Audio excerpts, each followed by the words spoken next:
Niyaphila? Naze nabahle. Ngiyamthanda umuntu obongayo Nkosi yami. Yazi nje akwandele bani ukunconywa ave benomona abantu. Ukubona ube muhle uqede. Ungabi khona oyedwa nje uzusho ukuthi ayiyabona namhlanje ngibabulele. Obabulele uvana ungababoni. Uvana nje kube nje i-voicemail kuthiwe nje you've reached. You know? So yes, ladies and gents, please make your way to the auditorium. We are going to start now. And umcimbi wanamhlanje impela umnandi kakhulu. Ukhona bekade khona la usukwini la izolo. Ukhona bekhona. Bekunjani izolo? Awugabiselo bengekho. Bekunjani izolo? It is really nice, hey? Sifundile izinto eziningi about animations, about AI. Angithi akasekho umuntu ozokhokhela manje nezinto angazenzela zona. Yabona nje umuntu ngikwenza i-CV especially, please. Ngalokothi ngizokufaka induku. Because you need to be able to do this yourself. Ngoba sesinama robot. I-robot ulitshele nje ukuthi ngisacela ungibhalele ukuthi lizokubhalela. Do you believe that we have such things? You tell them what you want. If konto understand, yabona like angithi sihlela sikhala even nangama homework ukuthi othisha ama homework. Utshela i-robot lapho uthi i-homework la ongisiza ngo1 no2 no3 uzokuphendula. So that's the power of innovation, and especially if it's technology that we have now. So that's what Usuku Lwezolo was all about. And again today, it's going to be gem-packed as well. The panelists that we are going to have, abantu impela bamkantshubovu kulomkhakha abazokhuluma ngawo namhlanje. Do we all understand isiZulu noma? Do you want me to mix? Or do you want me to be, only on one language? You don't want me to be bilingual? It's okay. All right, so I'm just getting my panelists ready so that they can come and join us on stage, and then we are going to start.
Okay, kancane DJ, thank you so much. Namhlanje ngiyakuthanda yazi. Ngizocela ukuthi sithi kusondela kancane, sisukuhlala nje sithandaneni, because I can see we are a little bit spaced out. So can we please just come a little bit closer?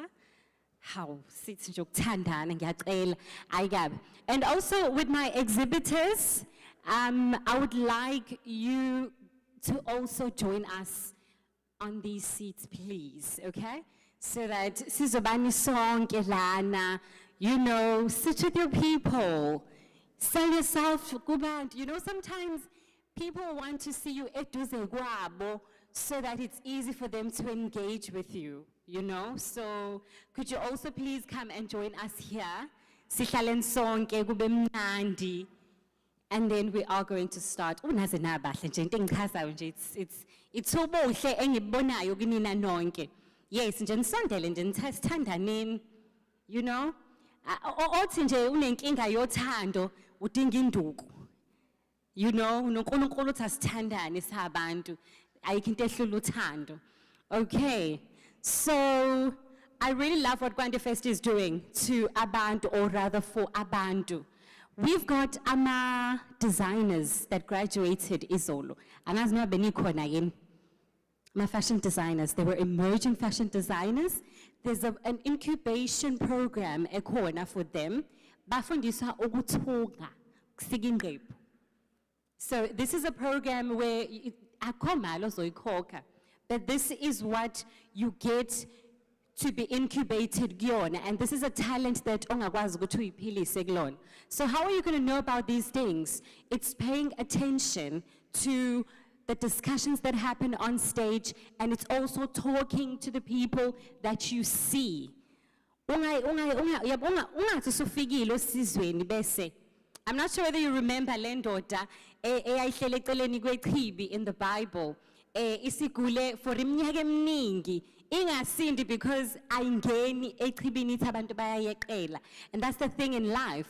Khona abantu abazohlezi bekweqela. So you have to be the one who goes for the opportunity. It's not the opportunity that comes to you. You go after the opportunity.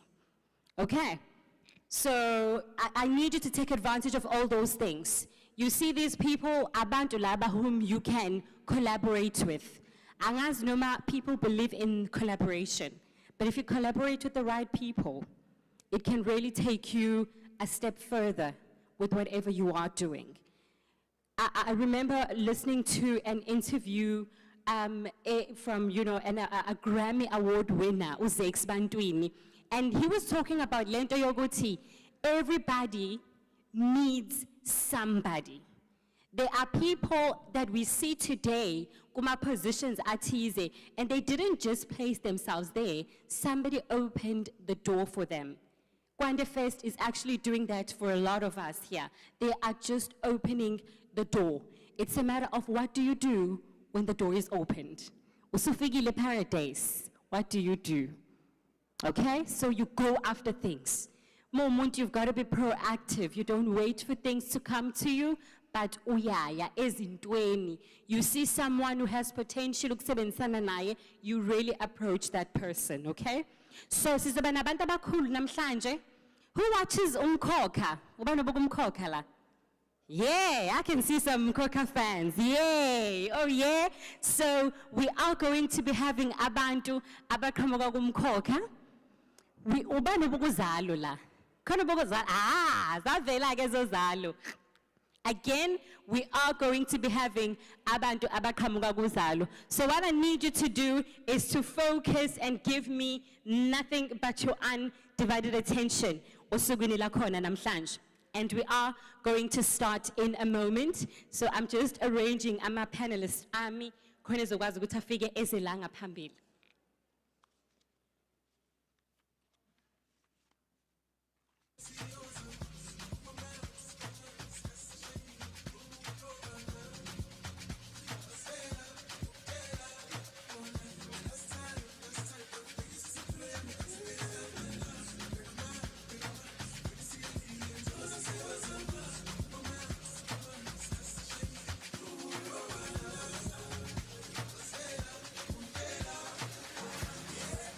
Oh yeah, my people are coming. Oh yes, they are coming. So, ubagade, uma ukuthi uyileke ekhohlwayo umshuthi. Thi ungangishuthi, umshuthi. Wenzela ukuthi ukwazi ukumkhumbula. so that you'll be able to remember the person. Okay, so I want to officially welcome all of you to the third day of Kwande Fest, right? So Fest, siyangqamlela mos, angithi we're living in the 21st century. It's the festival, actually. So, ngiyanamukela nonke, I want to welcome all of you. So, I just want to say, sanibona, good morning, goeiemorgen, dumelang. You know, imaphi amanye ama-language akhona? Abshen, imaphi amanye kambe? How? Sasa ama-language ambalwa kangaka. Okay, so today is the 16th of March, and sisaqhubeka nalo uhlelo kade yaqala iKwande Festival ayiqali manje isuka kude la isuka khona, and they have been able to withstand konke okuqhamukile nokwenzekile, all the challenges, and stood firm with their purpose kubantu, and that's to make a difference empilweni zabantu. So we are going to have a film casting and production in the digital economy discussion. This is a conversation that will be held amongst ama panelists azozala status wabona njengamanje, and please listen to these people. Some of these people are from Uzalo, some are from Umkhokha. Generations. Nisayibona nje generations God. Ukhona say aw, anisayibona generation. Answer, oh man, ubani uJack Mabaso kambe? Nisamkhumbula nje uJack Mabaso. Aw, nikamkhohlwa kanjani uJack Mabaso? Okay, so firstly, I would like to invite on stage my moderator, Uminenhle Gumbi, and she is going to be looking at the film casting in a digital economy and using your social media platforms to showcase your talent, especially the safety and the preventative measures of it. Angithi siyazi social media can make or break you. That's why she will be looking at the preventative measures as well. Social media ungakwenza istar, and social media ungakudestroya kuphela ngawe. So you need to be very smart with how you use social media. She's going to be the moderator of this discussion. And then I would like to invite on stage Ulondiwe Shange. As she comes on stage, she will be highlighting the copyrights, and here we're looking at the general rights and social media. Last buga ama rules akhona kwi-industry as well as regulations. Every industry has rules and regulations. Uyibone ngathi awuthathwa seriously kanti wena ongalandeli ama rules nama regulations ayo i-industry. So for you, in order to grow and ukwazi ukufika la ufuna ukufika khona, njengoba sibona abo Coney Ferguson, who have been around for so many years in the industry, it's because they take serious i-brand yabo and they respect the rules and regulations that are there.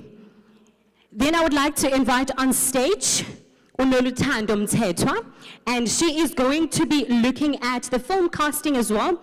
But la indayibukayo yena, she is also looking at the talents and the preventative measures akhona a social media. I would also like to invite on stage Caroline to come on stage, and she will be advocating for actors. She's looking at the rights that are there in the digital era and the insights on fair treatment advocacy, navigating digital casting platforms, and the role of talent representation in South Africa's in the South African entertainment industry. Angithi siyazi ukuthi kuthiwa ukuze ukhastwe kufanele ube kuma agency athize, lama agencies besingawazi ukuthi wasilike sibona abantu ababodwa singa understand ukuthi yindaba. Okay, so she will be touching on those things. Keep your questions for the Q&A so that they will be able to address those questions. And then we will also have Upom Zaralo to please come on stage, and she will be looking at how to create resources for far-flung areas to participate in castings as well as productions. So she is from Umkhokha, Imbewu, Generations, and the list is endless. And if we look at Noluthando, yena, she is from Uzalo. So please put your hands together for these gorgeous ladies that you have on stage, and please give them your attention.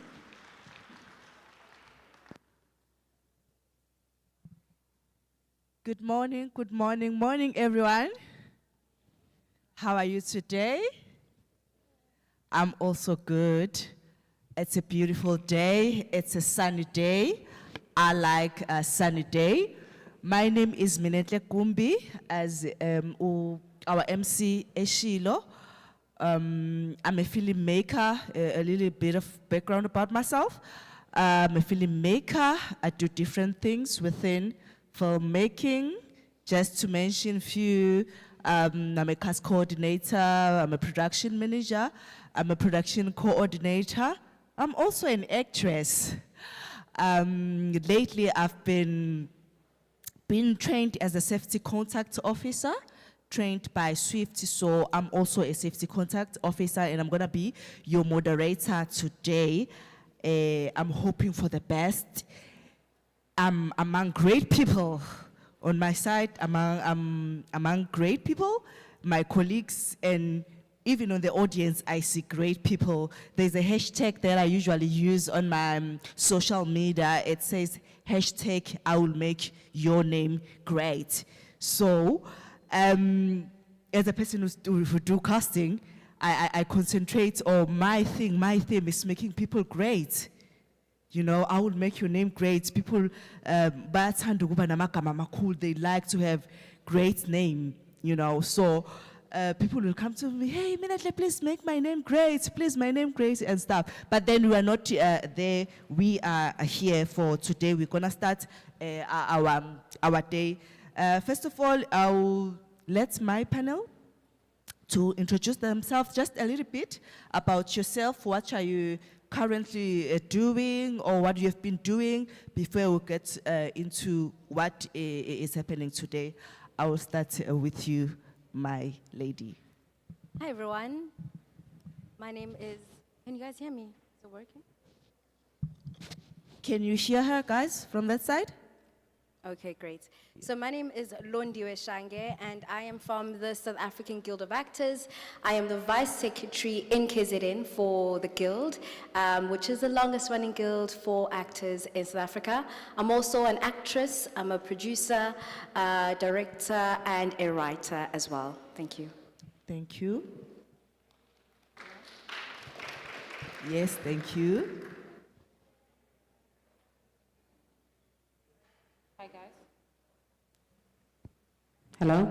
Yes, Notando. Hi guys. My name is Noluthando Mthethwa. I am a course coordinator for Uzalo. I've done production manager. I'm a production coordinator. I was on Durban Gen. I was on Umkoka, Spongile and the Dlaminis. I've done a lot of short films with Ayanda Halamina, who's in KZN film also. And yeah, thank you. Thank you, Notando.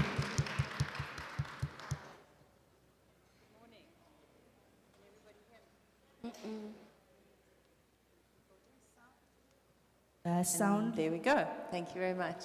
Good morning. My name is Carlin de Waal-Smit. I am an agent for actors. My company is called Contractors, and I've been an agent for 28 years. I'm also one of the founder members of the South African Guild of Actors, and I'm really excited to be here to share knowledge from my years of experience and hopefully more information on our industry. Thank you. Thank you, Carly. Thank you very much. Sanibonani. Yebo. Ngiyazwakala mina ne? Yeah. Molweni igama lami nguPhumza wakwaGhalo. I am a casting director currently based in Durban, and I'm also a founding director of a company called Pura Production, which focuses on talent development.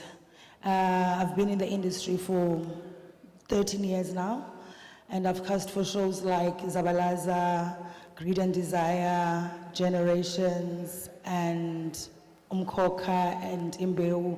The list is endless, as they said. Yeah. So yeah, Sanibonani. Cool. Thank you very much, ladies. I remember earlier on today we were having some conversation concerning filming, casting, and production. And as we are discussing, I realized so many things, which made me think ukuthi our programs is also okay, just to divert it a little bit and concentrate on some things that I felt that they are very important. They need to be highlighted. We usually come together maybe as filmmakers, actors, or the people within film and TV industry, but we don't usually talk about film casting. We don't usually talk about casting. This is my very first time being in one roof with filmmakers where we're specifically talking about casting. And we cannot run away from the fact that it's part of the industry and it also needs attention, it also needs such discussion. So I'm very happy that you are having such discussion with people, with people who have been in the industry for more than 5 years doing that. We've got Carl here who's owning an agent. You know, we've got Pumla who's a casting a director, we've got cast coordinator, so we're gonna have a nice conversation. We're also talking about, from my side, I was asking Kali that sometimes as actors, we will do self-tape or something and post them on our social media. I wanna talk about social media and hoping that people like Pumla, the casting director, will see me. You know, people who are owning agents, they will see me and they will approach me and say, yo, Minette, you are the best, come and be under my wing and stuff. Sometimes we do those things exposing ourselves, not knowing. Sometimes it's good. So there must be a balance in between. It's a good thing to be out there as an actress or anybody, exposing yourself or telling people what you do. I've got opportunities personally from such platform. I've got many opportunities from posting my work on Facebook and getting people approaching me. But sometimes it doesn't work for the best. Some people take that and use it in a negative way. So whenever we do this thing, putting ourselves out there on social medias, we need to be very careful. You need to know your story. Not all the opportunities are gonna come in that way, but then you cannot run away from not doing it as well. What I'm saying is just let us be careful when we are putting ourselves out there in advertising our work as talent or whatever work that we are doing. I'm gonna go to you, Kali. Can you tell us more about what you're doing, especially within Saga? I'd like to leave the Saga conversation to Londi, Okay, so no that I problem. can kind of keep my agent hat on. All right, no problem, go on. It's just easier that we're not mixing metaphors here. But I think the important thing to note as actors is there is a professional way in which the industry functions. And often we try and kind of divert it by putting things on social media that makes us exposed, that is not necessarily being taken seriously by the people who are actually casting. So while there is some of this open up the industry and, you know, we're doing an open casting, the vulnerability of actors in those situations is huge, because if you're standing in a line, and it happens a lot in KZN, if you're standing in a line for 4, 5, 6, sometimes 10 hours, and you don't necessarily get seen, and when you get into the room, you're there for 3 minutes, and you've been waiting there for 6 hours. A lot of times, sorry to say, it's a marketing ploy by the producers, looking for people and thinking that you're going to cast anybody, and sometimes none of those people get cast. Sometimes somebody will get cast, they don't have representation as an agent, excuse me, they go there because they can exploit the actors. I'm very aware that there are productions where they have found amazing talent through these open castings, and they are paying the actors less than what they would pay a background performer, and actors don't know any better. So we are here to share the information, to go, this industry is tough. No matter, you know, what you want to do. As an actor, it's tough. but you need to be exceptional in order to get work. So my advice always is work on your craft, become a better actor. The difficulty is that people will exploit you because you don't know better. Saga is here for information if people want to know the right way to do things, if you want to know who the right people are. That's why we're here, to inform people. And as an agent, I want to make sure that the people we represent are professionals and that they are engaged in a professional process. So, for example, I work a lot with Pumza, and I have for her entire career. And sometimes we're there to assist her in terms of this is the best way to deal with it, so that her experience, the producer's experience, the actor's experience is all professional. So, you know, I think I'm going to stop there and we'll answer any other social media questions later.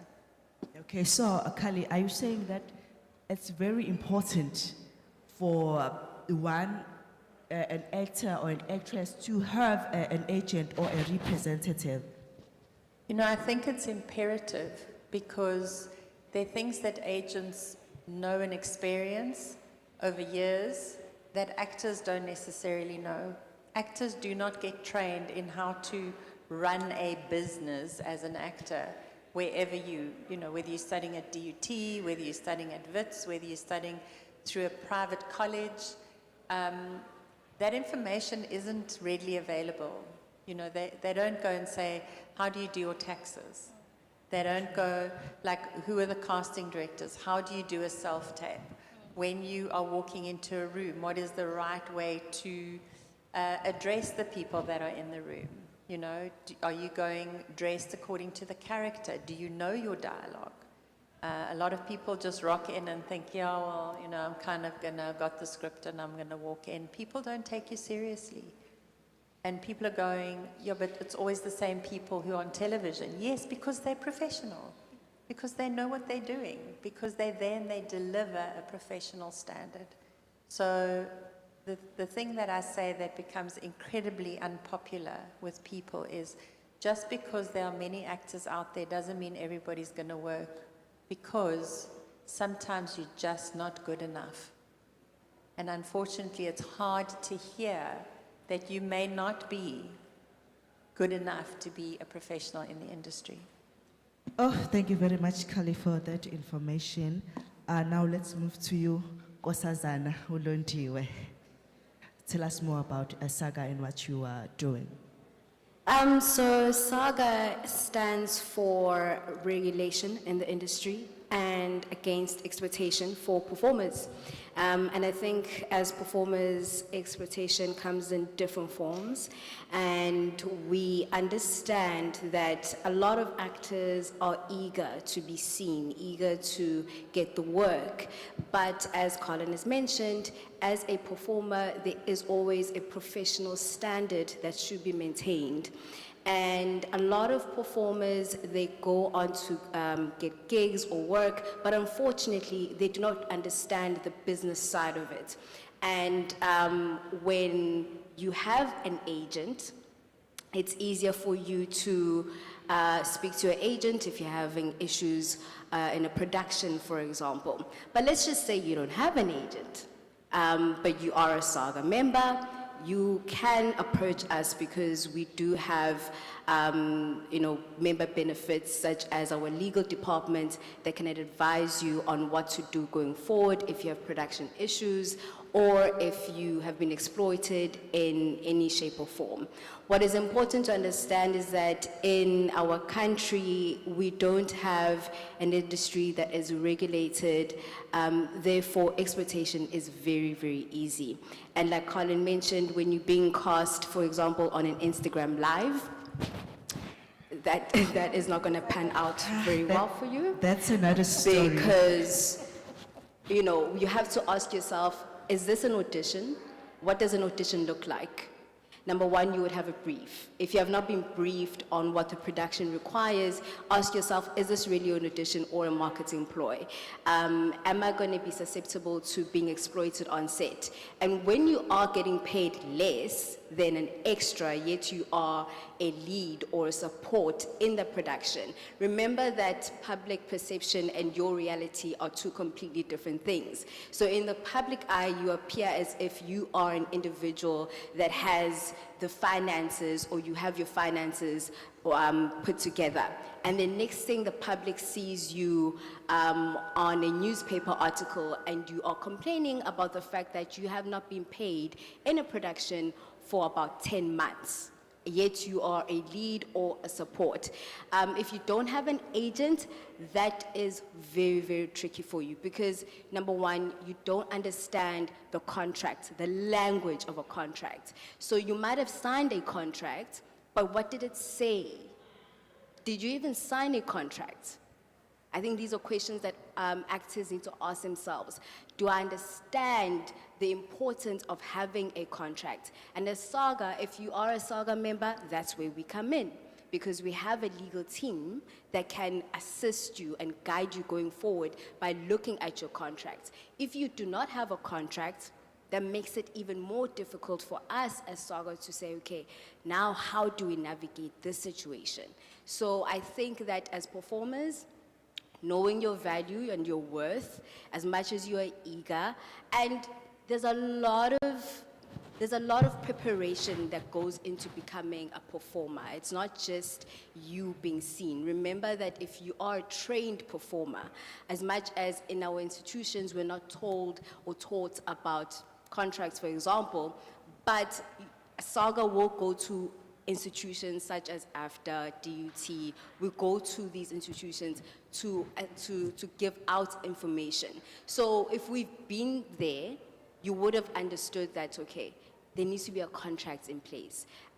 Saga was there. But if unfortunately, we even have programs with KCAP whereby we go there and we speak about the same topic. And if you have attended those sessions, then you'll be like, okay, you have some basic knowledge, you have basic knowledge or an understanding of, I need a contract in place. I need to understand it. If you don't understand your contract, no one can help you. Thank you very much, Londi, where you've touched Quinto Evele, the contracts. Because as performers, what we do best is performing. That's what we know. So it comes back to the importance of having an agent, someone who's going to take care of that side, who's going to take care of the admin side part of it, where when you concentrate on your craft, on growing yourself as an actor or an actress. Thank you very much for that information and stuff. Now let's go to Sis Pumza, our casting director. You know, abantu abanjengani siyabathanda thina njengama actress and stuff. Ulondiwe has mentioned something ekhuluma ngama Instagram auditions. Those are things that are happening lately. Now we've been in the industry, we believe in physically going to audition, be there physically. But now, after COVID and so many things, we've moved to the digital world. We now do self-tapes. We don't really necessarily to be physically or on auditions. We need to do self-tapes and stuff. And you guys judge us based on that. And there are certain rules that we need to follow as an actress, how it should look like for it to be acceptable. So can you share something concerning self-tapes and stuff? How do you take it, Nina, as a casting directors, as we send our self-tape to you? What are you looking at? What is expected of us? Okay, cool, thank you so much, Minentle.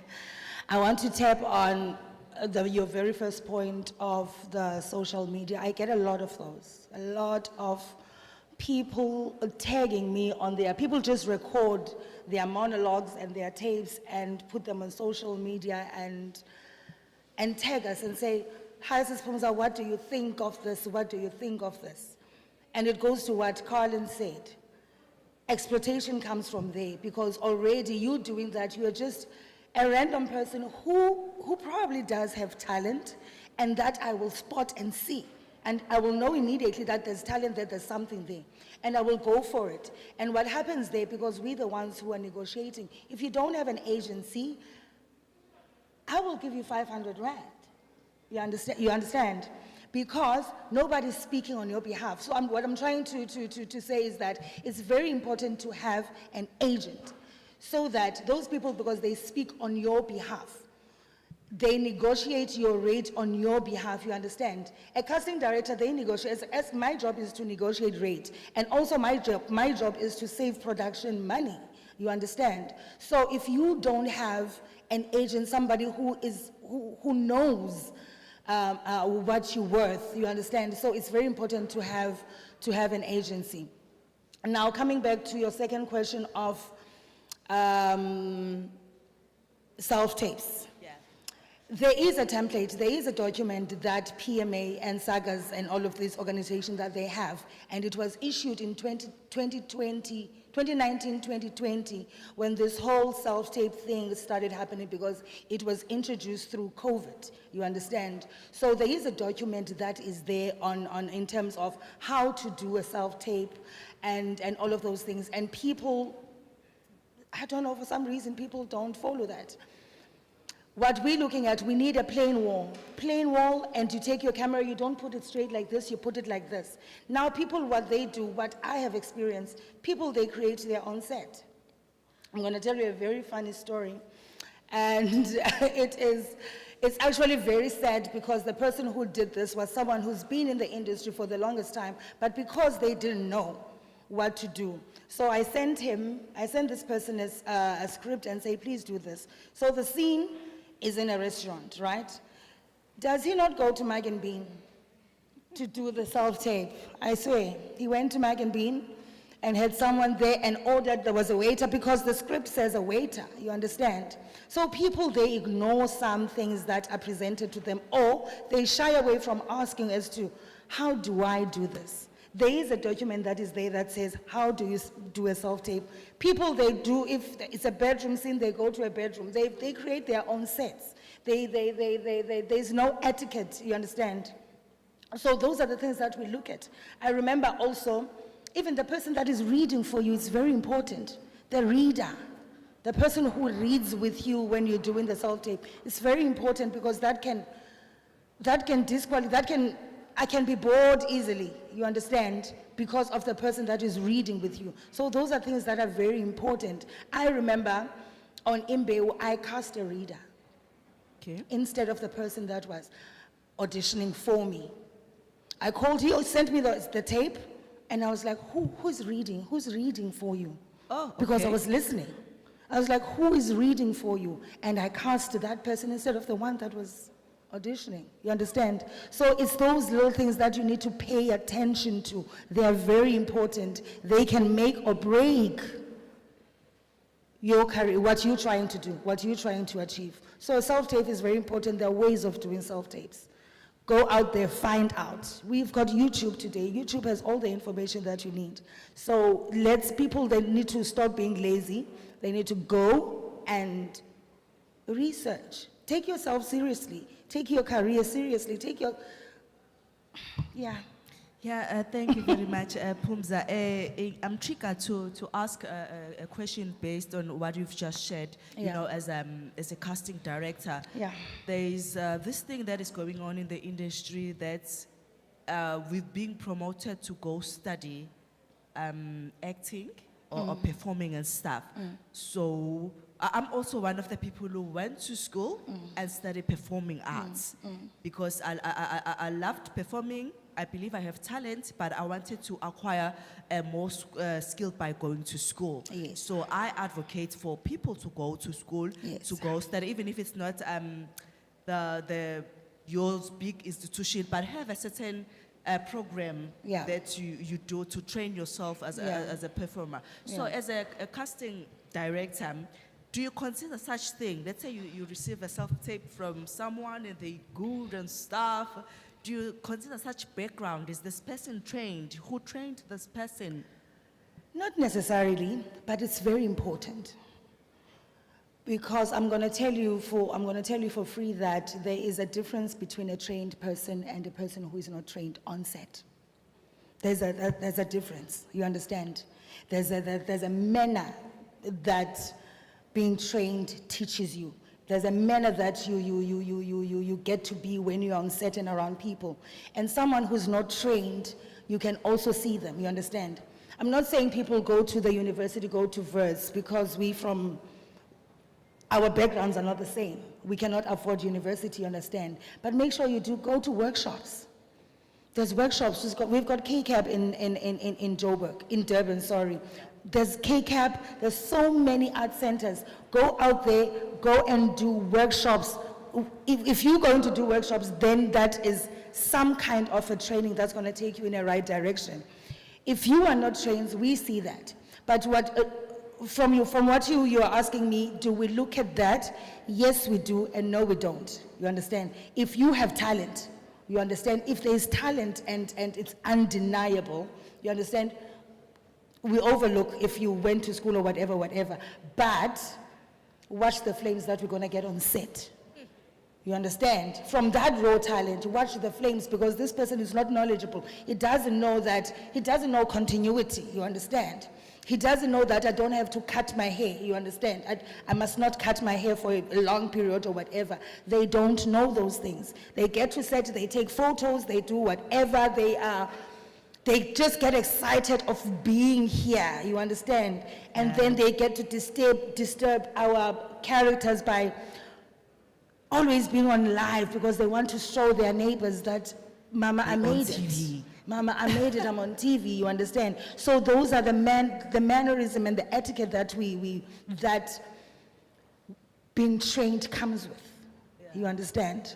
Yeah, mentioning that in terms of continuity and stuff, recently, in fact, 3 days back, I was shooting with another show that I won't mention now, and knowing that I'm coming here today to do the moderation, I wanted to cut my hair and look nice, you know. You can see now my cut is so terrible according to me. I wanted to cut my hair and look nice, but I can't do it because I still need to go back to the show and keep the continuity. I have to come with my ugly cut. Hey, forgive me for that. I really wanted to look good, but because of such things, I needed to keep the image that I've already started with that character.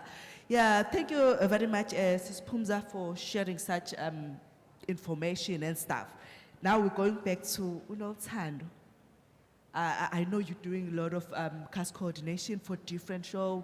We've been to Mkoka, Uzalo, and stuff. You've been dealing with actors and actresses. You've been in between the production company and the actors, working both with them. Tell me your experience about it, or things that you feel that needs to be highlighted. So I work very, very close as a casting coordinator with my casting director. So my job as a casting coordinator is on the ground, basically. I make sure that my talent is well taken care of on set. I need to always go to set to check up on all my actors and give feedback to everyone in the production. So my job is very much on the ground, and I do communicate a lot with agencies as well in just finding talent. So my casting director would find our huge talent, so our principal cast, and then it will filter through to me, where I make sure that communication is on par. So I send out the schedule, the call sheets, and just make sure that communication is everything. So one thing that I would like to highlight is we are finding a lot of young actors. A lot of young actors, and they are amazing. They are coming in hard. But it's a matter of productions love people that are humble. So you need to always humble yourself. Sad part is that they will replace you, unfortunately. You will wake up in the morning thinking you're going to work, but you're not going to work because they've replaced you.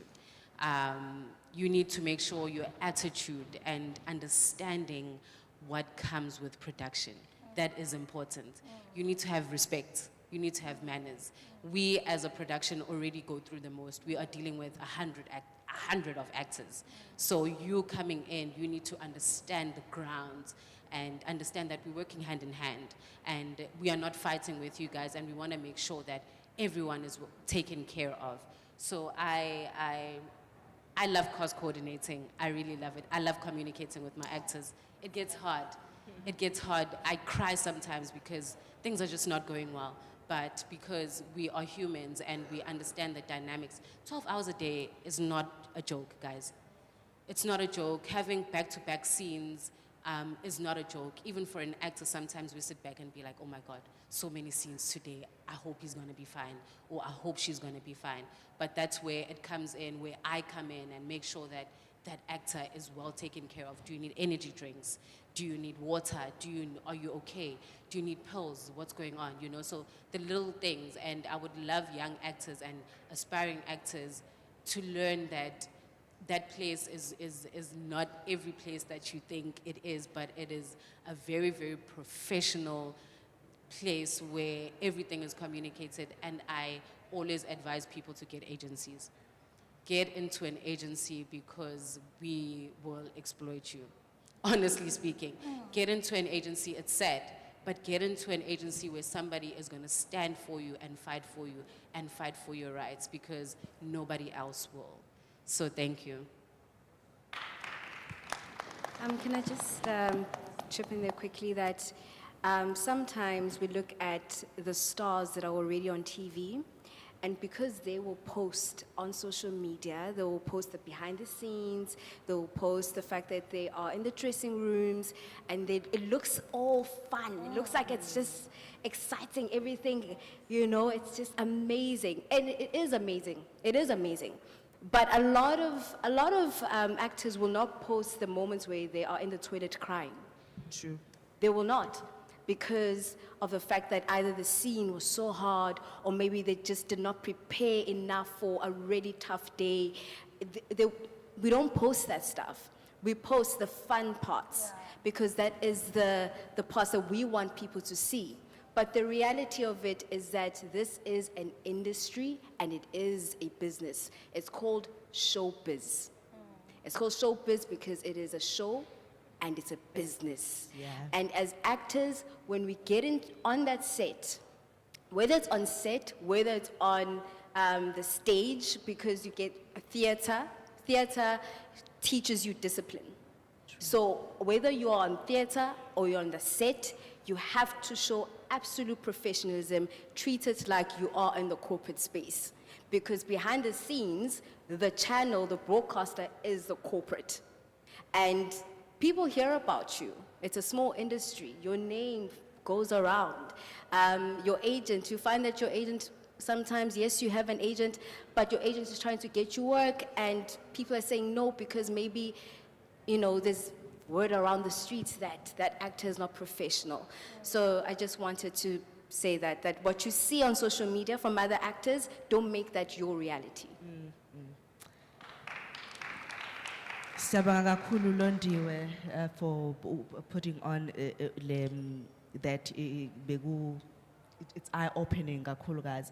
Kali, Uthando just mentioned that one needs to have an agent.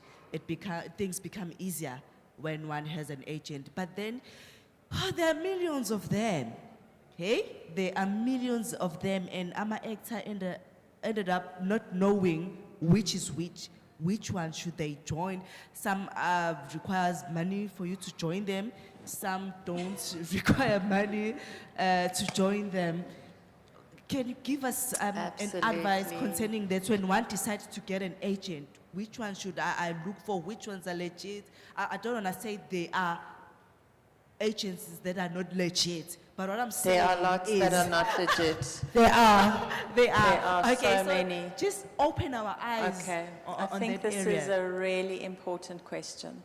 And it's something that people don't necessarily hear because they want to be famous.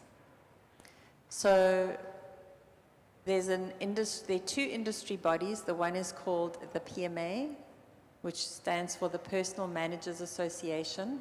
Pumza mentioned that earlier. They are a group of agents who adhere to a specific code of conduct. They have certain ethics, and they have a limit on the amount of commission that they are able to charge. They are continually working for regulation in the industry. They want to make sure that actors are treated in a professional manner. They are also there to educate actors on what it means to be a professional. Pumza mentioned that sometimes you get people who've got amazing talent, but they're not necessarily trained. I agree. Some of those actors I represent. However, it is the agent's job to ensure that when my actor goes onto set, they know what is expected of them. Also, our cast coordinators are our best friend, because they are the people that we can go to say, listen here, there's an actor that's coming on, they're not really experienced. Will you just make sure you hold their hand a little bit until they really get kind of to understand what is required? There's also an organization in Cape Town called SAPAMA, the South African Performing Arts organization. They also are similar to the PMA, but they're based in Cape Town. Of those organizations, I always suggest that people look at those agents because they are professional, because they know what the standards should be, and they lobby for protection for actors. So, for example, there's been legislation around the Copyright Amendment Bill and Performance Protection Amendment Bill.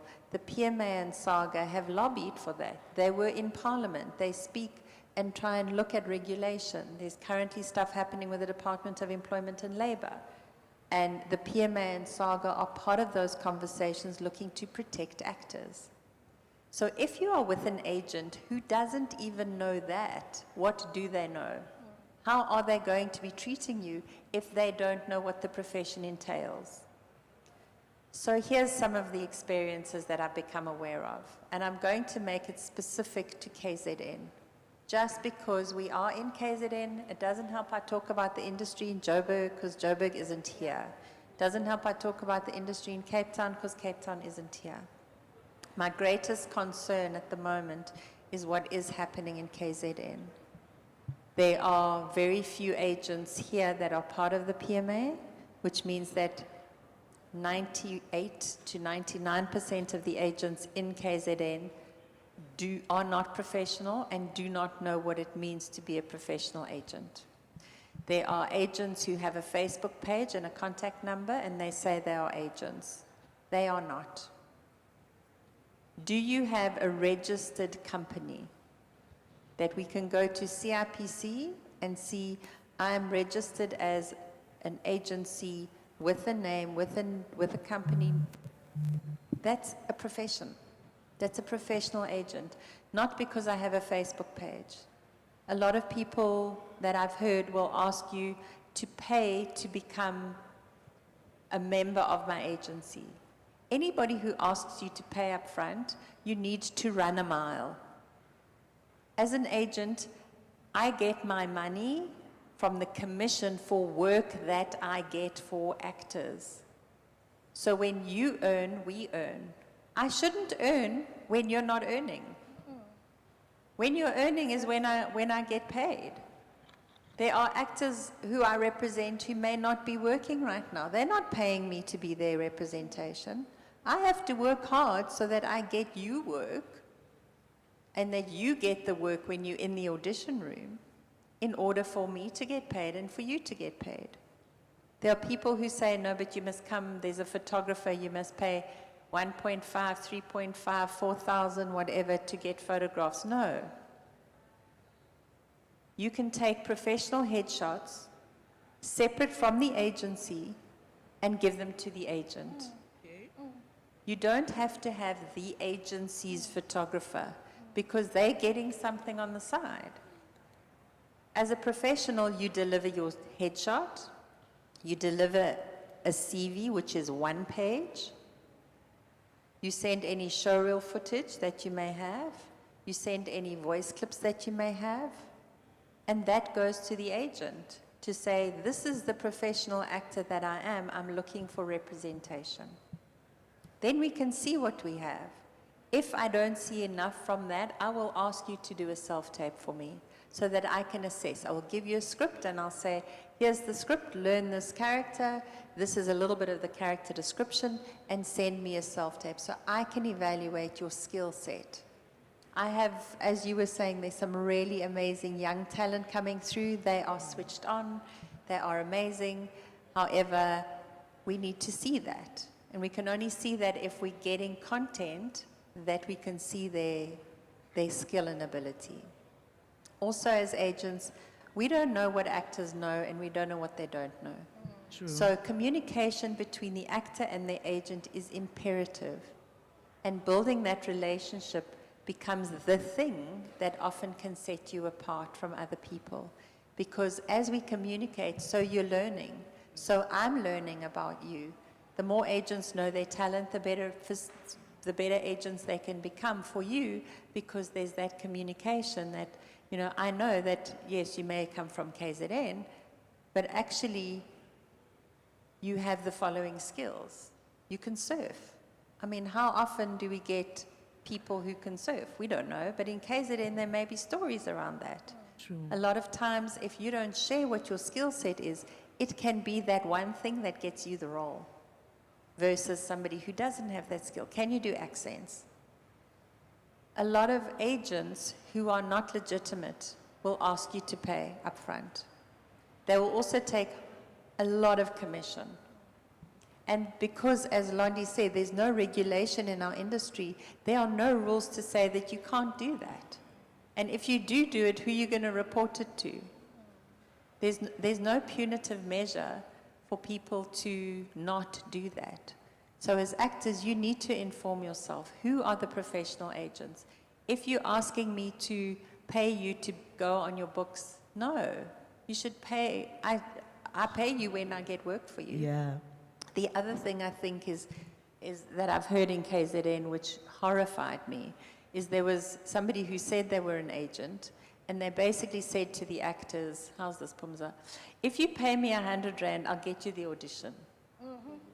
So I must pay you in order for you to get an audition for me?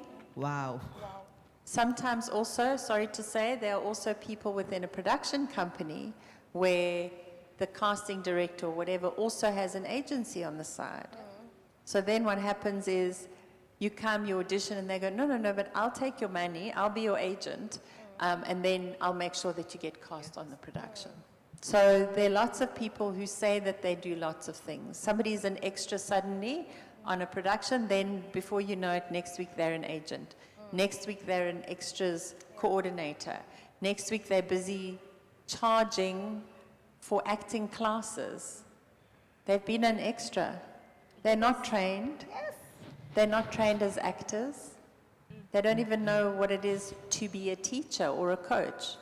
So I want to raise a red flag around all of that. And if you do not know who is or isn't legitimate, if you do not know certain things, Saga is there for people to ask the questions.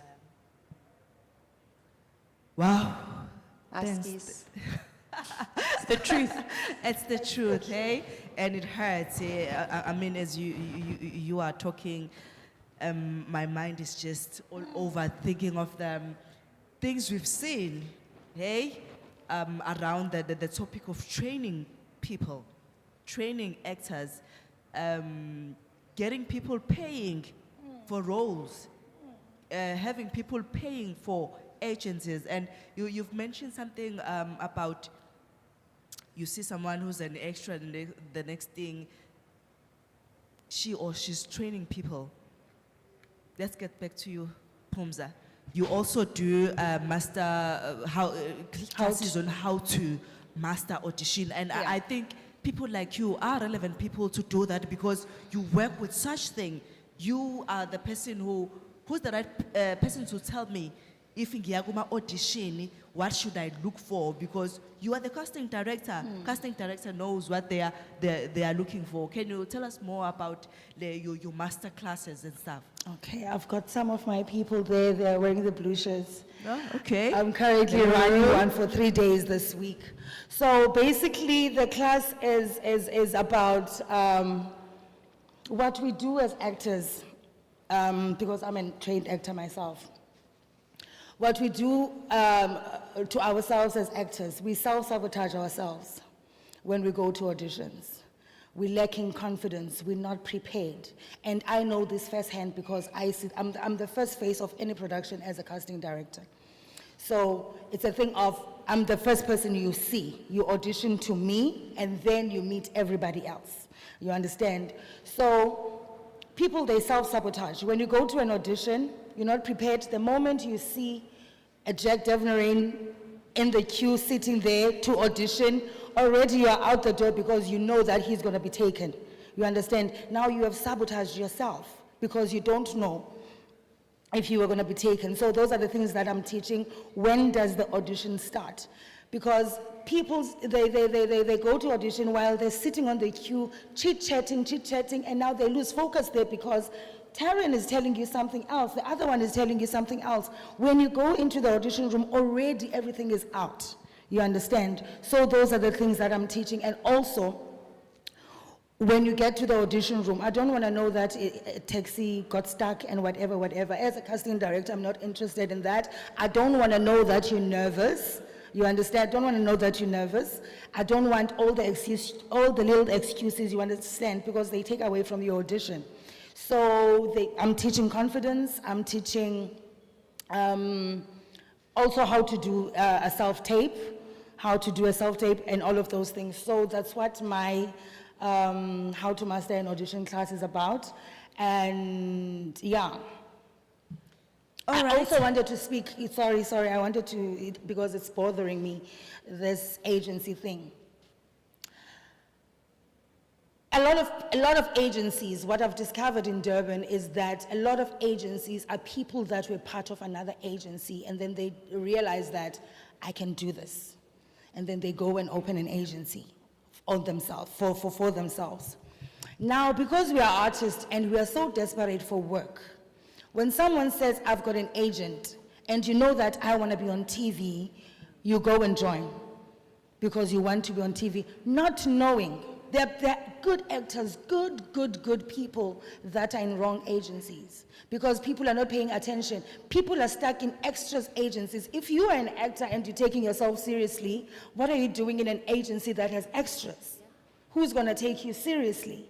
Nobody, you understand? So there are a lot of people who are in wrong agencies, who are in extras agencies, yet they are qualified actors and all of that. There is a rate. If I book you as a featured extra, I've got a rate for a featured extra, you understand? And those people, I book them from where? I book them from an extras agencies.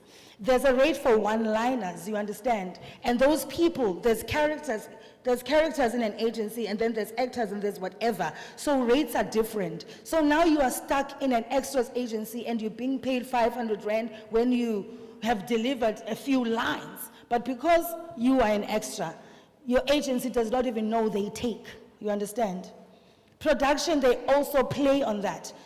They also play on that. I'm gonna say that's what we do. You understand? We play on that. If you're gonna say, okay, I need someone who's gonna say these 2 lines, I say from the agency and say, do you have someone who knows that can deliver these 2 lines? And they will give me someone who is from after. You understand? And you discover later, you're from after, oh, wow, that was good. But why are you in that agency? Because they don't know. Because everybody has opened an agency in Durban, all of a sudden. Ever since Uzalo came, ever since Imbewu came. You understand? Now everybody, so it's important for us. Yes, we're hungry. I'm not gonna lie, we are very hungry, we are very desperate. So whenever you hear umtu oyi-one ozawuthi ndine agency, ndisebenzisana nembewu, ndisebenzisana nozalo, you go in immediately because that's hopeful for you, you understand? But please find out ukuthi who is in that agency. Qala, Opa, who's on the show, first of all. Within this agency that you're gonna join, who is on Uzalo? Who are you representing that is on Uzalo? You'll find that there is no one. It's the people that are in the background. So why are you going there? You understand? Yeah, I think it's heating up. Our discussion is taking another direction, and please allow me to allow the direction it's taking, because you are touching some of the things that are very important that are happening.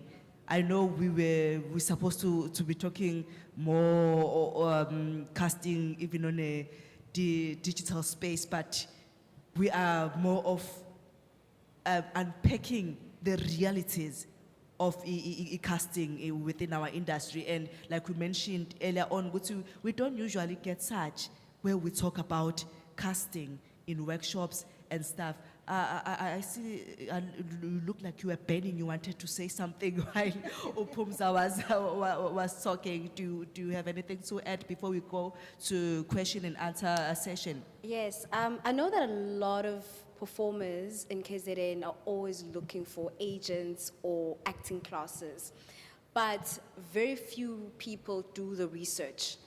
And when I say research, I mean you go to people that you know are highly skilled and you ask questions. You ask and ask and ask, and you go on the internet. The PMA is on the internet. Their website is right there. A lot of performers will say, hey, but now how do I reach them? Their contact information is right there. The email addresses, the phone numbers. I can tell you when I started a few years back, the first thing I did when I found out that there is the PMA, I sent all of them an email. Well, not all of them, but like some of them, I sent them emails. And they do respond, guys. The agents respond. And I think there's this perception of, oh, hey, they might not respond, hey, they don't know me. Agents will respond and they will say, send me your headshot, send me your CV, let me see what you have. And then from there, you can say, okay, you ask the questions, what is a headshot? And a lot of people, sometimes they don't even know what is a headshot, you know? Sometimes when agents will say, just perform a monologue, and actor, what is a monologue, you know? Like sometimes you get people who do not do a lot of research. And when Sis Pumza was speaking about agents and extras agencies, as an actor, when you understand that there is a difference between an extras agency and an acting agency, it will make a tremendous difference in your life. There are modeling agencies, you know, there are different types of agents. It's not just us saying, find an agent, find an agent, find an agent. Colin has said there's a PMA, there's SAPAMA. Those agents, we know that they do support and they do leads and they do, you know, actors. You want to be on theater, you will get those briefs. But if you just say, I'm looking just for any agent, then you will be stuck with an extras casting agency if you do not know the difference. So I'm urging you, pleading with you to go on the internet. The internet is for everyone. You will find the information that you're looking for. Research, research, research, research. Ask people and ask the right people. You have so much access to the Film Commission, for example. The KZN Film Commission has access to the US saga. Ask them questions. You have access to institutions. If you're affiliated with your institutions, ask them questions. Find out, find the right people.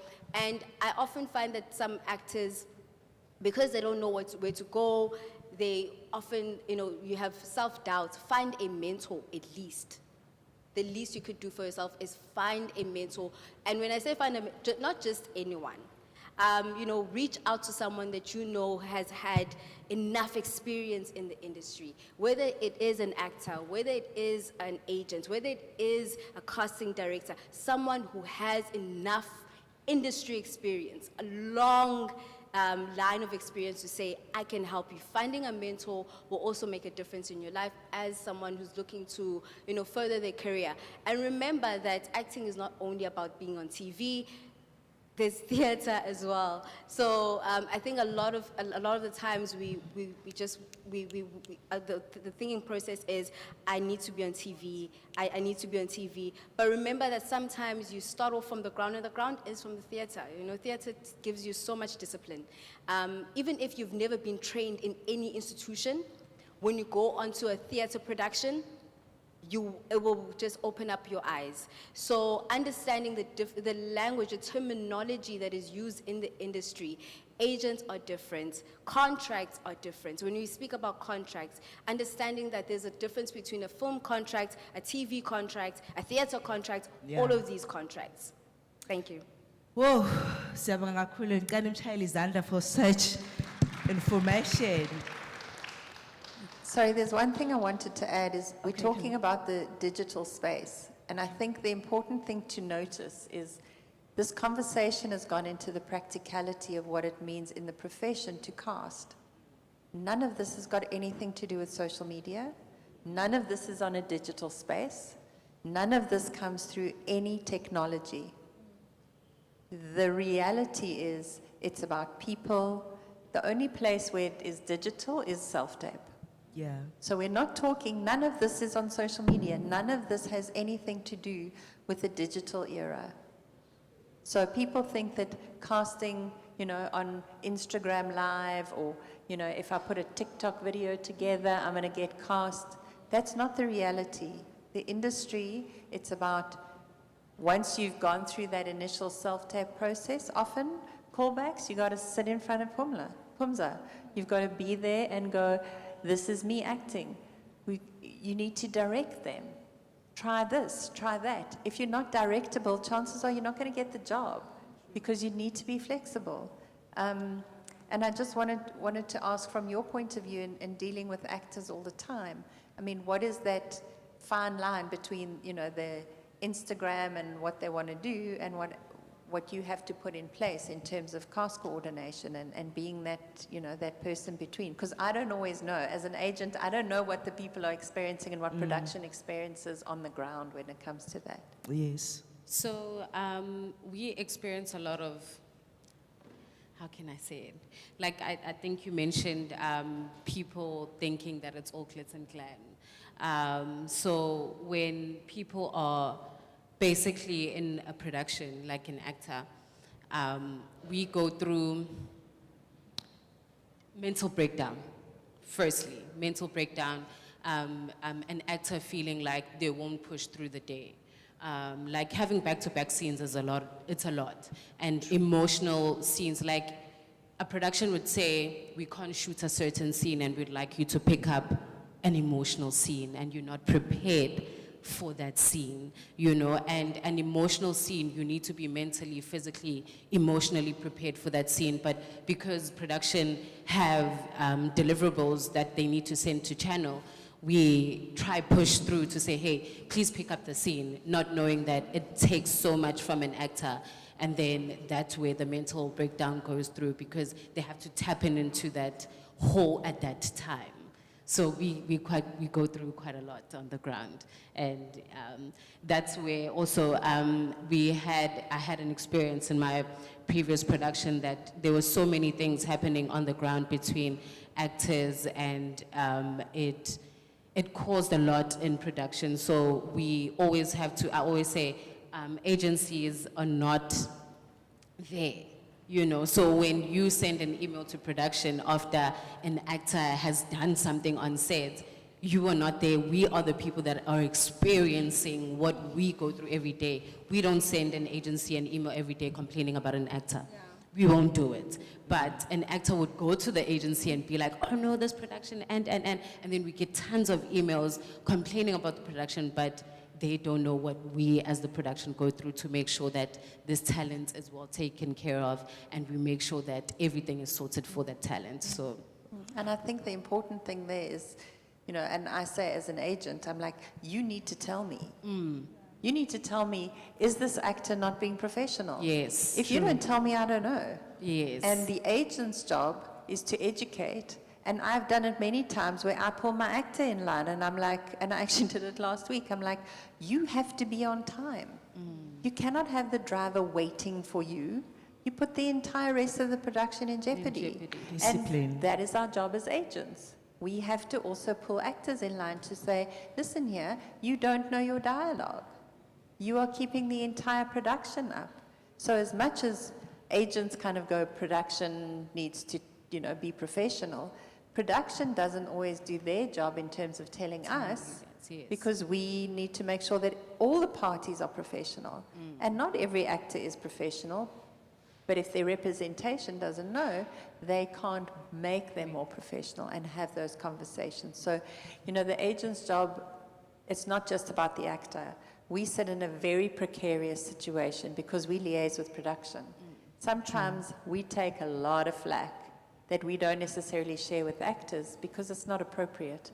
But we're the ones protecting and liaising with cast coordinators, production managers, line producers. So for me, it's amazing to hear what your job entails because you are on the ground and what you have to deal with in terms of actors. And I think I'd just like to suggest and ask, tell the agents if you're having issues, because we want our actors to work. We want our actors not to get that reputation of, oh, they don't know their lines, or oh, they're always not on time. They're creating a vibe about them, which we can stop. But if we as agents don't know, then we can't do anything about it. Oh, how I wish we had the whole day to talk about this or have another conversation very soon. I mean, people who do organize workshop and stuff, KZN Film Commission, can we have another kind of a workshop where we talk more about film casting or things that has to do with casting? Thank you very much, ladies, for your time, for the information that you've shared. I've learned a lot myself. I've learned a lot about agencies, how they operate. I've learned a lot about SACA. I've learned a lot about you, Pumza, your services as a casting director. Tando, I've learned a lot. You guys have shared so much information.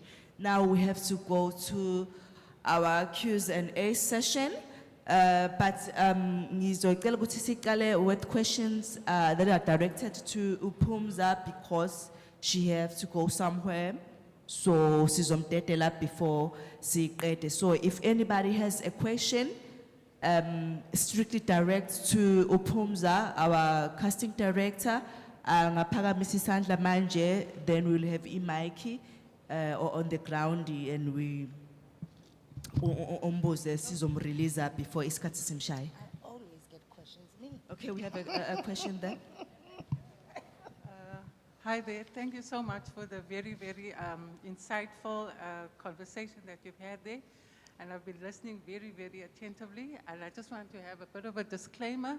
I know nothing about the industry.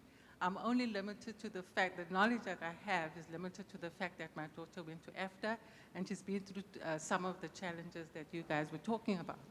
But I do have some concerns though, although my daughter is no longer part of the industry, she's overseas now, not in South Africa anyway, but I do have concerns for the other people. We spoke a lot about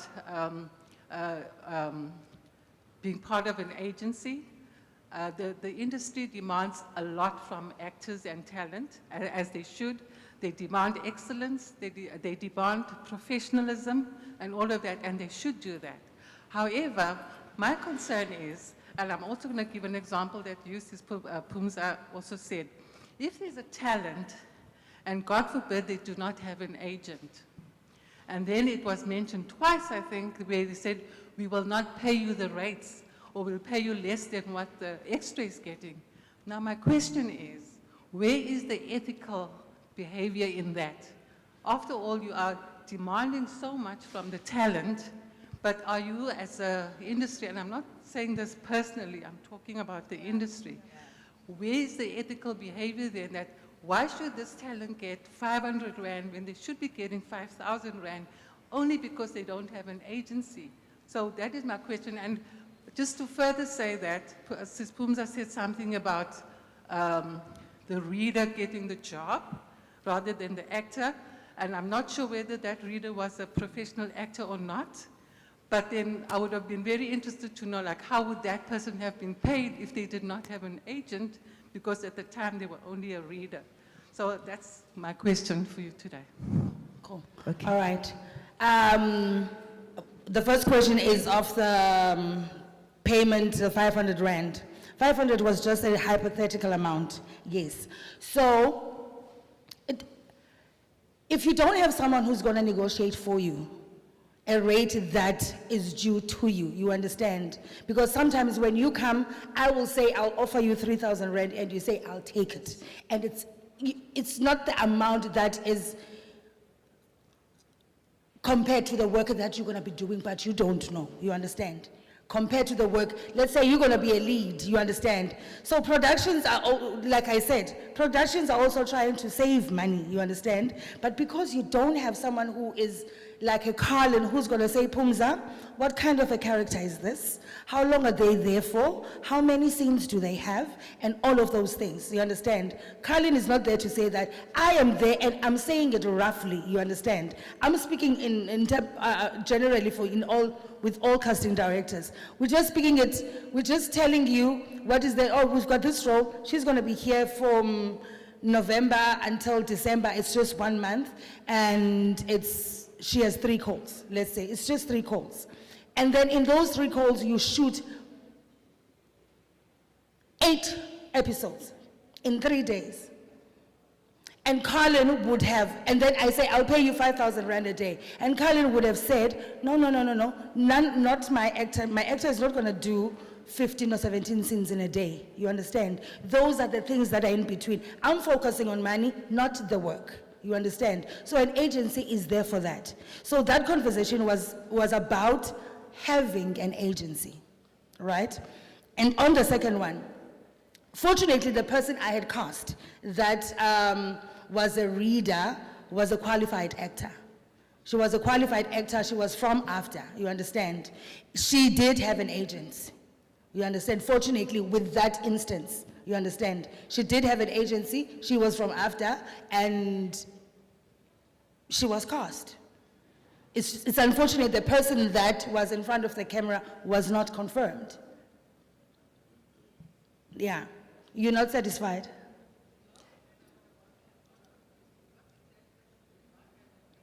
Pardon? What if the person didn't? What if that person did not have an agency? Yes, exactly. There's a lot of people that don't have agencies in Durban that we take because we casting, we need someone for that role. Yeah, the premise was that you will get what is coming to you. Yes. If there's an agent, and obviously they're going to negotiate. And I'm not, I'll say, dissing the agency. It's Yes. important you do a very, very Yes. important work. Yes. I'm just talking about the talent. Yes. If they didn't know that, or they didn't have an agency at the time, or maybe even their agency is not good enough, and to do all of those negotiations, shouldn't there be a practice from the industry to say, this is a fair way of treating talent, this is what this talent is worth, and for me to offer them less money than that is not ethical. I'm not sure if it's not all about money, it's about that's an what is agency's fair. job to do that. That's an agency, and that's why people need to have people to represent them. So in other words, as the industry without an agent, you can do whatever you like just because there's no agency representing. And I'm just thinking there should be some kind of regulation to say, you can't just determine and say, I'm going to pay that person that amount because they don't have an agency to negotiate for them. Yeah. It should be you should be acting in good faith. Yes. With honesty and giving everybody a fair shake, not just because you don't have representative. So for me, that is a big problem. And yeah. I'd love to pick up on that. Okay. So, because most people in the industry are freelancers, they're independent contractors, they're not being employed like you have a secretary who is employed long-term and you're an employee. So given that you're an independent contractor, you are basically your own business. And therefore, there are absolutely no labor laws in this country that protects freelancers at all. There is no regulation in our industry at all. So it's a little bit like the Wild West. What I mentioned earlier is if there's something that is going wrong and you see an agency exploiting talent, where do you report them to? There is no regulation. This is part of what the PMA and SAGA are fighting for on many different levels. At the moment, what we do have, luckily, is we have the Department of Employment and Labor who has come to the industry to say we want to protect the most vulnerable. I am so happy that we have the opportunity to be able to make submissions and to say this is the regulation we need in the industry. Quickly, I want to compare, I think everybody knows about the strike that happened in America, the fact that the agents, the actors and the writers went on strike. Why did they go on strike? Because they have what is called collective bargaining. They have legislation that says every so many years, the unions or the people for the employees or the actors or writers or whoever meet with the producers, the studios, the streamers, and they have an agreement called a collectively bargained agreement that everybody understands that they have to stick to. The reason why they went on strike is there was an impasse and they did not have that meeting of the minds and agree to those specific terms, and therefore the actors went on strike. They didn't deal with AI, they did not deal with rates, and they did not deal with some of the other protections and royalties that they were looking at. That's why they went on strike. As actors in South Africa, we do not have the right to collective bargaining. And therefore, for us to be sitting across the table with producers means that we are engaging in anti-competitive behavior. So you can see, based on legislation, we can't sit around a table. It's anti-competitive. We don't have labor laws to protect us. We currently also don't have any legislation that gives actors royalties to earn from the future work that they are being exploited against. And these are currently the 3 big ticket items that SAGA specifically is lobbying to government and all of the government departments, and we have been doing that for the past 14 years. And that's why we are in the position now where we are making submissions. This year alone, we have met with the Competition Commission, Department of Employment and Labor, and the bills have just gone through the National Assembly and waiting signature from the President in order for royalties to be earned for actors. Your concern is incredibly valid. I don't have the answer to say industry is going to do X.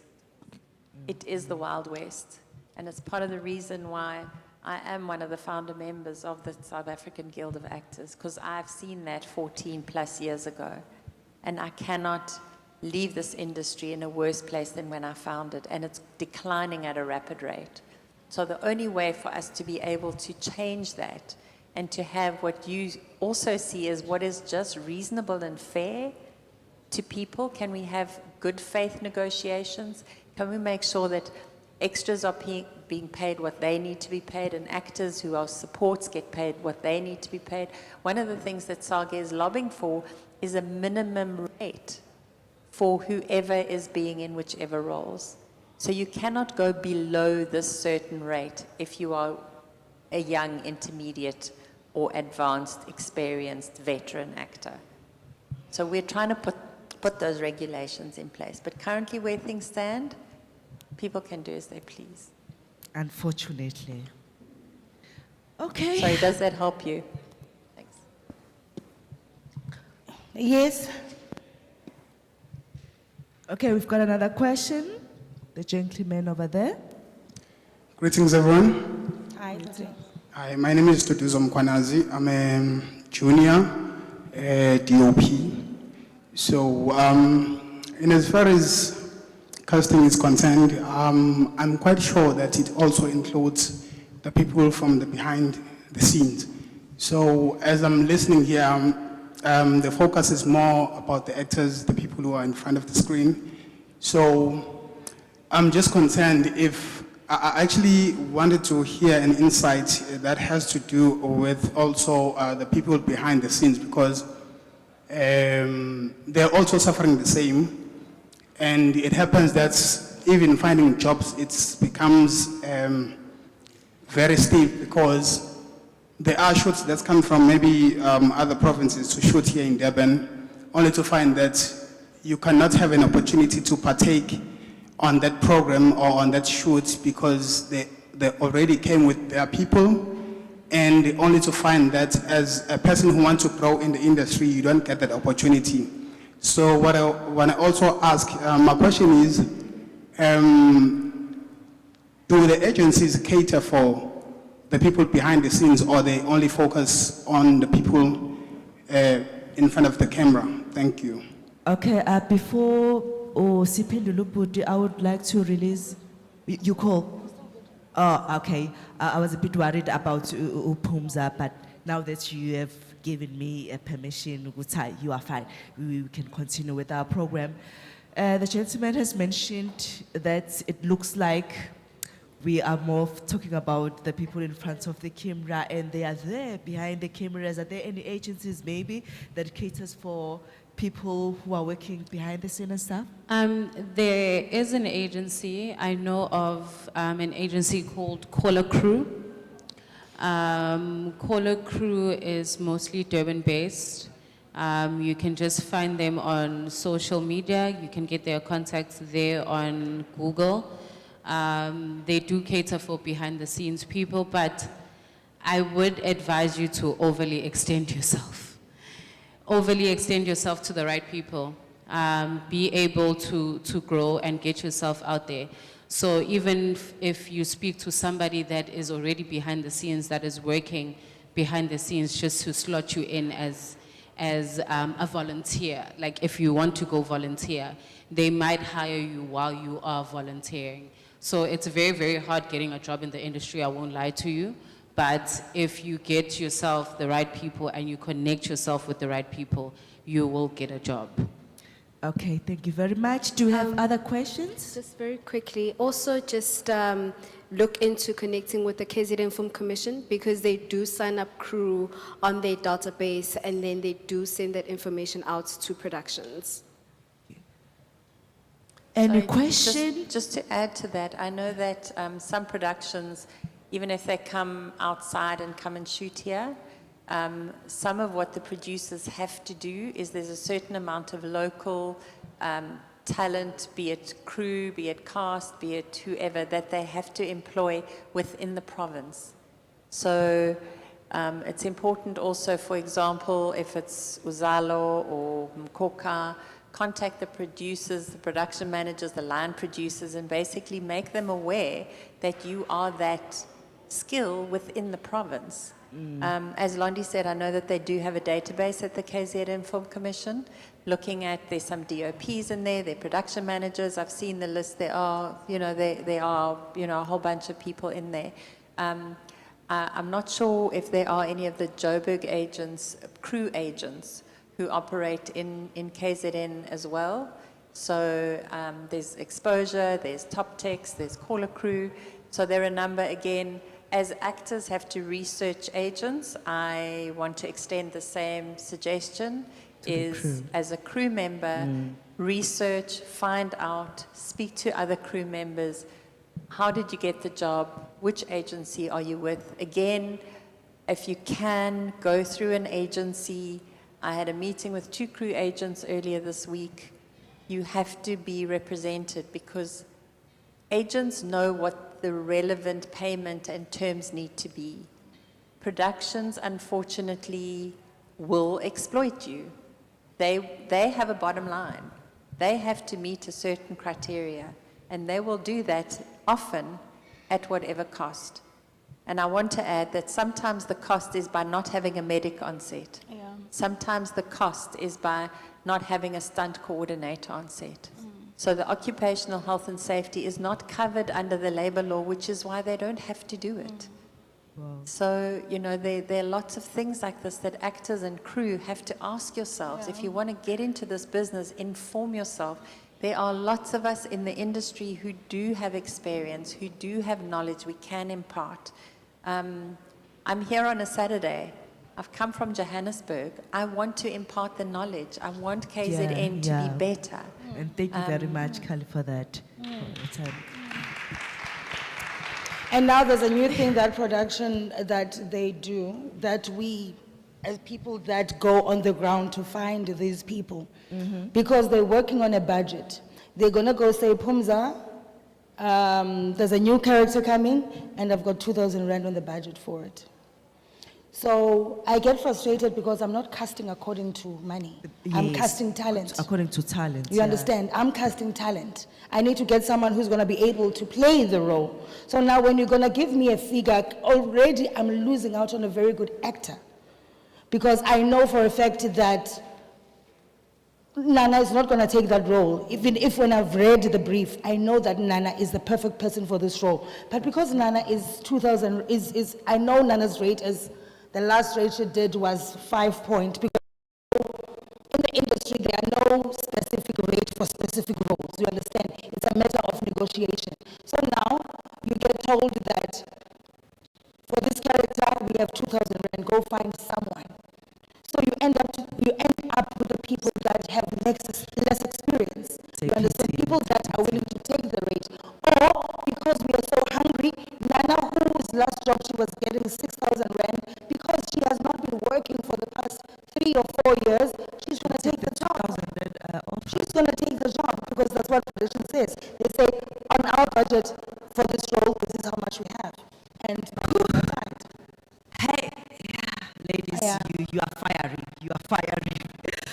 Because of time, we have to come to an end of our program. But I feel like we just need one question. If just one last question, one last burning question at the back.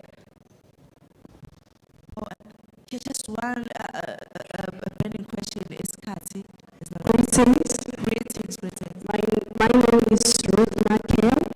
I'm actually the modeling agent. Why I started this agency, first I was a modeler and I used to pay for modeling. I paid the amount of 1,500 rand as a contract. Then they didn't teach me anything about modeling, and they didn't even put me in a runway show, like nothing I did experience at that moment. So because I did have a passion in modeling, I ended up looking for some teachers in YouTube. Then I followed that kind of teachers. Then I got myself some designer to work with. Then there was this event, the July event in 2017. So because of my confidence and everything in me, I ended up being the front page of the July because I was good in modeling. So right now I started the modeling school. So right now, as I in a festival until late. Oh, I and I. No problem. At the moment, while you come on stage, Nokolo, we're gonna have a group picture of Stelile Osis. Thank you. Thank you so much. That was absolutely amazing. Nifundile. A lot, hey? Ufundeni nje ngicela okukodwa ukufundile. Lalela. Usuhlalile wacabanga wabona ukuthi uzoyithola ngakuphi. Nazo ke ngiyakuthanda lapho. It's always good to learn uma ngabe ithuba silitholile. Ngiyabonga kakhulu to our panelists. This was absolutely amazing. It was very fruitful. I also learned a lot. Nami bengade ngilalele la bengihleli khona, and ngiyajabula ukuthi angifundanga ngedwa but sifunde sonke. Please give them a big round of applause for the amazing work that they've done. Thank you so much.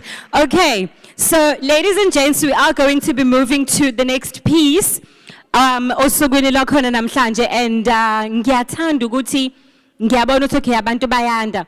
Ngizocela sizame ukuthi sithi ukusondela kancane sisikusondelana kancane towards the front so that nanoma sekuthathwa isithombe yabo ukuthi kube kuhle kancane ngiyacela nithi ukusondela kancane please. I can see there are some people seated at the back.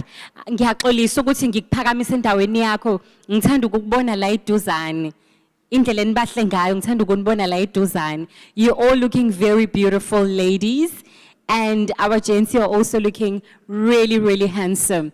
Okay, so I hope Jack is getting ready for me because we are about to get to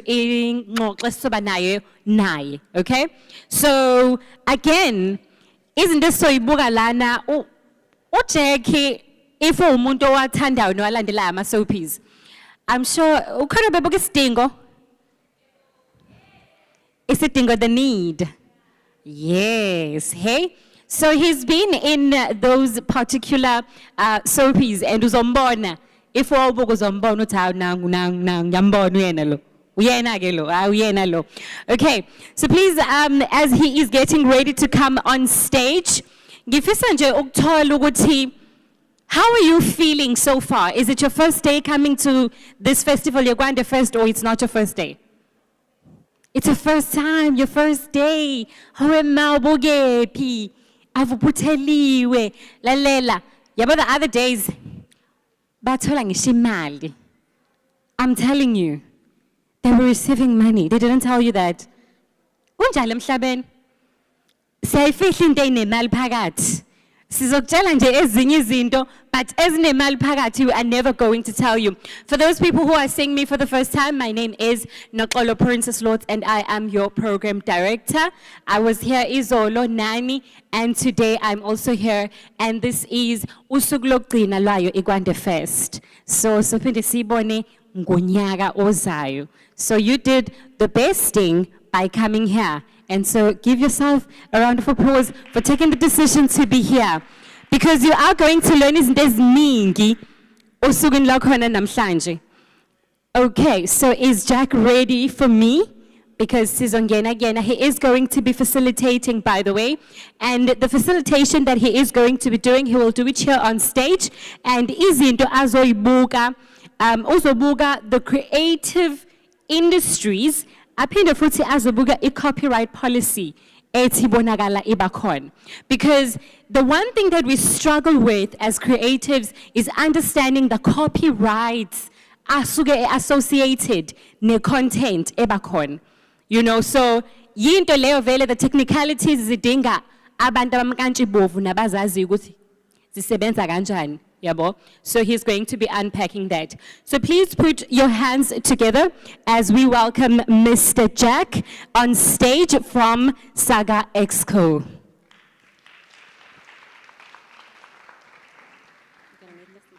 Is this my mic? Thank you. Perfect. Hello, everybody. It's so good to see you. How many actors are in this group today? Any filmmakers? Yeah, photographers, directors, creatives. Yes, you're all creatives. It's really good to see you all. Thank you so much for being here. I want to say a very big thank you to the organizers, the Provincial Department of Economic Development and Tourism. I think you are absolutely wonderful hosts. I want to thank all your service providers who've been so incredible in making this such a warm, welcoming, and hospitable stage for us to be in so that we can share the knowledge that we have. So, I need to talk to you about copyright ownership. And because I come from the South African Guild of Actors, I'm going to talk to you mostly from the actor's perspective. And to some extent, it will also apply to you as directors, it will apply to you as creatives. If you look around, I've seen some incredible arts and crafts and design work around me. Have you seen all of this as well? It's absolutely beautiful. Now, each of them are designers, right? So the reason it is incredibly important for them to understand copyright ownership is because if they come up with an original concept, an original design, it would be important for them to own the rights of that design. If they don't own the rights to that design, what is going to happen is somebody else is going to come and copy that design, and that somebody else is going to start making money from their design. Can you see what's dishonest about that? Here's my friend Londiwe. Londi, can we take a picture together? Let me just come down here.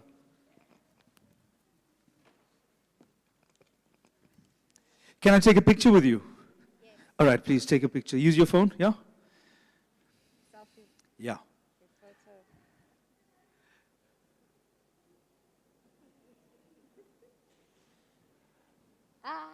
You got it? Yeah, got it. Okay, great, thank you. So, do you take pictures like that with your friends and your celebrities? Yes. So now Londi has got a picture of me, right? Now what if she decides she's going to go and put that on a campaign? She's now a designer. She's going to take my picture and she's going to put it on her advertising material. And she's going to start making money from that because now she's selling her designs with my picture. Can you see the problem? If she was going to use my picture in her advertising, she needs to ask for my permission first. You can't just take somebody's picture and put it on some advertising and say, I'm going to use that person's picture. That is stealing. That is stealing somebody's image. You cannot steal somebody's image and start making money from somebody else's image. So Londi, if you're going to use my image, please, you need to ask permission. All right, you can post it on WhatsApp, but please don't make money. Thank you for that. Has anybody here heard of Henry Cele? You heard? Where did you hear his name before? Shaka Zulu. He was the most incredible Shaka Zulu we have ever seen on South African TV. Do you know how long ago that was? 1985. 1985 is when Shaka Zulu, Henry Cele, was on South African TV bringing to life the role of King Shaka. That was the most incredible portrayal that we saw on South African TV. And in fact, the series did so well that the producers said, we must sell the series. We must sell it into Africa. People must know the story. We must sell it into Europe. People must know the story. We must sell it into Great Britain. We must sell it into the US. And the world bought the series. The world loved the series. The world was introduced to Henry Cele and his characterization of Shaka Zulu. That character, the series, and Henry Cele became world famous. So the producers, since 1985, have been selling and selling and selling the series over and over and over and over. Since 1985 until now, how much money do you think the producers have made from selling the series over and over and over? Any ideas? Millions, billions. He is quite right. More than 5 billion rand. 5 billion rand. You know how much is a billion? A billion is 1,000 million. That's how many, that's what 1 billion is, 1,000 million rand. So 5 billion is 5,000 million rand. That's how much the series made around the world. in Africa, in Europe, across the US. That is how much Shaka Zulu, the series, has earned. Of that, how much do you think Hendrik Tele earned for himself?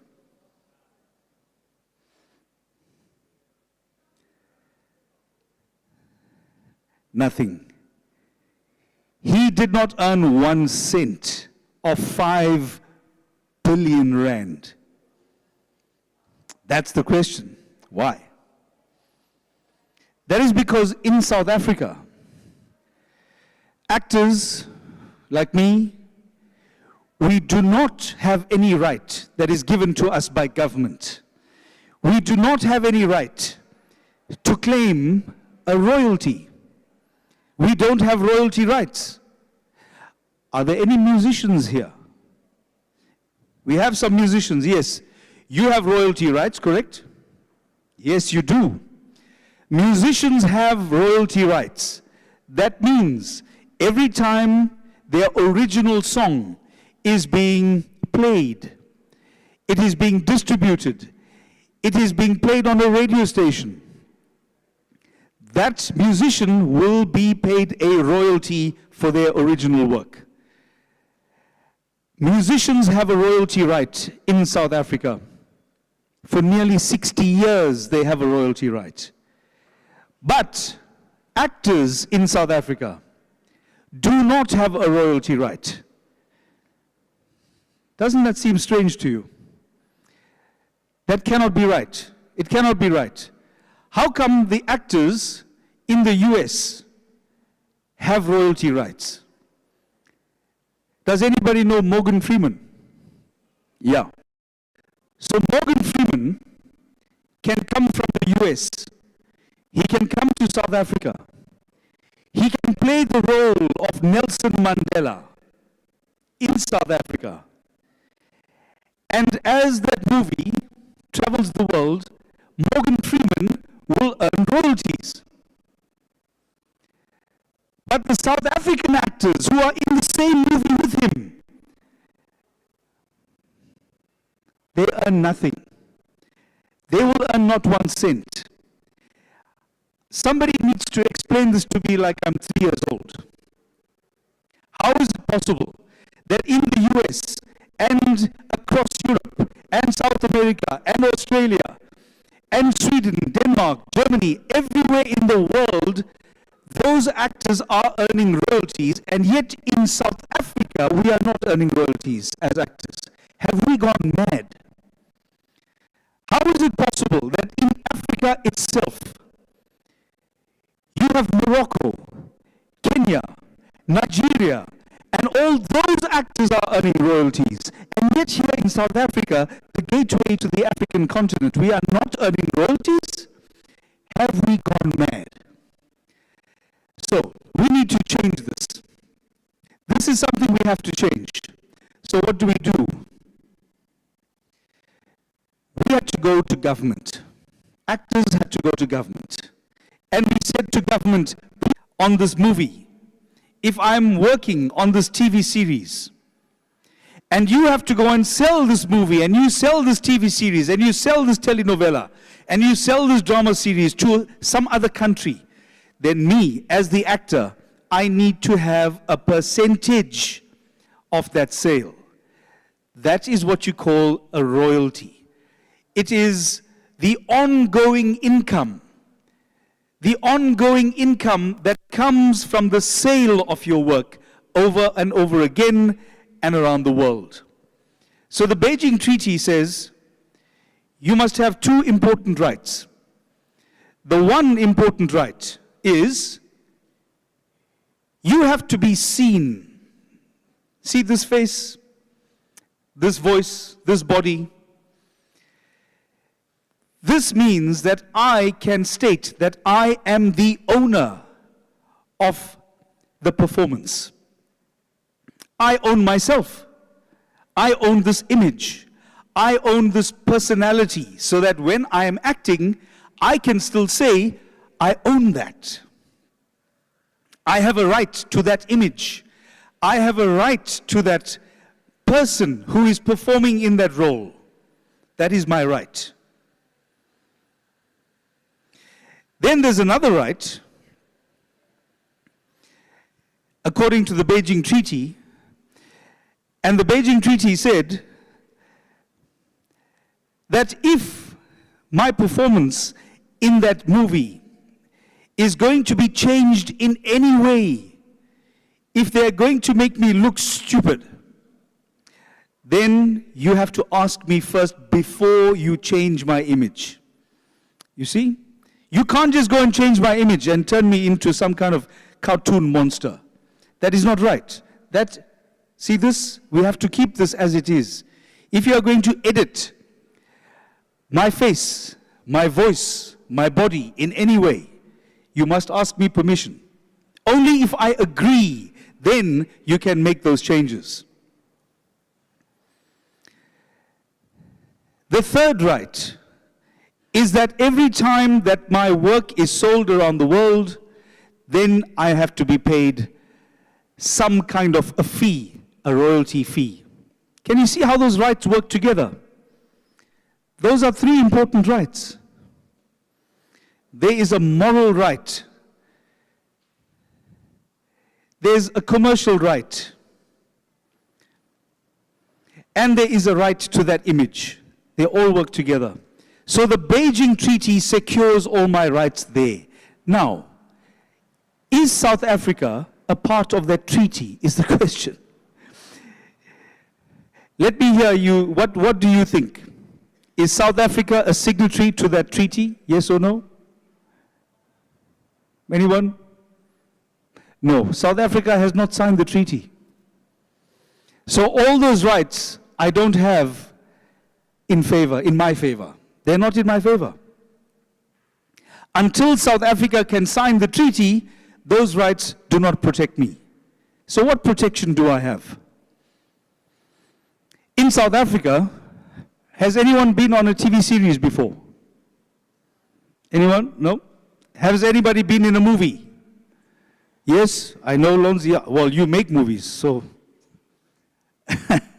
Yes. In South Africa,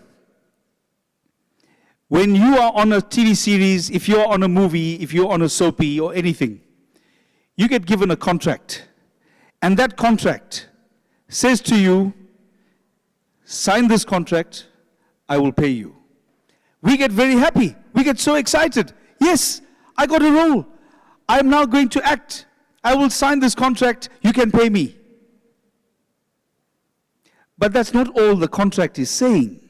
The contract is also saying, I as the producer, I as the broadcaster, can take your image, I can take your performance, I can take this TV series or I can take this movie and I can sell it around the world over and over and over again, and I never have to pay you again 1 cent.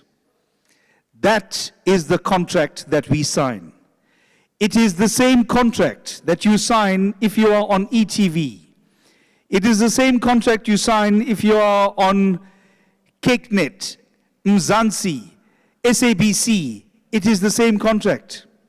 You sign away your rights to any further payments. You will never have any payments due to you. You will never have any rights again. That is how the contracts are written. So let's just say Londi is given a role. And Londi is given the contract and they say to her, Londi, we like you for this role. Please sign the contract. And Londi will look at the contract and she says, but you're taking all my rights from me. I can never earn another cent from this again, ever. And they will say, yes, take it or leave it. Londi, maybe she hasn't worked in a few weeks. Maybe she hasn't worked in a few months. Londi is now desperate, like all actors in this country.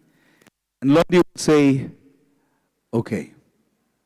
So she will sign that contract. She will get the role. She will be paid only for her performance. But what happens next year when that movie is now being sold around the world? Does Londi have a right to go and ask for extra money then? She has no right.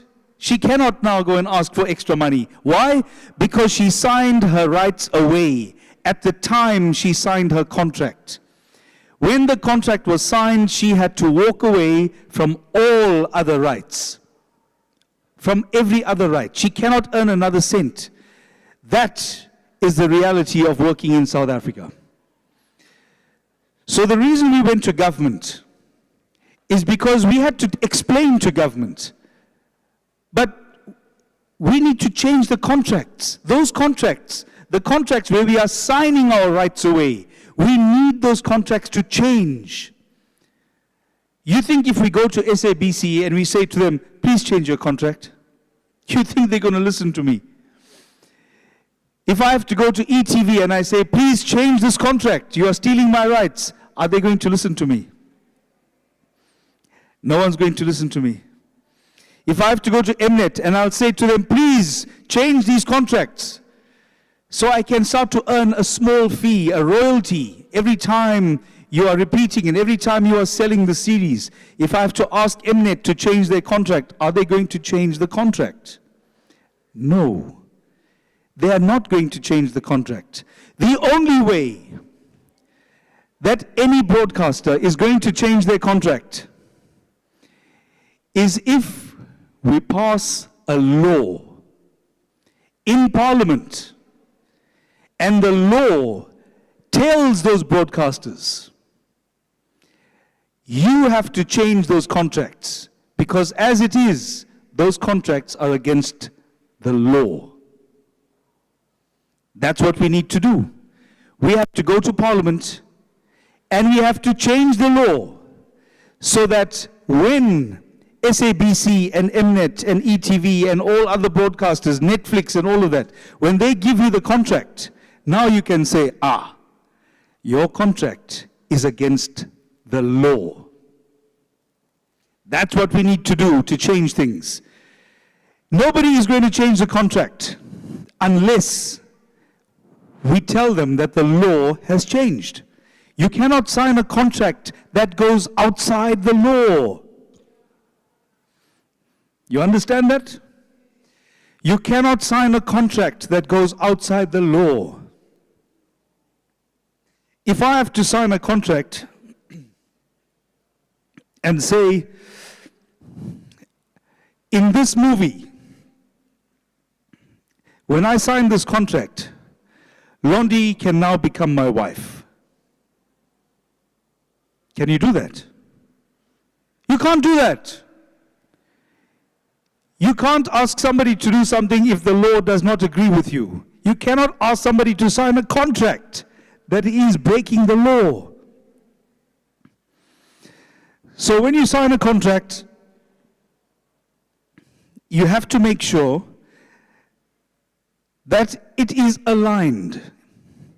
It is in agreement with our constitution and with South African laws. So you have to have a contract that agrees with those two things, with the constitution and with South African laws. So which are the laws that need to be changed? There's two important laws. The Performers Protection Act is from 1967. The Copyright Act is from 1978. Both these laws are so old. They are so old that they do not function in today's modern society with today's modern technology.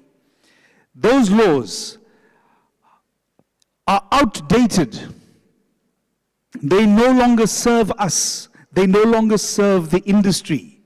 They do not protect actors' rights. They do not understand.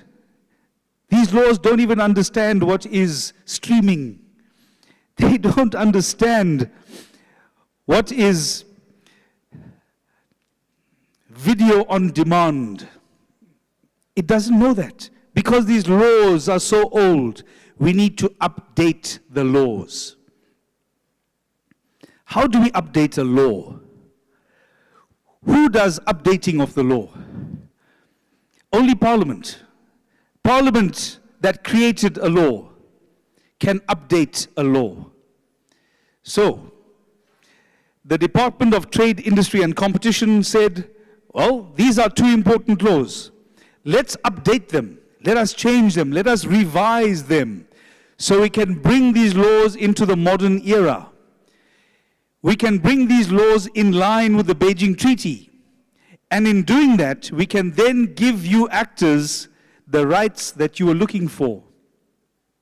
We can now give you actors the rights to earn royalties. So from 2012, there was an ongoing project to look very carefully at both these laws. What are the laws? The Performers Protection Act and the Copyright Act.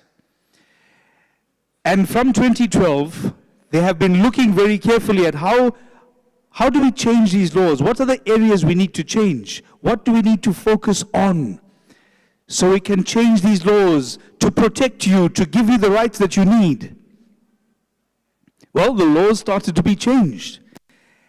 And the Department of Trade, Industry and Competition started to change the laws, to change the wording, to introduce the rights, to bring the new rights into the law. And so, in 2016, the laws were brought into Parliament. And they said, right, now let us make sure that the rights of the actors are protected, the rights of the photographers, the rights of the publishers, the rights of the writers must all be protected. So, as the bills, these are called the bills. It's a bill because it is a law that still needs to be confirmed. It's not yet a law. It's still a bill. A bill is a law that is in the making. It still needs to be signed. It still needs to be agreed to. It is a document that contains the laws that are in the process of changing. I suppose it's a trans law. Hey, Lons. So while the bills are in the process of becoming law, it means that everybody has the right to give their input. You, as the public, industry stakeholders, industry organizations, other government departments, everybody has a right. That is why, since 1994, we all have the right to give input to anything that goes on in Parliament. That is our new democracy. That is what you call participative democracy. You have the right as the public to participate in the process of making law. So, as the bills came through Parliament, Parliament said, come and tell us what you need. Come and read the bills. Tell us if you agree. Tell us if you don't agree. Tell us what needs to be changed. And since 2016, the bills have been in the process of being drafted, redrafted, changed, interrogated, and a lot of people are saying, yes, like Londi and me will be saying, yes, these laws are good, these laws are right, it's giving us the right to earn royalties. And there are people who are saying, no, it's bad. It is the worst thing. It is terrible. It is destructive. It will damage the industry. Can you guess who are the people who are saying that it is wrong, that it is bad law? You have any idea? These are the international studios. These are the local broadcasters. These are the local producers. These are the people who do not agree with the bills. They object to actors earning royalties. They do not see the progress that is in the bills, and they do not see how these bills are coming to transform our industry.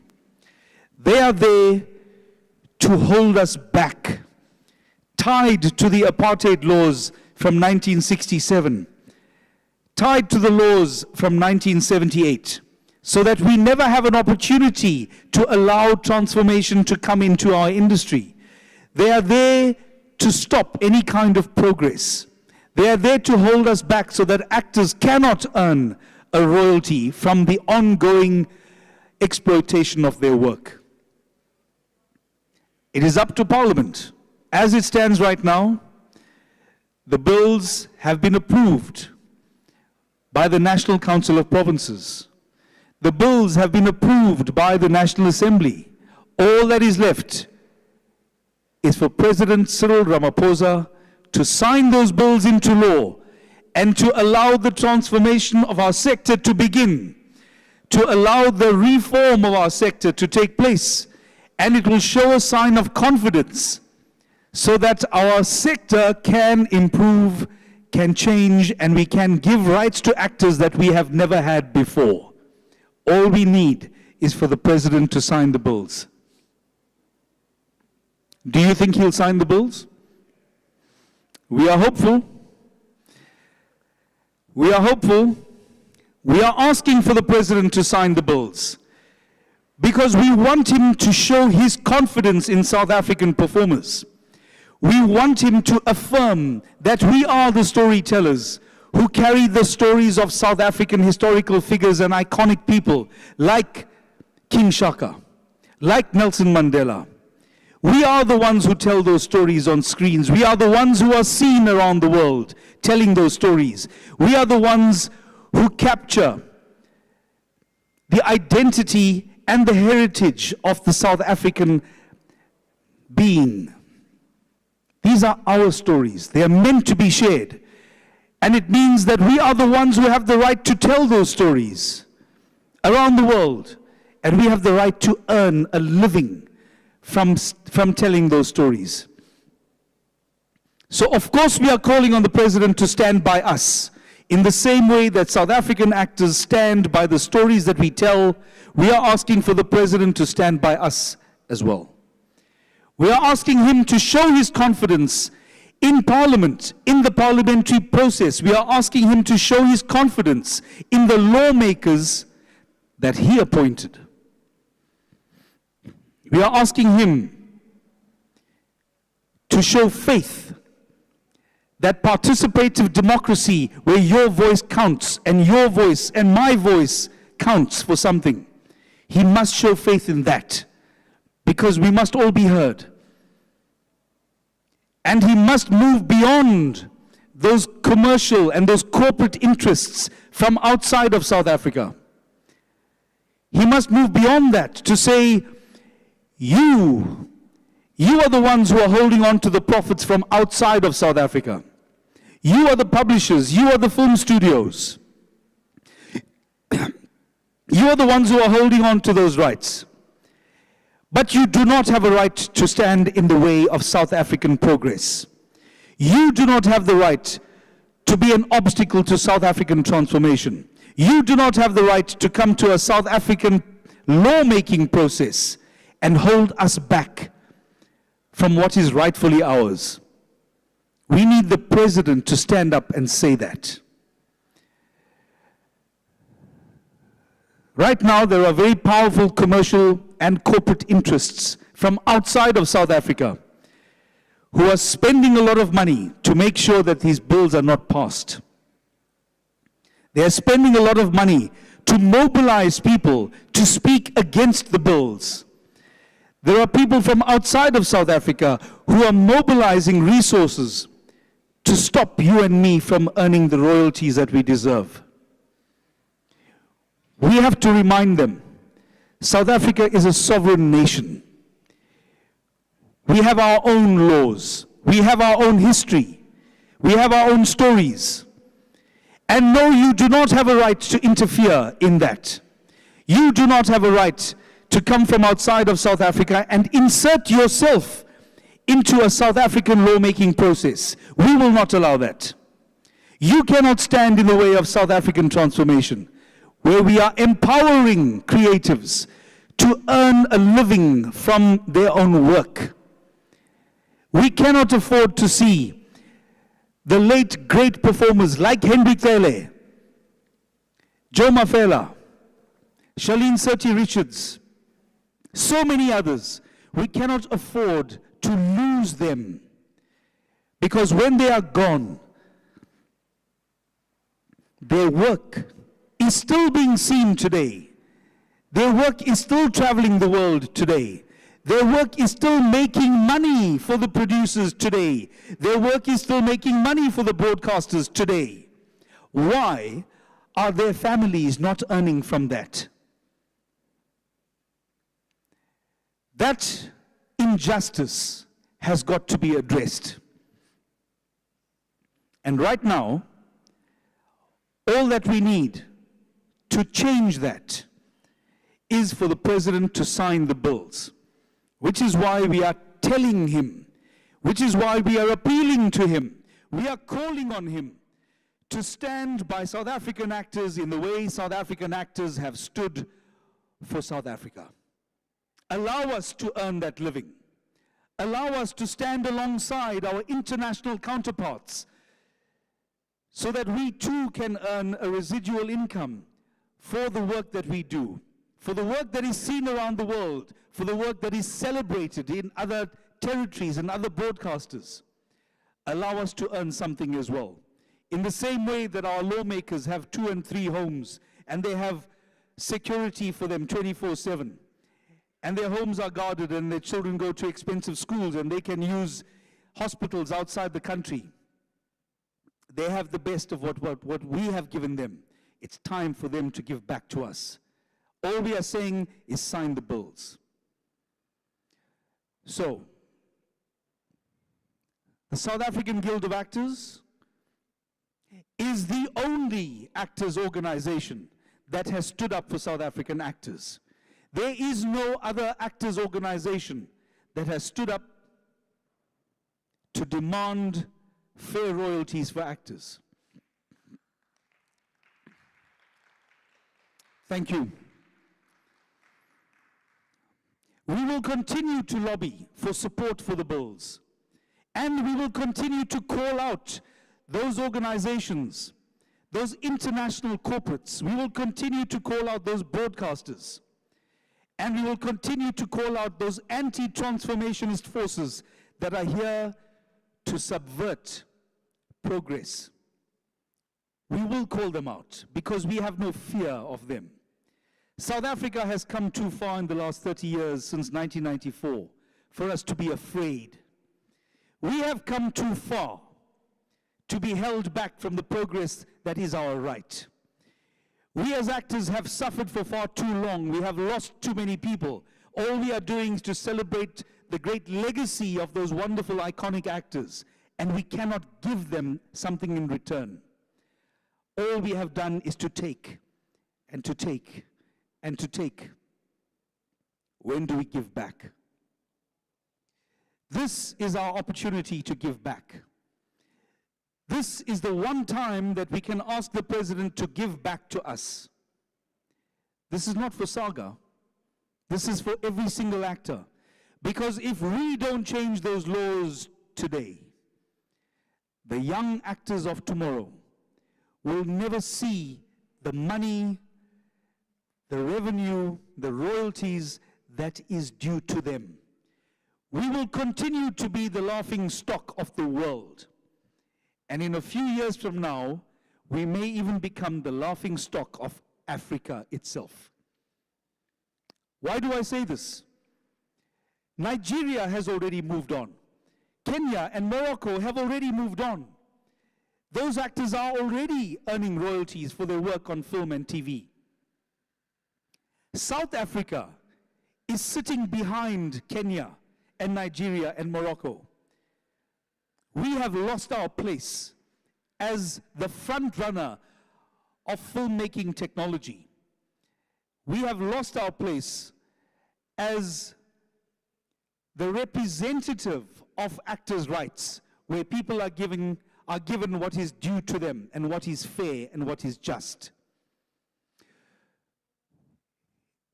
it has come down to the process of signing the bills. We will soon launch a campaign as SAGA, the South African Guild of Actors, and I will be asking you for your support. We'll be saying, promote this message, take this message. Let us call on Parliament, let us call on the President to actually stand up. Show us that he cares. It's very disturbing to me that not in one State of the Nation address, in all the years that this President has held his place, his office, not once has he ever mentioned the creative sector. Not once. He has never spoken up for the designers or the bead makers. He has never stood up for the people who do leatherworks and designs and authentic African designs. Not once. Nothing has he mentioned. Nothing has he said. It is time for him to show us that he understands what the sector is all about. So it's not just actors, it's all creatives. All creatives. When we start our campaign, I'm hoping that you will stand alongside us as SAGA, stand alongside South African actors, as we, South African actors, have stood alongside all the other creatives. We have never told musicians you shouldn't earn royalties. Why are musicians saying that actors can't earn royalties? Why? The people who are collecting royalties for musicians are standing up and they are telling the President, don't sign the bills. Why? What did we do to you? What did we do to you? Why are they saying that they mustn't be regulated? We already know that there are collecting societies that are stealing royalties that are due to the musicians. If they are stealing royalties that are due to musicians, then shouldn't the musicians be calling for those collecting societies to be regulated? That is what the bills will do, is that they will make sure that those people who have the mandate of collecting royalties should and must be regulated by law. How come they're not regulated by law? And we are wondering why royalties are stolen? We are wondering about this?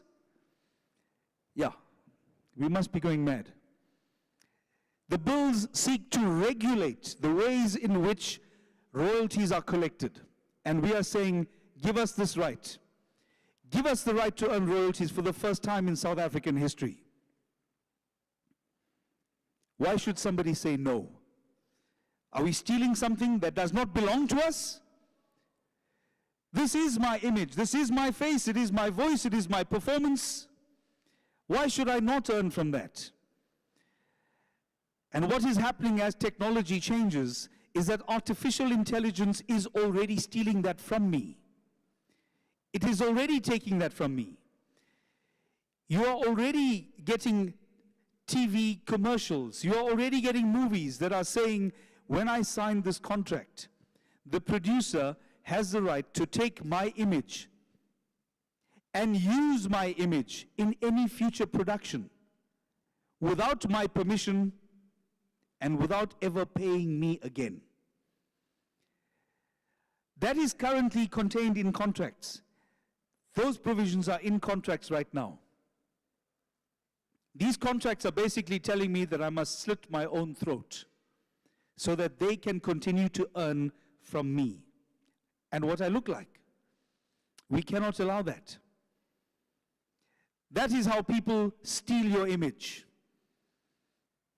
That is how people can take a photograph of you, put it on a poster and put it in a magazine and put it in some kind of advert, and they'll never pay you again. Why? Because you said, yeah, here's my image. You can use it however you like. We cannot allow people to steal our image.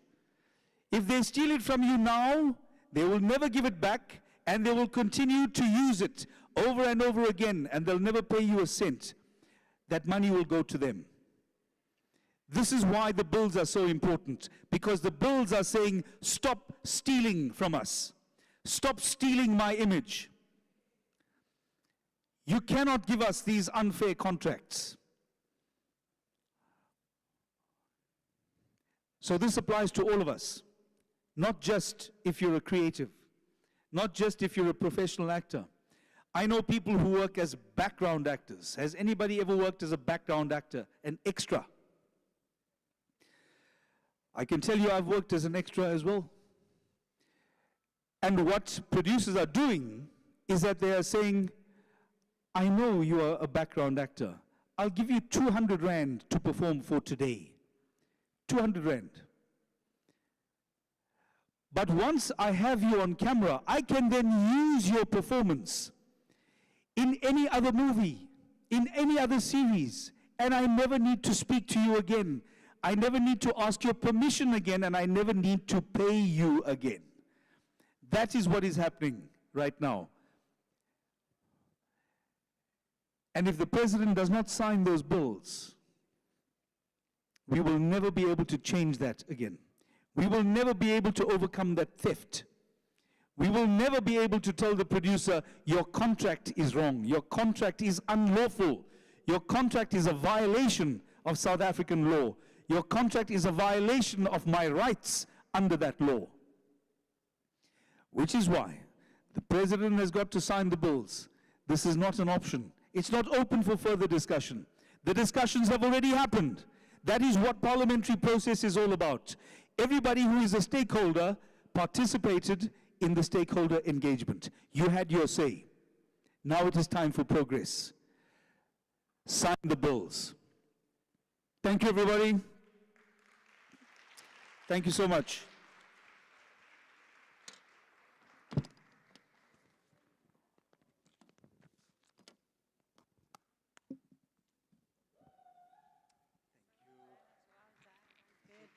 A big round of applause. Thank you so much.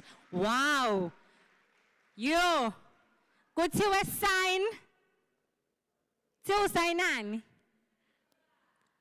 How bentshela manje nje kuthiwe sayinani? Sisayinani? Lalela. Uyacabanga sebenzisa izinto zakho nje bengakutshelanga. Ungathini? Nizobatshela? Noma nizobasaba? Niyabasaba na? Niyabasaba na? You know one thing is, if you are a knowledgeable and a well-informed brand, people respect you and they take you seriously. It's how you portray yourself ebantwini. La bezobona khona uthi ay lo sizomphatha kanjani. Ay ngasakazi nje lo wow uyayibonela nje nawe. Ay sokudlala lokho sithi. But the minute uzobavezela lezi zinto ukuthi you know all of this information eqeda ukuthi ithulwe la stage right now, bazoqala baba ukuthi hayibo besithi siyamazi washintsha udludla waphenduka udladla. You know yasazi leso sisho washintsha udludla waphenduka udladla sho kuthini lonto? What does it mean? Are you Zulu? Thank you. Yes. Hayibo, sengithukile phela ngithi ngihlezi namakhaladi ningitshele phela hayibo. Angifuni phela ukuphuma ethunini. But thank you so much for being such an nama organizations. So if you've got your own company lapho i-production yakho usayikhulisa, ngisho ngathi uyikhulisa ngo YouTube or ngo Facebook, but leyo company yakho uzolalela ulalelisisise la. And then we are also going to have Maisha Musala, who's going to be coming on stage, and she will be looking at the step-by-step guide on how to apply for funding, presentation of 10 minutes. Angithi kuba nema ngabe so shortlistiwe ukuthi ngenzeka bakunike bese bayakubiza bazofuna ukuthi uzoba presentela le idea yakho nayo. So yenza kanjani leyo nto leyo. So she's going to be giving you that guide step by step. And then we are also going to be having the virtual one, which I spoke about, and that was Elia Ndo. And into azobe yena 18, it's the industry incentives and funding criteria or requirements, should I say, of the high level of frequently non-approved applications. Khona uzokwazi ukuthi ukuze unga-approvwa kusuke kwenze njani, uzu approve kusuke kwenze njani. Over to you, moderator. Thank you so much. Sanbon. Sanbonan. Ninjan. Siapil. Thank you so much, Nokolo, for the introduction. Igama lami mina nguThobile ngwakaXimba Isibongo ngiqhamuka eKCAP. Apart from being a center manager at KCAP, I also manage a film festival ekuthiwa KZN African Film Festival. So ngicabanga ukuthi ke ngiyazazi izinto nama issues abhekene nama film makers when it comes to funding, which is a gist of our discussion today, this afternoon. Before siqhubeke bangake lakuthina who have tried to apply for a film funding, whether you were successful no you were unsuccessful. We just want to assess our audience. 1, 2, 3, 4, 5. Okay, at least sikhuluma nabantu okuyibona. So Sinosenzo Zindela la, he's my guest. He's going to be talking about some funding opportunities that are available both locally, nationally and internationally. Jobegate Seshile, program director wetu. We have Maishe, who's going to be coming from Film Commission. She will be taking us step by step about what to do mangabe ufuna apply la funding. Ungabuza ke noma ngoka Film Commission or nomikopi. She's quite clued up because that's her field. And then virtually we are joined by Eliando from the DTI, who's also going to be talking about if funding, maybe mhlampe why there are so many funding applications that are being declined. Uzobe siza ke sitshela ukuthi why these fundings are being declined, what are we doing wrong, and how we can make it right. Okay. Okay, let me allow my guest here on stage with me to kindly introduce themselves before we proceed. Mr. Zindela, over to you. Thank you. My name is Sendo Zindela. I am the film producer. I'm also a sales international. My company is selling movies internationally. I'm a director and the founder of Uku International Film Festival that has been running for the past 12 years. And my main speech today will be on how you can access international opportunities that are there. And mostly, I know that there are a lot of opportunities out there, but I'll be focusing on breakthrough opportunities that can make you actually be able to sustain your business locally and internationally. Thank you. Thank you so much, Mr. Zindela. We also have Maishe from Film Commission. Good afternoon. Thank you, esteemed moderator. Thank you for inviting me to talk about the funding opportunities at KZN Film.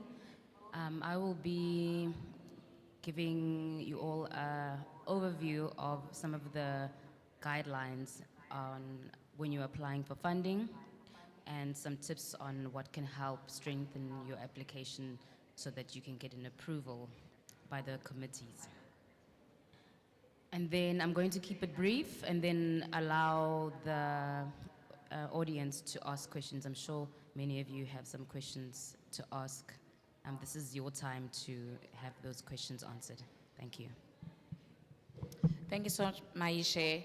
And also, virtually, we are joined by Eliando. Please, Elia, kindly introduce yourself. Afternoon, everyone. I hope I'm audible from your end. If I could just get a confirmation. Hello? Yes, we can hear you. Oh, thanks so much. My name is Eliando. I'm from the Department of Trade, Industry and Competition. I look at transactions relating to film incentives, and we have different incentive programs. And for the purposes of today, we'll be looking at the black film incentives and also what are the pitfalls that black filmmakers should avoid. Thank you. Thank you so much, Aliyah. So guys, I promise this is going to be a very informative session. Take notes. I hope you guys have your pen and paper, because after we've done with our discussion, we're going to allow you to ask us questions based on what you need to know, based on what they've said. And there's from DTI, there's Film Commission, and then there's Usenzo, who's also a filmmaker. So feel free to ask your questions, so that nizobuza relevant questions, all right? So, mhlampe ngiqale ngawe, Mr. Zindela, njengomuntu who's made films, also part of our film festivals. I know you coordinate UGU International Film Fest, and it's an international festival. You also have done a movie, few of your movies are internationally. You work with abantu international audience, noma funders. Can you just take us through how can we access funding in South Africa and also internationally? Funding. What are some of the strategies that you use to funding as a filmmaker? Okay. Thank you very much once again. The first thing that we all need to have or need to know before you can actually access funding, it begins with an idea that actually must be developed into a very good script. Once we have the two, then we have the foundation. But I always say, we need to be able to turn your stories into something that is viable, that can be bought. Because there are investors out there, but they're always looking for something that is unique, that can actually set them apart, or that can have return on investment in one way or the other. That is our first advice I can give when it comes to films. Without the script, you won't go anywhere, because the people who are finding the films, they've been seeing a lot of script before. So they know what is working or not. Then the second step is to always be adaptable to what is happening at that time, because a script alone cannot take you anywhere if you are not actually relevant to what is happening. For example, I know that all of us, we did hear or we know what is called AI, right? But now, if I can ask you, how is AI relevant to the film? How can you use AI for your advantage to be able to attract local and international investors or partners? We need to know how to use that. I wonder if maybe I can continue, but I wanted to emphasize those are the basics. Once you understand those two, you will, if you don't succeed, but you will, if you don't succeed somewhere, you will succeed somewhere, because AI never lies to you. Because AI, they use algorithm and they track what is being searched, who is being searched a lot. So if your script has a certain idea that is being searched for by many people all over the world, then AI will tell you this script is working or is relevant or not. If maybe the content of your story now, the characters that you have inside the story are really what is being searched for, then also that is going to be additional to the content. Then from there, once you have the script ready, the characters ready, now it must be compared to other films. The AI will give you the recent statistics. So which means, by the way, you must be able to use the AI for your advantage, because AI is not emotional. It can't look at you and say, you are black, I can't approve your script. But if you actually, when you have a script, you use AI to assess it and also engage other experts and other companies who know how to look for a viability of a script based on the characters. It will tell you also who is relevant for you to hire at that moment. I think those are the two that can help someone to actually be relevant and get money locally and international. Thanks. So, Mr. Zindela, just a follow-up on that. Are you then saying, say I don't have a script as yet, Yeah. but I've got a proposal Okay. on a film that I want to make, and I'm approaching maybe a US embassy, for an example. You're asking them to support you. Is it a must to have a script in place already, or can you just submit your proposal of an idea before creating a script, especially with the international funders? Okay, first of all, I will maybe reiterate what I said. I said it begins with an idea, not a script. Because there's a process from an idea towards a script that is locked, that can sell. Which means if you approach maybe funders, like as you was suggesting, maybe the embassy, it depends on their requirements. If they do accept ideas, maybe like a synopsis, half a page or something, if their requirements actually allow them to do that, you can. So it's not something that is casted in stone, that you must have a script. It begins with an idea. The idea must be on paper. So which means then you can approach people like the KZN Film Commission. They turn the idea into a script. Or else maybe you approach other international, it depends on also your idea. Because you might have an idea that is maybe around gender-based violence in around the locations. But only to find that story is not relevant to another developer who is international. You know, it may be relevant to the commission locally, and also work. But when you now want to approach the internationals, you must really come with an idea that can travel, that can influence and be relevant to many sectors. So they do also accept ideas, because before they even read the script, they need to know if you can pitch it. Then like as a short synopsis. Then from there, then they can fund you, or like they can support you to develop a script, so to say. So, uthi Mr. Zindela, idea kangabe idea lana nje at the station kuphela. It must be an idea ezokwazi ukuthi idayise na kwi-international market. Shuthi akube yinto ungabe isitori sakho nje sasekhaya uthi masifika kwenye indawo singazwakali kahle. You want to come in? Yes, Please. thank you. Thank you, Mr. Zindela. I'm happy that you started with introducing the audience to the fact that it starts with an idea, right? And it does, an idea or a concept. But an idea or a concept is not a story, right? And a lot of people some have an idea and think that it's a sellable script, and it's not. There's a technical process that in the development process that the concept or the idea goes through in order to make it an engaging story that audiences will connect with, that commissioning editors will be interested in, that film festivals, sales agents will be interested in. And I always urge people with ideas and concepts to invest in, you know, when you have a proposal and you're going to submit it to a funder, there's a lot of work that goes into that proposal, right?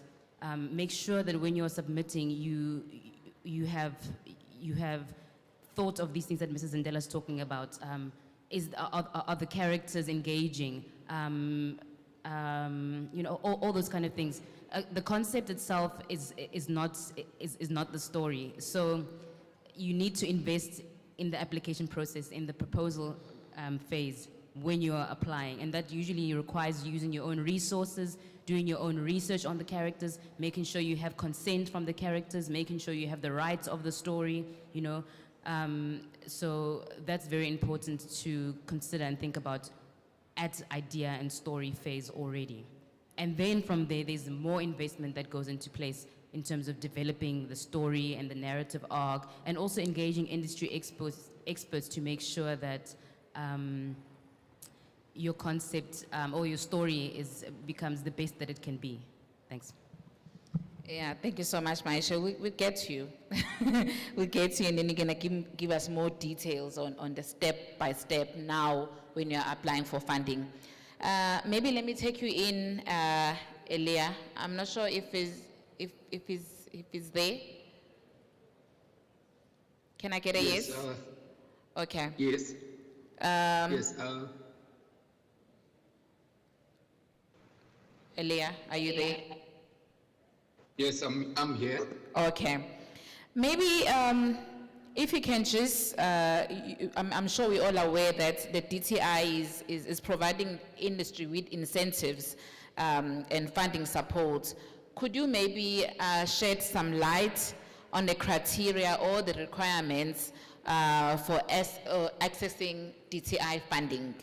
While you're at that, additionally, could you please just tell us the common reasons why there are so many projects that are not being funded by the DTI, why there are so many rejections? Maybe where are we going wrong? Yeah, thanks so much.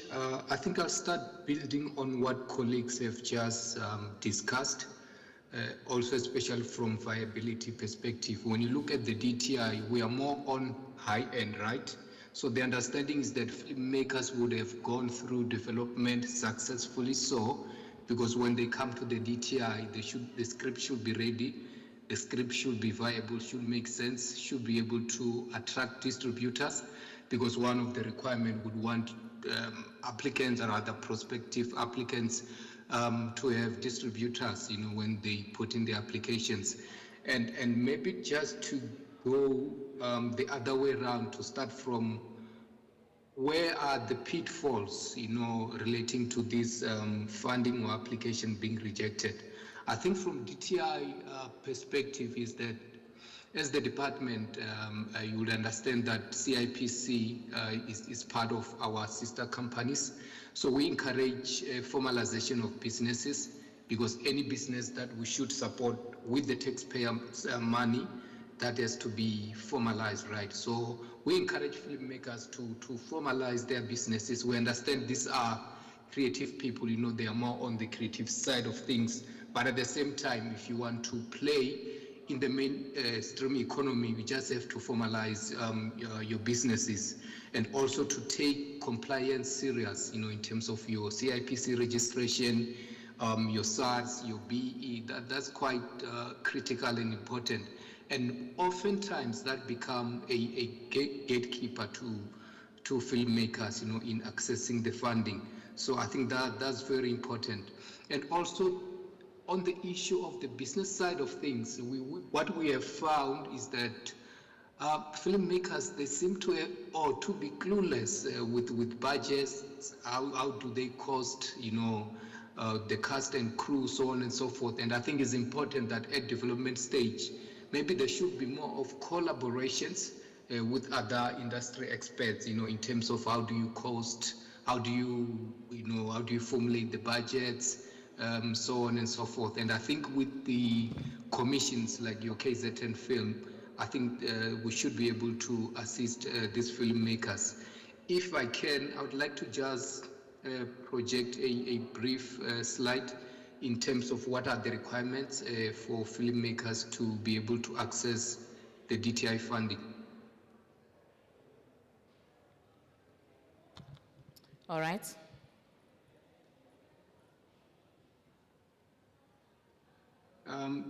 Just give me an indication if you are able to see my screen. We can. Yes, we can. Oh, no, we can't. Thanks so much. Oh, yes. I missed that.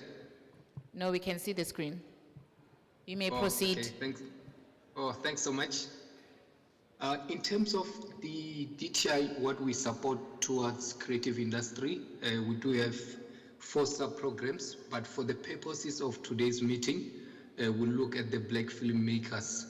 Well, in terms of our objective as national department, we would want to encourage content creation, the telling of our stories, and also the ownership of IP. I think that's very important, because that empowers Black filmmakers. You are able to participate in the revenue generation, revenue sharing.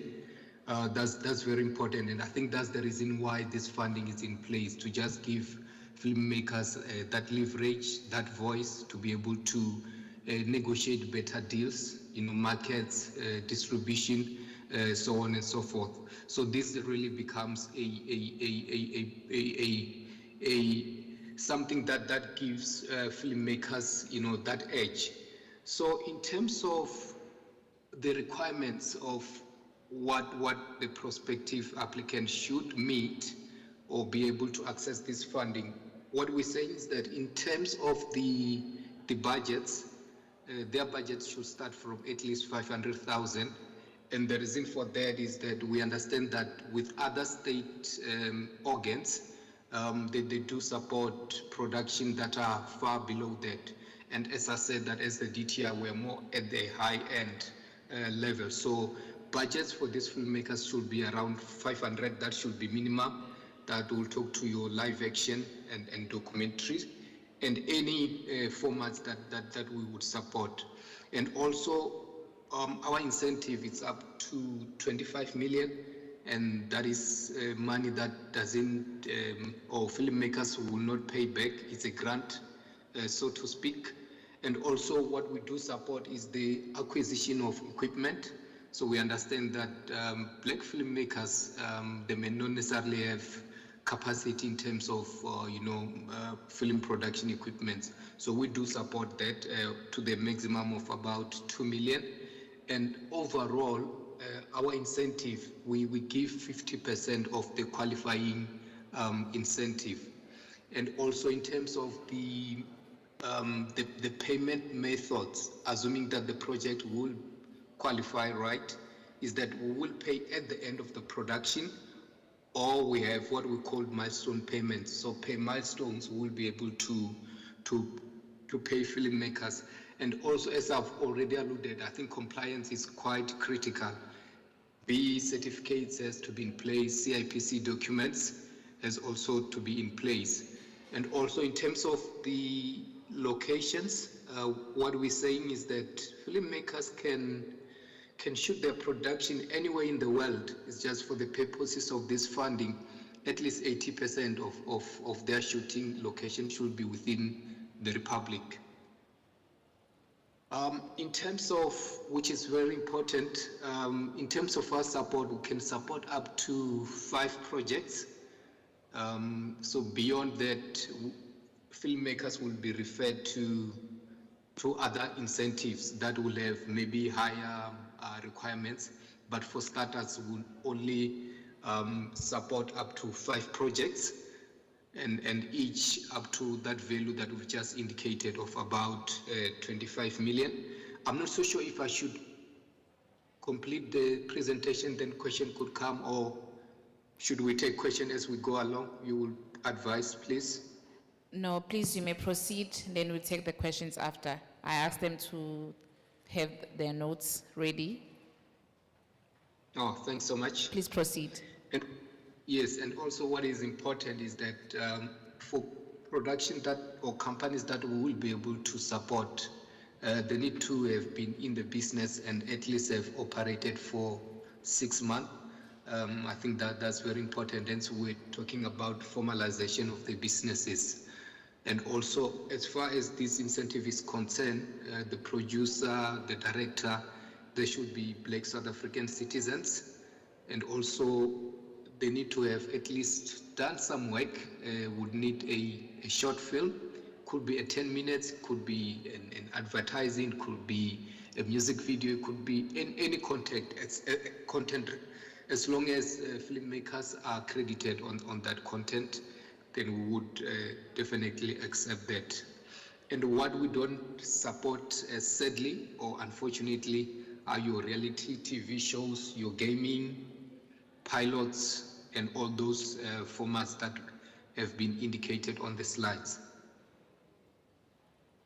And also what is important is that we do co-fund with other state agencies, but what we're saying is that in aggregate, all the government funding should equate to 80%, So 20% filmmakers should get that from other source of financing except government. That could be your equity, that could be money from families, friends, so on and so forth. So what we're saying is that because these are government and taxpayers' money, so filmmakers as business people, they must have skin in the game. Therefore, they must have that level of 20% that they should contribute to the production. And in brief, that's the high-level overview of the presentation. And thanks so much to the audience and everyone. Okay, thank you so much, Alia. We will take questions a bit later on, but I just have two questions for you. Compliance, can we just talk about compliance? You did mention that it's a gatekeeper. I understand you cannot be funding everybody, but sometimes I feel like it is indeed a gatekeeper, even for projects that are needing the support or are deserving the support. For an example, you sometimes get rejected because your letter is not dated. Or your ID copy is not certified. I mean, it's me. I'm Toby Leklimba. This is my ID. And when I did my submission, maybe it was still within the given time, but still I'll get the response that I'm being rejected because this ID copy was certified last year and it's 2024 now. Those are things which I sometimes feel they are a bit unfair to those who are applying. Can you just tell us more? Because remember I asked that why there are so much of projects that are being rejected by DTI, and sometimes it's those slight things that you guys are saying no, we'll reject this person because of 1, 2, and 3. Shouldn't we be looking at maybe the content or the project itself? Is it worthy to be funded or not? Why are these compliance documents are gatekeepers? Yeah, thanks so much. And I think it's critical for our audiences to understand maybe a distinction between a refer back and a rejection. And from our perspective, we don't necessarily reject applications. If applications are incomplete, we will engage with applicants in terms of requesting those relevant information, before we could even reject per se. So it's more of a refer back. And when you look at our role, we play a developmental role, right? And when you look at the emerging Black Film Incentive, maybe what is the confusion is the refer back, where we would say your ID is not certified or your BE SON affidavit is not signed. That stamp of the police or the commission of oath, it's missing. Those are nitty-gritties that would engage with applicants. But I think also it's equally important to just indicate that, remember, as government, we get audited. So information that we receive should be credible, should be verifiable. So that's very important. And so we're saying, I think it's important that filmmakers, if I may say that, maybe we take ourselves serious. What we've seen is that people will send you documents that are incomplete, documents that are not even visible. And you ask yourself that if you were to go to the bank and request 5,000 or rather 10,000 for a loan, you will adhere to strict requirements, right? So, and I think it's important that when you negotiate with international funders, as Mr. Senzo was saying, I mean, for them to be able to take you serious, you need to take these smaller things quite serious. So yeah, I think that's what I can say from our perspective, and we don't reject application per se. would refer them back, engage applicants, would also phone them for that matter. If there are any applicant that we have supported, they can even tell you, we'll tell them, send us email, give us your numbers, we'll call you, we'll explain how to complete a form, so on and so forth. So in brief, that's my answer. Thank you. One last question before I let you go.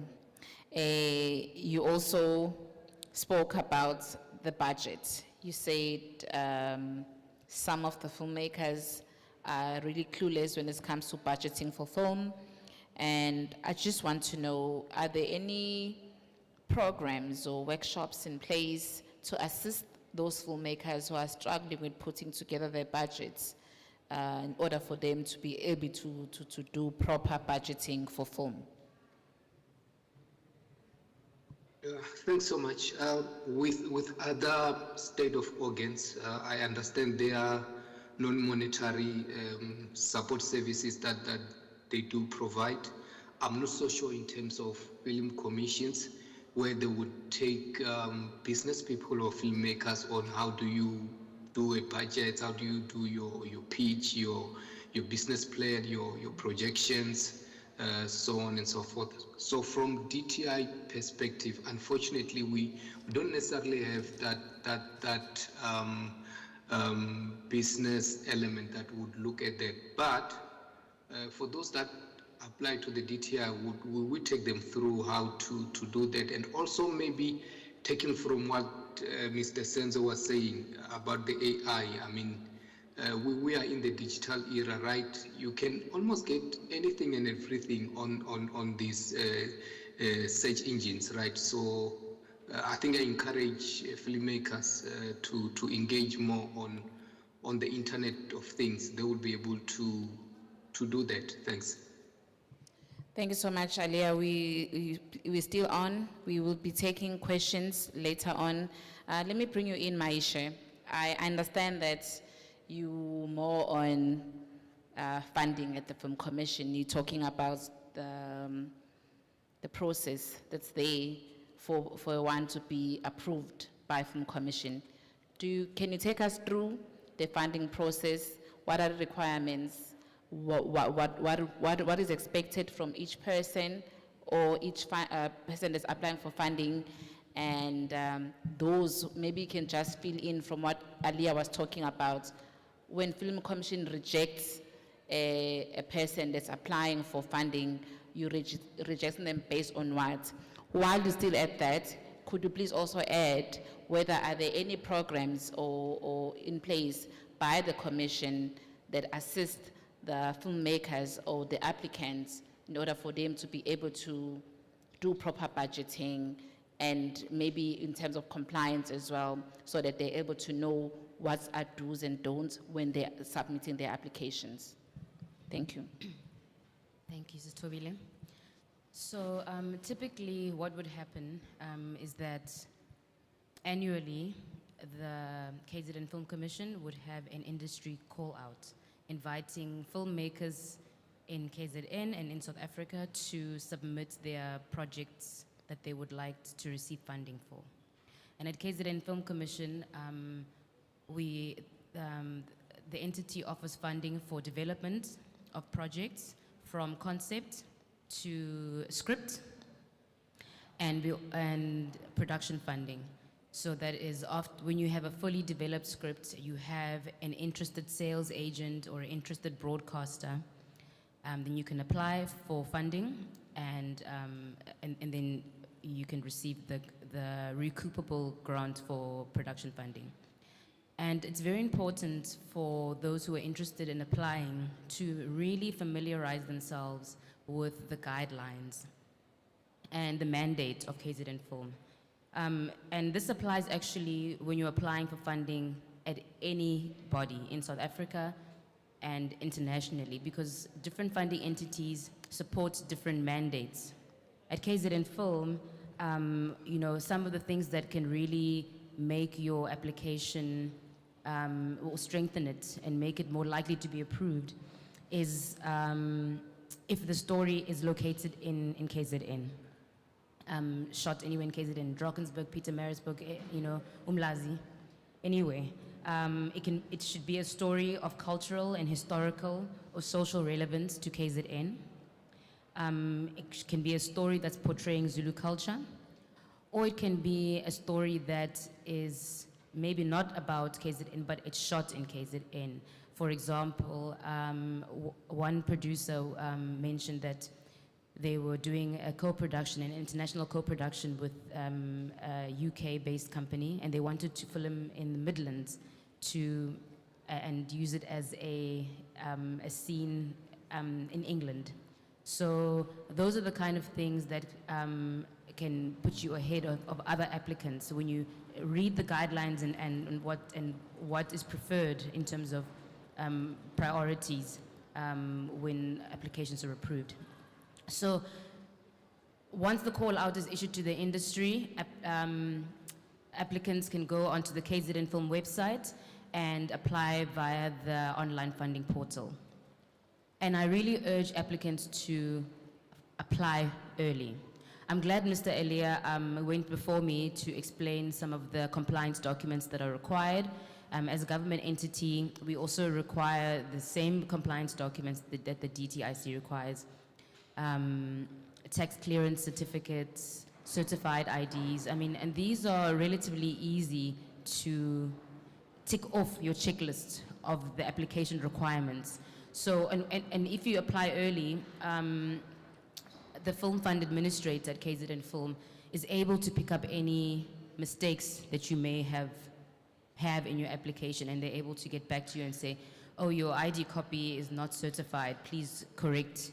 So we do offer that kind of support to applicants to ensure that their application gets past that first phase. A lot of applications in the past really were failing or falling short on the compliance process and the compliance phase, and that's just the first phase. So apply early so you can get that feedback so that you can correct your documents, correct your BE, all those things, and then your application will then move on to the next phase where the creative part of your proposal is evaluated by industry experts. So, excuse me, a big part of working in this industry is collaboration, right? It's a creative industry, and some things are subjective, especially when evaluating proposals. So at KZN Film, we ensure that proposals and applications are seen by a panel of evaluators to give those applications or those concepts a fair review. So it is very important. And also, Mr. Elia and Mr. Senzo was talking about making sure you get input about budgets. If you're not savvy on budgets, have relationships with producers, other people that have applied to the Film Commission, and ask them, show me a template of a budget, so that there's so many resources out there to really to help you to make sure your application is successful. So again, so on the second phase of the process, your application goes to industry evaluators, and they really look at the whole application. They look at the creative, they look at the budget. Is it feasible? Is the right template used?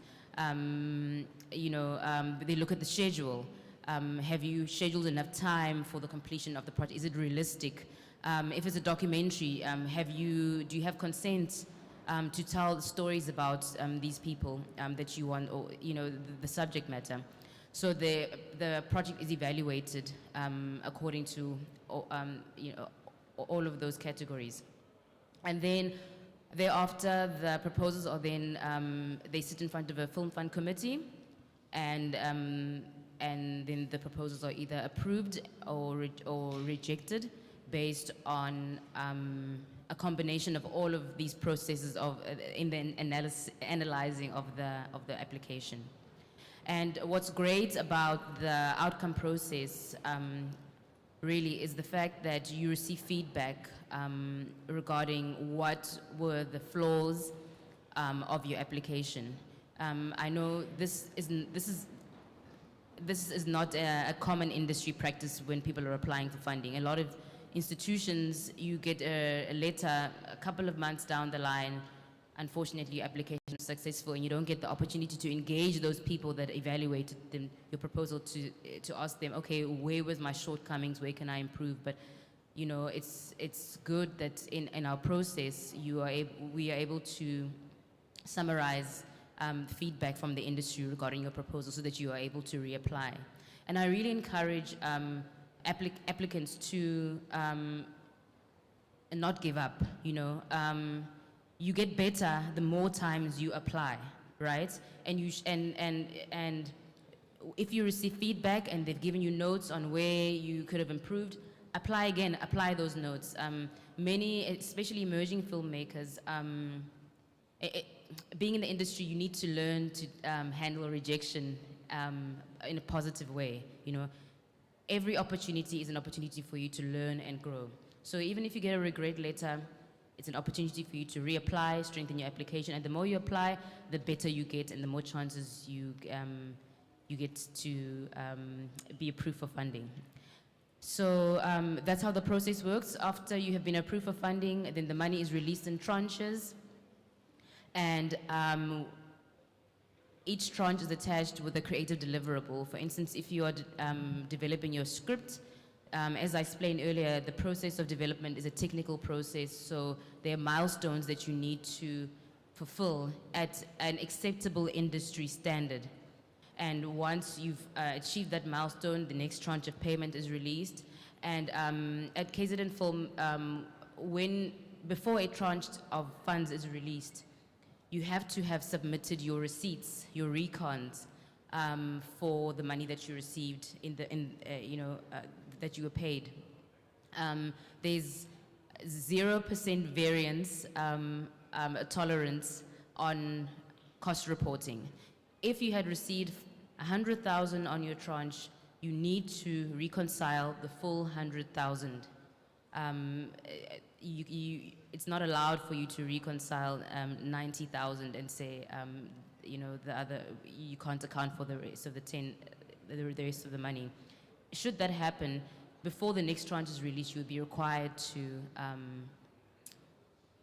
pay that balance into the account so that your recon you've reconciled in full. So that's the process, and yeah, I think I've answered your question. I think I also answered your question about support regarding budgets and proposals. There are industry bodies that KZN Film has agreements or relationship with, like the Independent Producers Association, the IPO, Documentary Filmmakers Association, Black Filmmakers Collective, I'm not saying it right, but the IBFC. And as a filmmaker, you should be a member of these bodies. They are extremely helpful with regards to networking, finding support, and other filmmakers who have received funding before. They can share their success stories, they can give you, they share templates, you know, and they also, so those bodies really empower filmmakers to be able to be successful when applying for funding. So we have relationships with those bodies, and I encourage everybody to be a member of those bodies. And again, Elia was saying, online we are so fortunate that to live in the age that we live in. There's information available at the blink of your eye. You know, there's templates online. You know, you need to be hungry for information and not be lazy to seek this information out. It's there. What is the distribution plan? Google, AI. The AI can write it for you, you know? But again, the AI can only take you to a certain level. You still need to weave in the mandate of the fund that you are applying for. You need to weave in, you know, why this concept or story is important to you, why it's important to the world. You know, that's when the human element comes in with regards to applying AI in the work that we do as creatives. Thanks. I like it when you say as a filmmaker or maybe as an applicant, you need to be able to take rejection.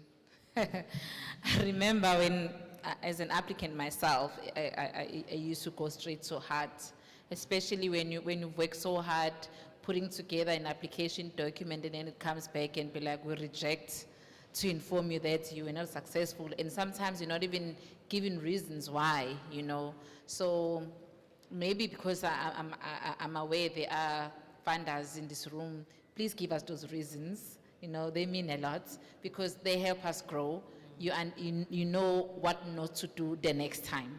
So whenever you reject somebody, it's important to give them the reasons why you're rejecting them. And also, May I just add? You know, it's very important when you are seeking funding support from the bank or for funders to really put your all in the application. You won't lose by doing the research, getting the consents, putting your decks together, you know, putting everything in the application. Because what happens is that even if you get rejected for this fund, you now have this a potential of money in the form of your proposal that you can now shop around somewhere else. And from that proposal that you put in so much hard work in, can only get better. So from the feedback that you get, you apply that and make it better and better. So we see a wide range of quality of applications, from people that you can see it was a rush application, they didn't think it through, to others who really you can see they invested, they've graphic designs, you know, to really make sure that we understand why this project is important to them. It is taxpayers' money in the end. So it's important that the projects that are funded people that are funded are people that are really going to value and make good use of those funds. Thanks. Okay, can I intervene while we're still in this topic? As a filmmaker, I've been rejected a lot. There is a saying, I've been rejected in a way that I even wonder, hey, am I insane or what is going on with me? But this saying, I think it's like an idiom or what it says, when one door closes, the other one opens. All the scripts, all the projects that were rejected locally, they are accepted internationally. And now it makes you wonder what's going on. Eh? So hence I was saying maybe the use of AI helps you as a filmmaker to know, okay, no, maybe it's the mandate. As you were saying, the commission or the other institution may be mandated to do something, a certain, you know, to push certain policies and everything. But only to find the project we have is commercially viable. Maybe later on, I will give you examples of companies that are looking for projects, that actually are buying my projects, that can buy your projects if they are really up to standard. So there is another door opened if the other one closes. That's what I'm saying. Thanks. When the door closes, another one opens. So we're going to be taking questions. Can I have the mics on the floor? Thank you.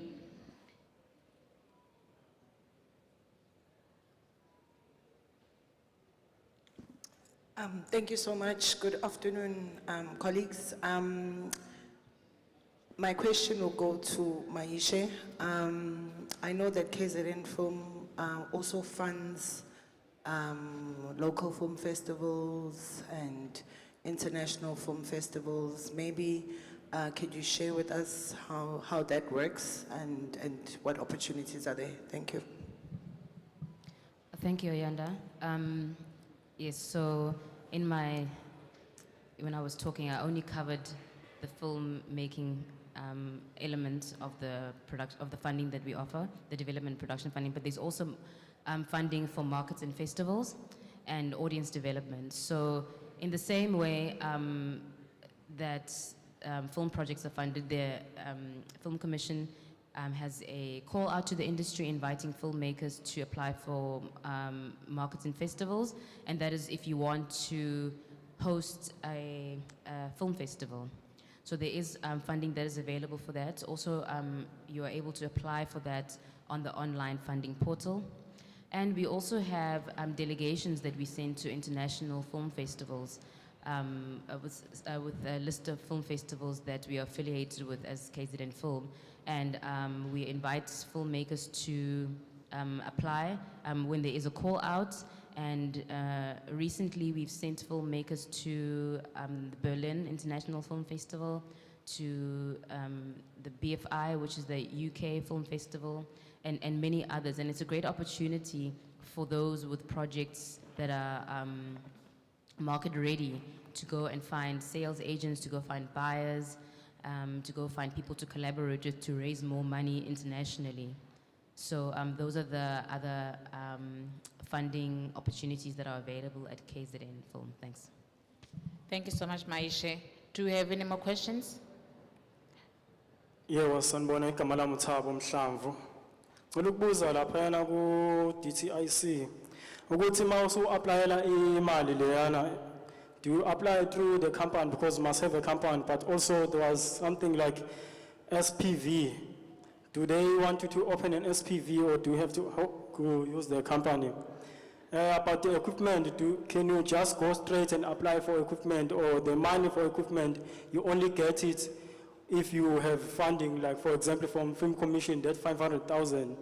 Another question to Mr. Senzo, is story as is Zulu, do they take it, these distributors, or do you go with the film that has already been finished, like, or can you go with the script or development for distribution? Go see lo was a Film Commission. I applied for a project. Like I got that they said we're gonna come back to you in March, but then they didn't come back. I sent an email, still there was nothing.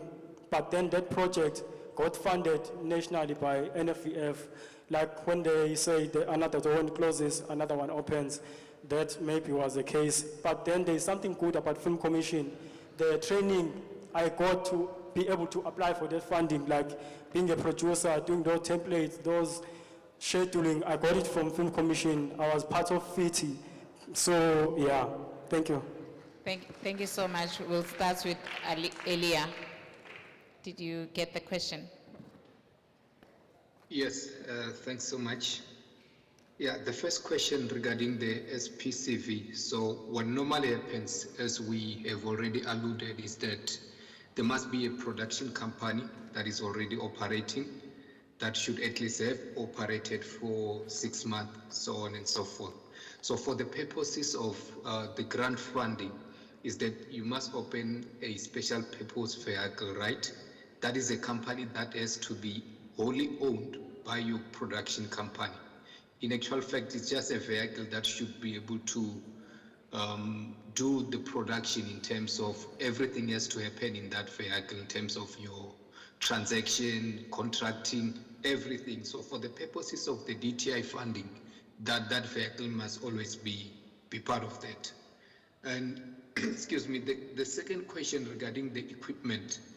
So as far as equipment is concerned, we do not support equipment in isolation. So what we will do is that when you apply for a normal production, either a live action or a documentary, so if there's a need for a camera or a lighting, then you can apply for that. So what we're saying is that there isn't an application that would support that comes as a funding for a camera or equipment without a production. So in a way, it must be interlinked. I hope I answered the question. Then I can still clarify. Thanks. Senzo. Okay, next question. Okay. My brother, I think your first question was about the Zulu script and also finished project.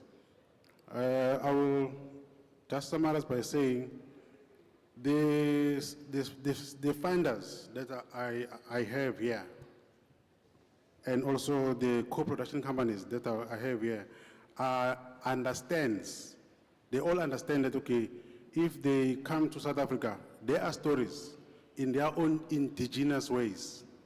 They do have people that can work with you to make them understand your story, then rewrite it. I'll just make an example. There is a story that was written between two countries that are not understanding one another.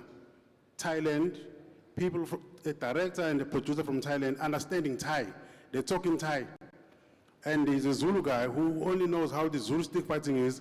The Zulu stories, he knows also the Zulu stories.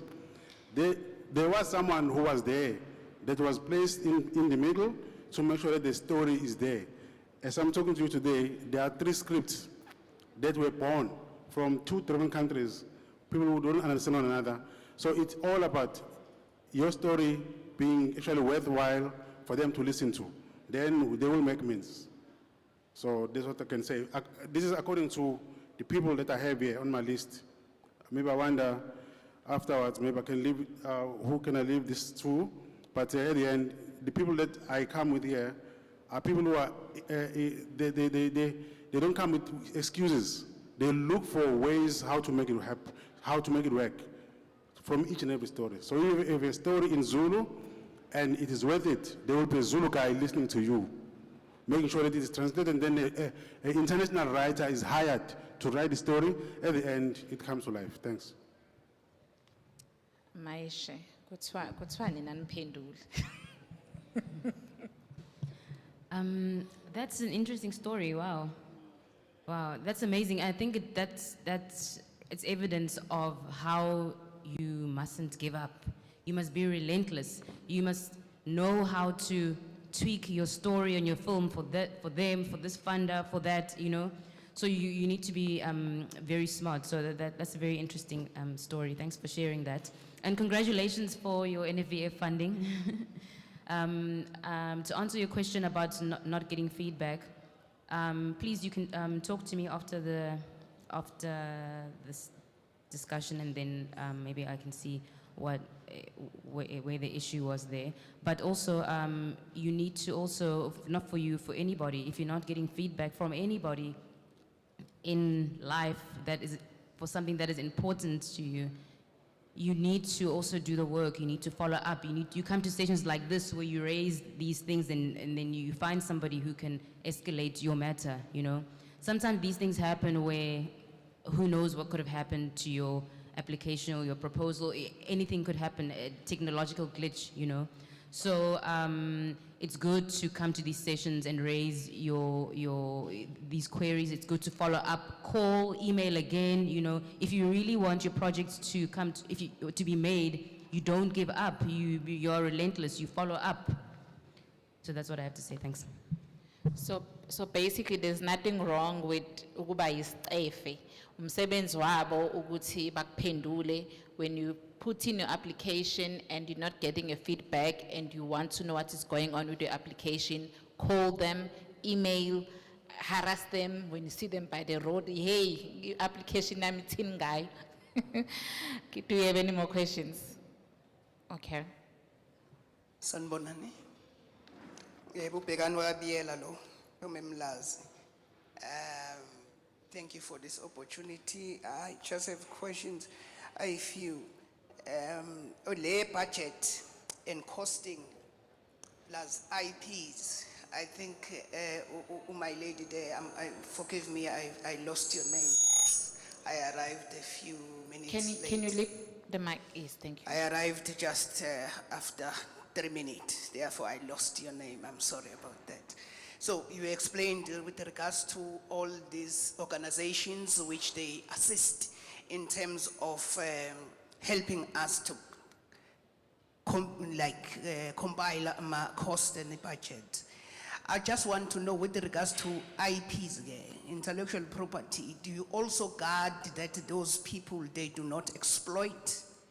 They rather work in terms of making sure that indeed the idea that you have and the amount of work at which we have put in is with regards to the IP percentage that you must get on your idea.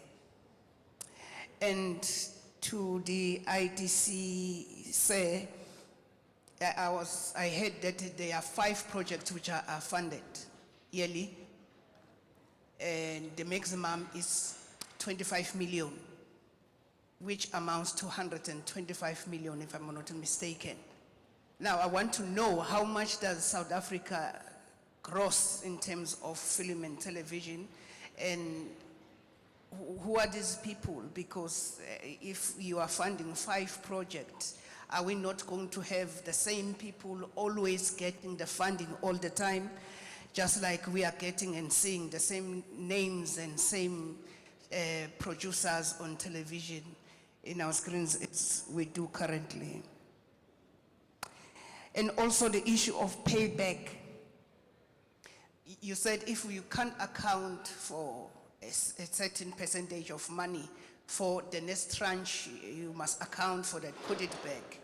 I want to know there is no penalty in that, in the fact that you gave me 100,000. I can't account for 10,000. And I'm saying this, I'm asking this question simply because there are things which, as people who are working in the ground, you don't necessarily gonna to meet a mama or daisai ukudla somewhere, or as a catering company, because we must also support those people with imali yomphakathi. They do not then have a receipt and everything. So are you not penalized for a mere fact that that was not accounted for, but I brought it back? Thank you. We will start with Elia. Did you get your question? Do we have any? Yes, I did. Okay. Yeah, maybe just to give clarity, the 5 projects that we have presented today, that relates to one production company, to say within the Black Film Incentive, we can only support 5 projects from one production company. Let's say, for example, Bekani Pty Ltd as a production company. We can only support 5 projects within the Black Film Incentive. So as I said, we have about 4 sub-programs. We have foreign, we have SA. So the moment you have the 6th project, we'll support it on any of the 3, not on the Black Film Incentive. And also the reason for that is that with the Black Film Incentive, the incentive it's a bit high than with all other 3. I hope I clarified the question. Thanks. Are you answered, sir? Were you listening? All right. Maish. Okay. Start with the question around reconciling. So what's great about the KZN Film Commission, once you're onboarded as an applicant or a beneficiary, you have a very open relationship with the support team, where we guide you as to how you can report on those kinds of situations. So the Film Commission has been functional for the past 10 years, so we have encountered all kinds of scenarios on how that filmmakers on the ground encounter with regards to paying taxis or buying from informal vendors. So we do have systems in place to guide you as to how you report back on that, and those are and we need to have those in place because we are an audited entity, so we also have to have these standardized ways to report to our principal entity when we are being audited. So when you do encounter such challenges once you're onboarded, it's important to communicate. We encourage open communication with the accounts team. Say, I have a challenge with this, how can I report on this? And we advise you. In the end, we want to make sure that by the end of the process, the project is completed at the highest standard with no audit queries so that you are then eligible to apply for funding again. But for those, so you don't get penalized, you are supported to make sure that you deliver up to standard. And with regards to intellectual property, I'm not an expert on intellectual property at all.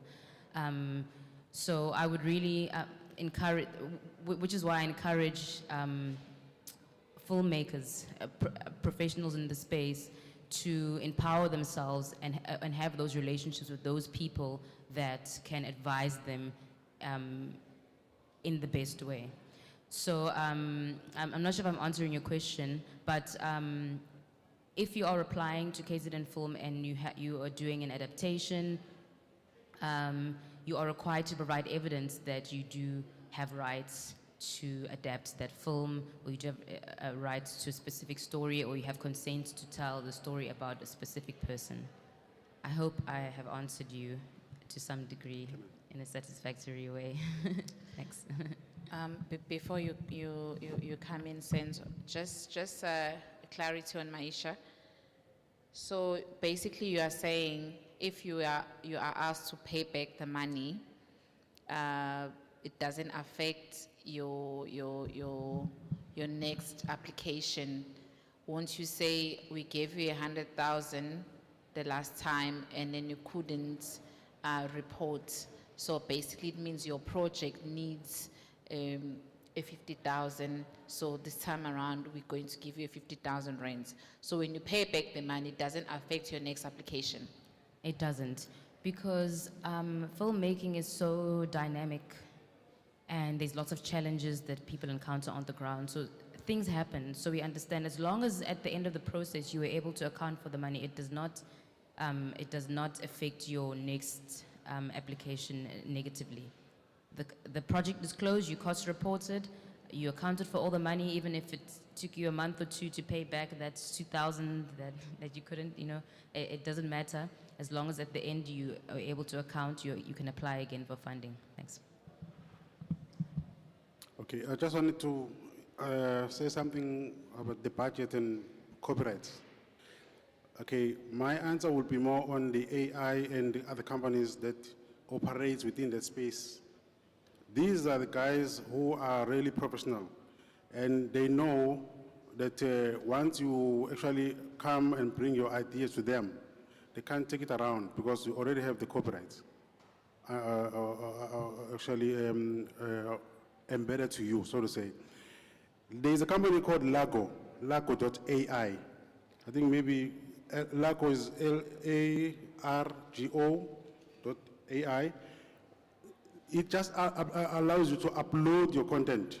Then it can, once you have a script there, maybe you also add who you want to be the crew members and actors. Automatically, it just gives you the budget and many other things. So those guys, they can't steal your idea because they operate within the space and their credibility is very crucial. Another thing I wanted to add to my brother who asked about the Zulu story.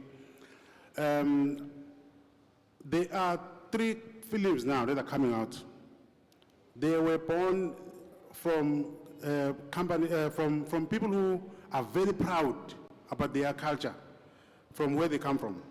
One is from Bangladesh and Zulu and us. We had to come together and come with the English version. And all the story at the end, it has their dialogues. It does also have our dialogues somewhere there and there. So I want everyone to be proud, with your stories. You just need to meet the right people who are going to channel it to the right direction. At the end, you have a story. Thanks. Thank you. May Do we I have please another assist? question? Oh. May I please assist on the issue of the IP protection, if I may? You may. I forget you. I'm thinking, who's talking now? Yeah, I've been Continue. raising my hands, but it's fine. Yes, I think as far as IP protection is concerned, what we would encourage filmmakers is that they should register their IP with the CIPC, so that gives them that layer of protection. So if it's registered under your name, nobody can steal it. So we can give information to that effect, but colleagues can go to cipc.co.za, then there's a process to that effect. Thanks. Thank you so much, Elia. Our next question. Good day. My name is Nomvula Zungu. I'm from Umlazi. I did script writing at Creative Arts College, and then after I went to Impukuzelo for an internship, right? So I had people coming to me, asking me for a script, ne? And then I write it, I send it to them. So my question is, how do I go about protecting my work so they won't steal it from me? Because we talk about working together and all of that, and then they're like, yeah, we read the script and we like it, and then they go ghost on me. Would you like to answer that, Aliyah? Or you, or Sam? Yes, most definitely. Oh, okay. Yes, what we could advise filmmakers is that before they could even share their script or any work for that matter, they should ensure that that work is registered under their names, so that should it happen that somebody takes that work, then they will have some recourse on that. Thanks. Okay, what we normally do, we, first of all, before you write for someone, you need to have a contract with that person. That is actually saying you're going to be paid, but if that person is paying you for doing that work, then you are a hired hand. So you sign a service level agreement with that person. At the end, there's something called chain of title. So after you're being paid, the copyrights are transferred to the person who paid you. If originally maybe also the story was his and he is hiring you, unless you write it on your own, then you sell it to him, then you can negotiate. But there is something called chain of title. It's a short contract that also outlines how the rights will be, how the copyrights will be, everything in that document. That's what I can say. Thanks. Thank you so much, Senzo. Molweni. Niyaphila? Molo, siyaphila. Siyaphila nanti. Igama ubungani from Potchefstroom. Ngizocela mhlawumbe ukukhuluma ne-Film Commission nobhuti lo okhuluma la ku-TV kwi-screen.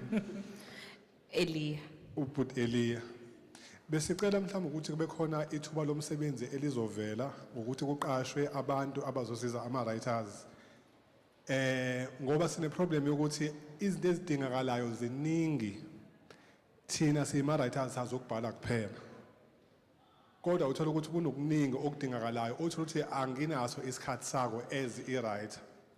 Nginesikhathi sani sokubhala. Siyacela ukuthi mhlawumbe kwi-Film Commission kube khona abantu abazoqashwa, abazoqashelwa thina ukuthi as a writer, mhlawumbe lese uMr Senzo uyabona le script isine potential ukuthi singaya kuyilokhuza ne.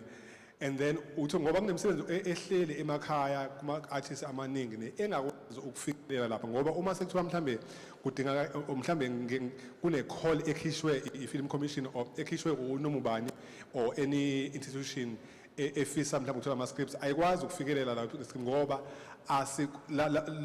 kade ngi-check-a nje le NFVF ama-documents abawafunayo ne nama-treatment and stuff, konke lokho abakudingayo. Uthola ukuthi i-script isikhona ne, but konke lokhu mhlawumbe ngidinga ubhuti Senzo or ngidinga usisi ukuthi angenzele, ngidinga usisi Thobile ukuthi angenzele ne, angikwazi mina, but i-script enginaso ungasifunda usithande mhlawumbe usibe kwenye level. So besicela kube abantu abazoqashwa abazokwazi ukuthi badila nje nabantu abafana nathi basemakhaya abanama-ideas. Enkosi. Simpeni izandla. It's a suggestion to Film Commission. Okay, Buti, you've just exposed me. Like Kimsotu. So Zitobila, I need you to help me with the question. I know he said it's a suggestion about, I mean, as far as I understood, he's saying that there's different levels of people that are developing scripts. Am I correct? But please continue. So he's basically making a suggestion to Film Commission to hire people who are going to be assisting Balama script. Oh, sorry. I hate this dangerous language of English because you will, like when I speak English, I stutter a lot because I have to think twice. So what I was saying is, I would like you, Film Commission and my brother Aliyah, I would like you to please hire some people who are going to help us as artists from rural areas or the indigenous writers, people who can only write scripts that are viable to international community, but who cannot like when it comes, like in your NFVF application, the call that is like has been opened now. There are a lot of things that are asked there, like the treatment of the director's view, all that, you know. Yes, some of the things like the log line and what we call all these things, they need someone, as I was saying, I was doing an example like someone like you know all these integrity things. You know. But if we can have someone who can kind of scout my script, when I'm coming to you and say, you know what, Sis Masha, please, I'm having the script. You check it and you see this is a viable script and it's an international script and it needs only all these documents, of which me as Bongani, I cannot write because I'm not familiar, or even if I'm familiar, but I specialize in writing because I'm, you know, because a lot of us are crazy when it comes to writing, but when it comes to all these, you know, the treatment, blah, blah, blah, but you read my script, you'll know how are you going, like the way to write the treatment, and then there's the synopsis, the log line, all those, you know, because if you, like I was making an example, a lot of artists here, they've got a lot of scripts, but because of these documents that you need from us, or all these, you know, all these things, the requirements, they are too much for us. We end up having our own like stories, and then we take the cheap cameras, we try to record, you know, all that stuff. I'm not. Yeah. Thank you so much. I think we get the question. No, yeah. Thank you.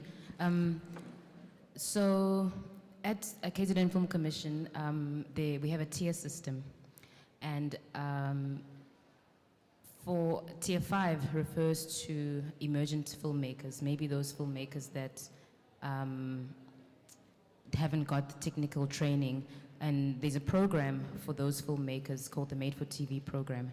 And in that program, it's a mentorship program where you are hand-holded with an industry expert to craft that story, that idea that you have into an industry standard script. So there are programs for filmmakers in that kind of category. But it is a great suggestion. It's a good suggestion. And also, we also have a script training program at KZN Film Commission where industry experts train emerging writers about how to get your story from an idea or a concept into an industry standard script. So those are the two support you know, devices that are available to filmmakers to get their story from a certain type of a script to an industry standard acceptable script. Thanks. I'm not sure, Maisha, whether you don't do it anymore, but I remember there used to be script writers, mentors. I know this for a fact because Baba Mhlongo was one of the mentors for Film Commission. I'm not sure if you still have that program in place where you assist the writers and then you give them script writers who are very experienced to assist them with their scripts. Because I remember Mhlongo was one of those mentors for Film Commission. I'm not familiar with a specific program that addresses that, but in our programs, you know, let's say you've applied for development funding and you need that support in terms of having an experienced person to guide you.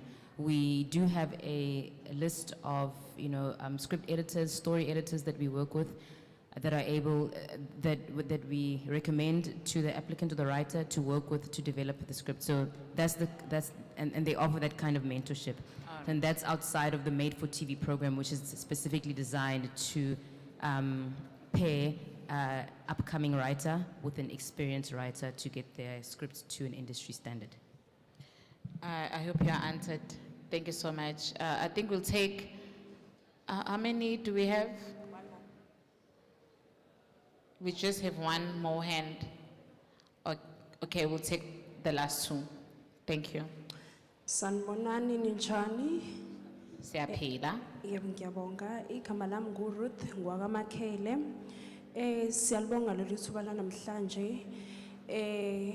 Into sengi-experience ile ngisanombuzo ukuthi kukhona abantu abane qualification yama script writing esikukhona thina abantu abanama ideas ukuthi si introduce kwi film industry.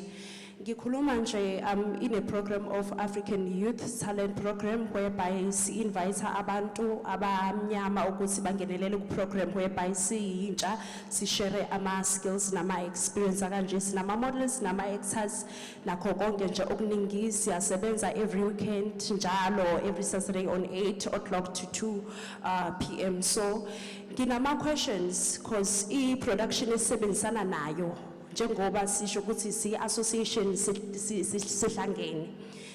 Njengoba ngilana namhlanje kukhona ama-questions nemibuzo engicela ukuyisho because mase sibuka i-country yethu kukhona ama-movies esifisa noma ama-films esifisa ukuthi siwa-introduce. As an example, mangibonakala nje noma abantu bengibuka, I'm a spiritual person and kukhona i-movie engine-idea yayo ukuthi ngingayi-introduce kwi-country ukuthi abantu abaneli gift enginayo. Please go ahead with your question. All right. Thank you. Umbuzo wami ukuthi if njengoba ngine-idea ye-film ngifisa ukuthi ngikhiphe, niyakwazi ukuthi umuntu nimguide ukuthi ngokubhala i-script ukuthi ayenze njani, even nakwi-funding, because sinabo abantu esisebenzisana nabo but asinawo i-access yokuthi i-funding uyithola kanjani and even i-budgeting ukuthi ubudgeta kanjani uma ufuna lezi zinto ezikanje, even the-equipment siyashoda kuyo even noma kukhona le encane sinayo. So the question is, if you have an idea, a film idea, can Film Commission be able to assist them with developing a script? Yes. The Film Commission assists writers in developing their story from a concept and an idea into a script. And if the writer is emergent and does not necessarily understand the technical elements, we do offer a list of service providers from the industry, script editors, that you work with to get your scripts to that level, to an industry acceptable level. Thank you. Can we have our last question, then we wrap up? Yes. Ngiphinde ngibingelele futhi. Ngicela ukubuyela la, the gentleman asked with regards to these issues of language. I want to know, especially KZN Film Commission, because every script actor must be sent, it must be in Isingisi, and then people be found to translate it, or you must send it in both languages. Now, I would like to know, with regards to your policies, don't think it's important that you find people, because we have Zulu writers who have written Zulu novels and everything, to rather mind that issue so that they help you in understanding what was indeed the story in the gist of itself. Because right now, I'm sorry to point this out, because when we say out what you are not Zulu. Because indeed, maybe we accommodate people so much and then we neglect ourselves. When then in the regard, we are not then served because of language barrier and how we speak our command English language. So I'm not sure if maybe KZN Film Commission is open to look at those angles and to seriously try and find those people who monitor the scripts to be Zulu speakers, rather than you are saying, let us be writing the script in Thank English, you. if that was then an issue. We've heard you. Thank you so much, Maisha. Okay, Agapeli, ma'am. Unembuzo. Yes, sir. All right. Please keep it short. We are running out of time. I get you.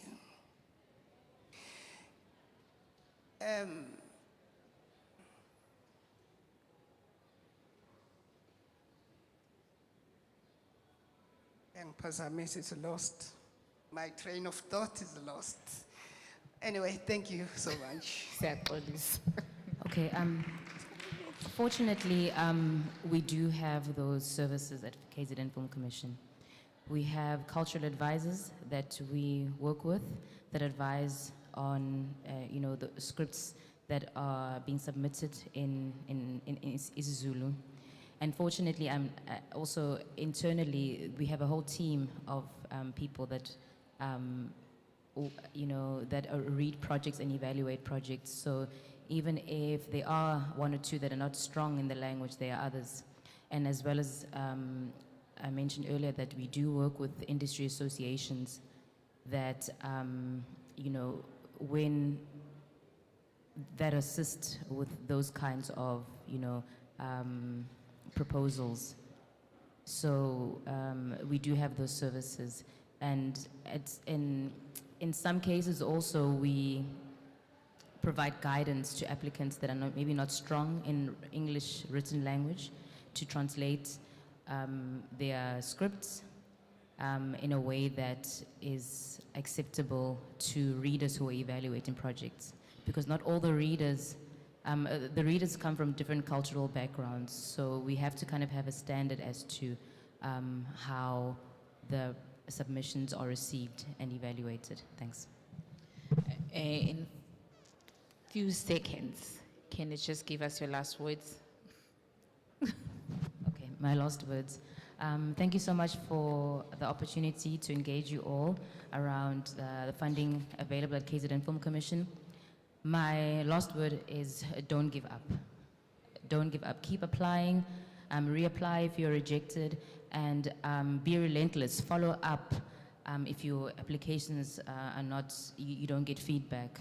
Yeah, just don't give up, and also think out of the box. KZN Film Commission is one funding entity, but there are so many, there's different ways to put together your funding strategy so that your project can come to life. Thank you. Thank you. Mr. Zindela? My last words are just, njengoba mhlambe nani la ni-strugglisha ningazi ukuthi mhlambe nizothatha nihlanganise nani mhlambe kuney'nkampani ezisuka kwamanye amazwe ezivula izandla ukuthi nazo ngakuwo zishayekile kodwa manje sezinendlela ukuthi zikwazi ukusebenza ngenye indlela yabona ngasho ukuthi underground noma guerrilla style, so to say. So I will leave the contact. I don't know whom maybe I must leave it to, but I will leave this document and then you can access it. You can search for those companies and see what they do and see how relevant. Yeah, well, some of them, they come every year in September, Uku International Film Festival. If ungaba khona lapho, you will meet them in person. We always bring them here, so they come. Thank you. Thank you so much. Elia, I don't want to forget you. Your last words, sir. Thanks so much not to be forgotten. Thanks so much to the audience and everyone. I think from my side is that I really want to wish all the best to all filmmakers. Funding is available. I think it's up to them to put in work, effort, and as government, we're here to support filmmakers, do more collaboration, engage with other industry experts, and wish all the best. Thank you. Thank you so much, Elia. The list that Mr. Zindela has been talking about will be available on all Kwande socials. Please check it out. And you can also check out Film Commission and the DTI, whatever that you need to know, every information is there. And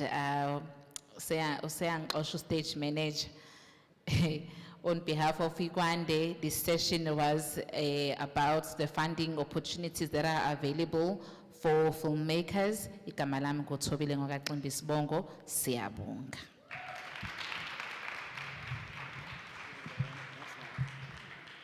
Kubonga thina Miss Ximba, sibonge kakhulu kuyena yonke ipanelist ebikade ikhona. Well done, thank you so much. Thank you very much. And Hayi nani shem naze nayiphatha kahle Nkosi yami, ingane zami naze nayiphatha kahle. Angithi nisayikhumbula i-email? Nisayikhumbula i-email, were you able to take it down? For funding? Phela nina niyiqenqe ngengiphike nani. But just to remind you, it is KZN Film, fund@kznfilm.co.za. No more vakasheli website yabo, which is kznfilm.co.za. You can also visit them on social media platforms and ukwazi ukuthi ukhulume. Angishela manje on and off into yangakhona.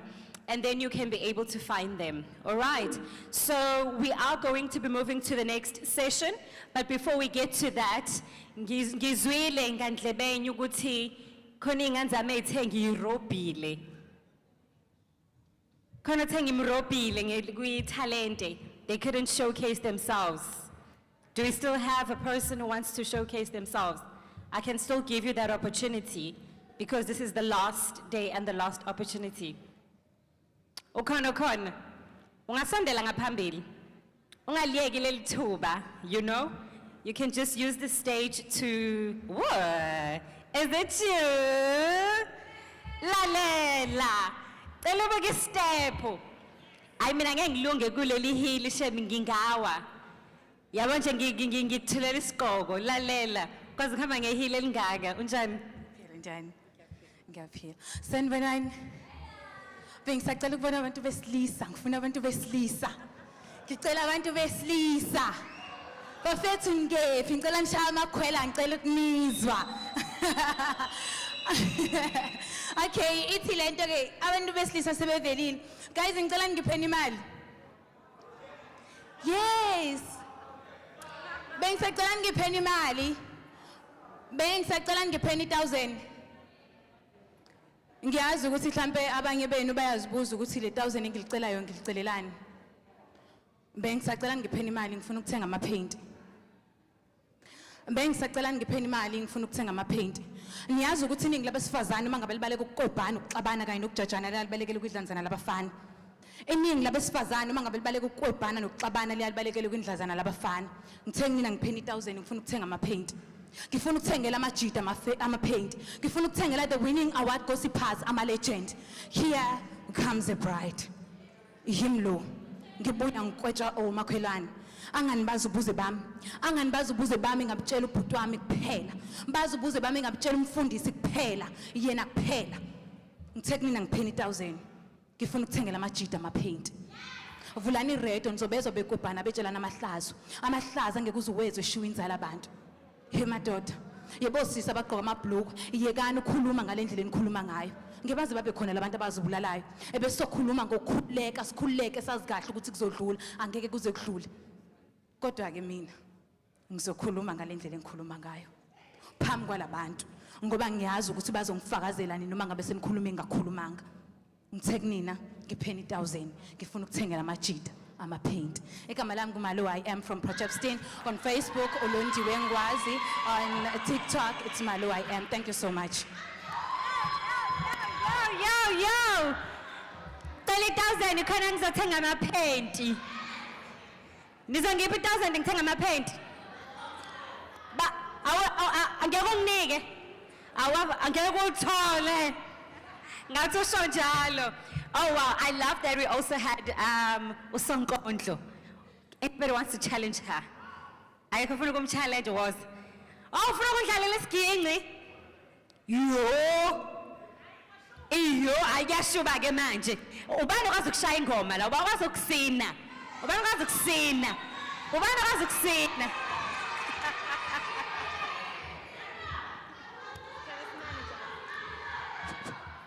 Sanibona, yini ngabuye?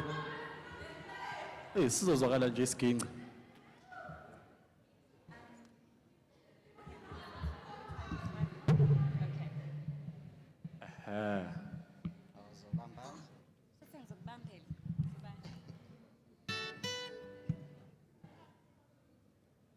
Angisakwazi nokulala.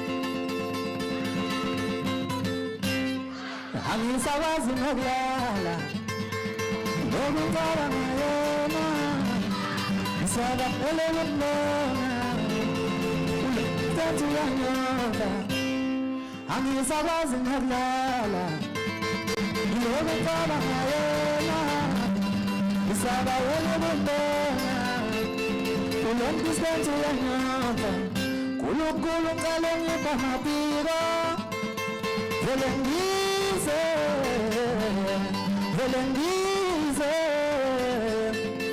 iyabona umuntu wami thina abantu abadelila ngibona umuntu wami omina ngezomba nezakala okungithathele umuntu wami awusho nje awuthi ikhansela noma ngivi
ayokugcina-ke le mase siyapho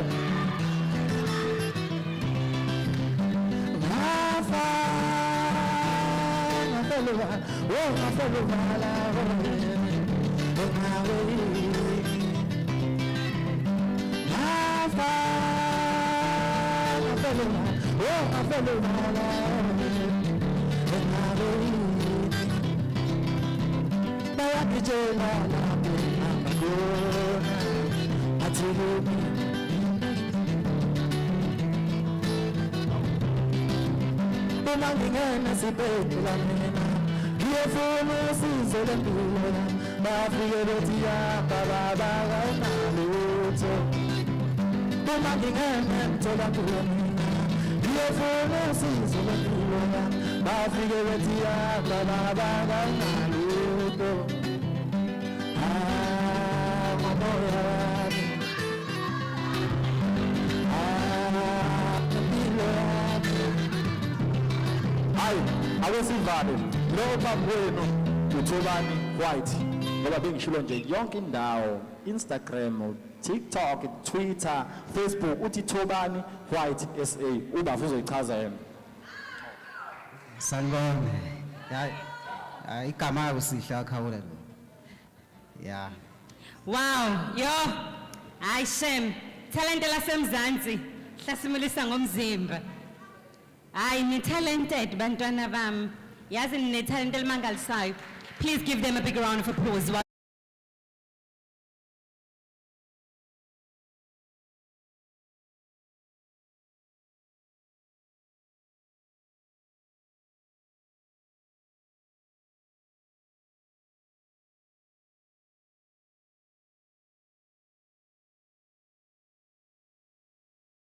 Jack of all trades kusho nje bonke oshuni bagcwelela kahle kahle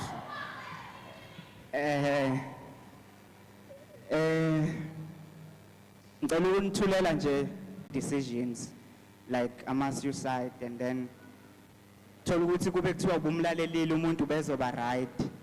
Cela ungiphe my select.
Mr. Right?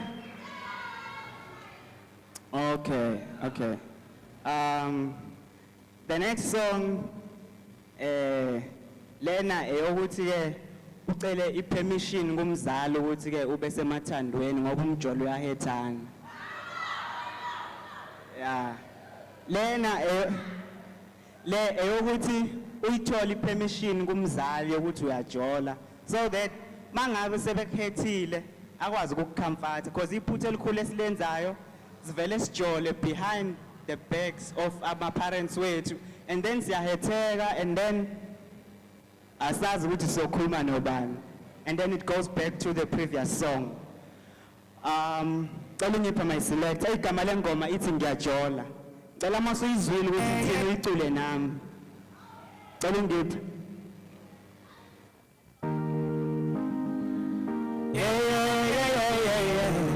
Cela nisukume man khona. na na na na. Yeah, yeah, yeah, yeah, yeah, yeah. Hey. Nyajola, nyajola, nyajola, uma. Nyajola, nyajola, nyajola, uma. Nangako, nangako, nufida, uma. Asa, bale. Nyajola, nyajola, nyajola, uma. Nyajola, nyajola, nyajola, uma. Nangako, nangako, nufida, uma. Nangako, nangako, nufida, uma. Kodwa nimyakiyafuma, belibasa ima. Kodwa nimyakiyafuma, belufoti ima. Kodwa nimyakiyafuma, belibasa ima. Kodwa nimyakiyafuma, belufoti ima. Mama nyasholibuya, skobale ndale mapero manda. Lendo yakana kancane, ngathi ngiyamthanda nakhona ngamdla. Mama nyasholibuya, skobale ndale mapero manda. So ngiyacela ke ngifise ungatshela uba. Ngiyongatsho nini mayifika babalenda. Bengifuna wazi lukho lengithandana naye. Igama lakhe liyadunya, cela mama ungalibusi. Uzamashuba inenhliziyo. Nyajola, nyajola, nyajola, uma. Nyajola, nyajola, nyajola, uma. Nzako, nzako, nufisa, uma. Nzako, nzako, nufisa, uma. Kodwa nimyakiyafuma, belibasa ima. Kodwa nimyakiyafuma, belufoti ima. Kodwa nimyakiyafuma, belibasa ima. Kodwa nimyakiyafuma, belufoti ima. Nyajola mama, nyajola, nyajola mama, nyajola, nyajola mama, nyajola, nyajola mama, nyajola. Okay, back to the story, sekhona lomntwana na. Noma ngithi ngiyafoka semfisi ngicabangana na. Noma ngithi ngilele sukuphupha ngihamba naye. It ain't just a woman with the walking down the aisle. Nyajola, nyajola, nyajola, uma. Nyajola, nyajola, nyajola, uma. Nzako, nzako, nufisa, uma. Nzako, nzako, nufisa, uma. Kodwa nimyakiyafuma, belibasa ima. Kodwa nimyakiyafuma, belufoti ima. Kodwa nimyakiyafuma, belibasa ima. Kodwa nimyakiyafuma, belufoti ima. Nyajola mama,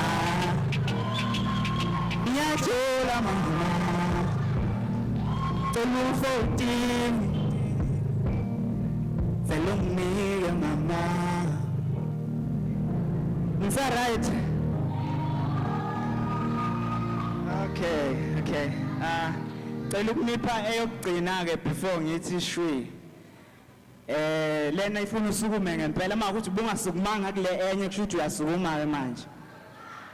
Ithi lena angifune itori nini.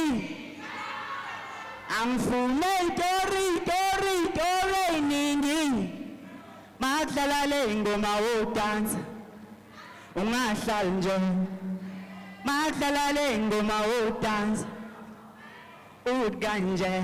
Cela ungiphe my select.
No story story, I want no story. I wanna see you move your body like you got no worries. No story, I want no story. You ain't gotta sit alone in the corner with baby. No story, I want no story. I wanna see you move your body like you got no worries. No story, I want no story. You ain't gotta sit alone in the corner with baby. I'm a dead down, stuck on my dead down. Sometimes I come my head down, and you do find my idea. Young dude, I'm a number no brainer. Boom, seasons, stick a tip in the wood, Dallas kitchen, sweet boom, still bleeding. Boom, boom, boom, get you fighting. I'm fooling, Dory, Dory, Dory. I'm fooling, Dory, Dory, Dory. No my old dance.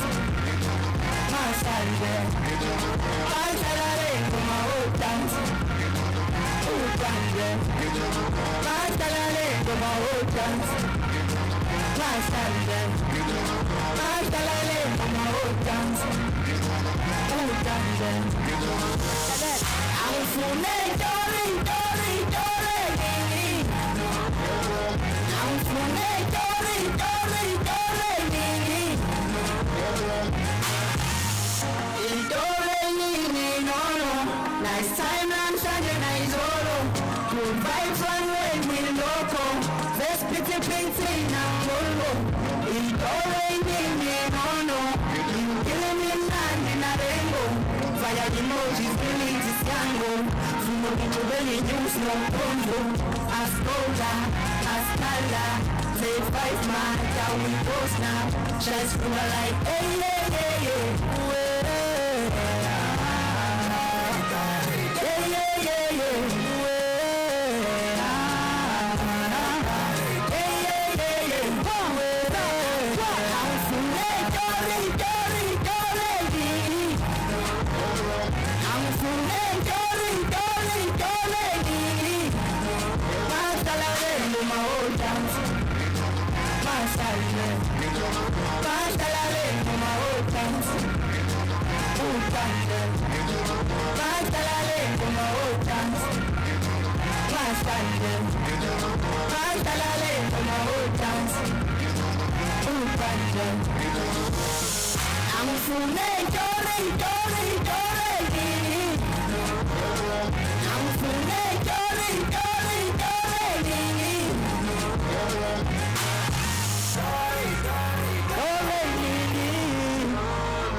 Ngiyabonga kakhulu. Jack of all trades. Yebo. Wow, that was absolutely amazing. Thank you so much. Hey, yabona nala magama enu. Fox are jokes. Mina nje bengazi bengisihlambe badidekile. It was supposed to be uG, yabo kuba uGoats. Yabo so. But thank you so much. But he's a goat. I mean, he's a goat. Don't you agree? He's a goat. No man, it's a ghost in Nantin. A ghost, no me ghost. A ghost.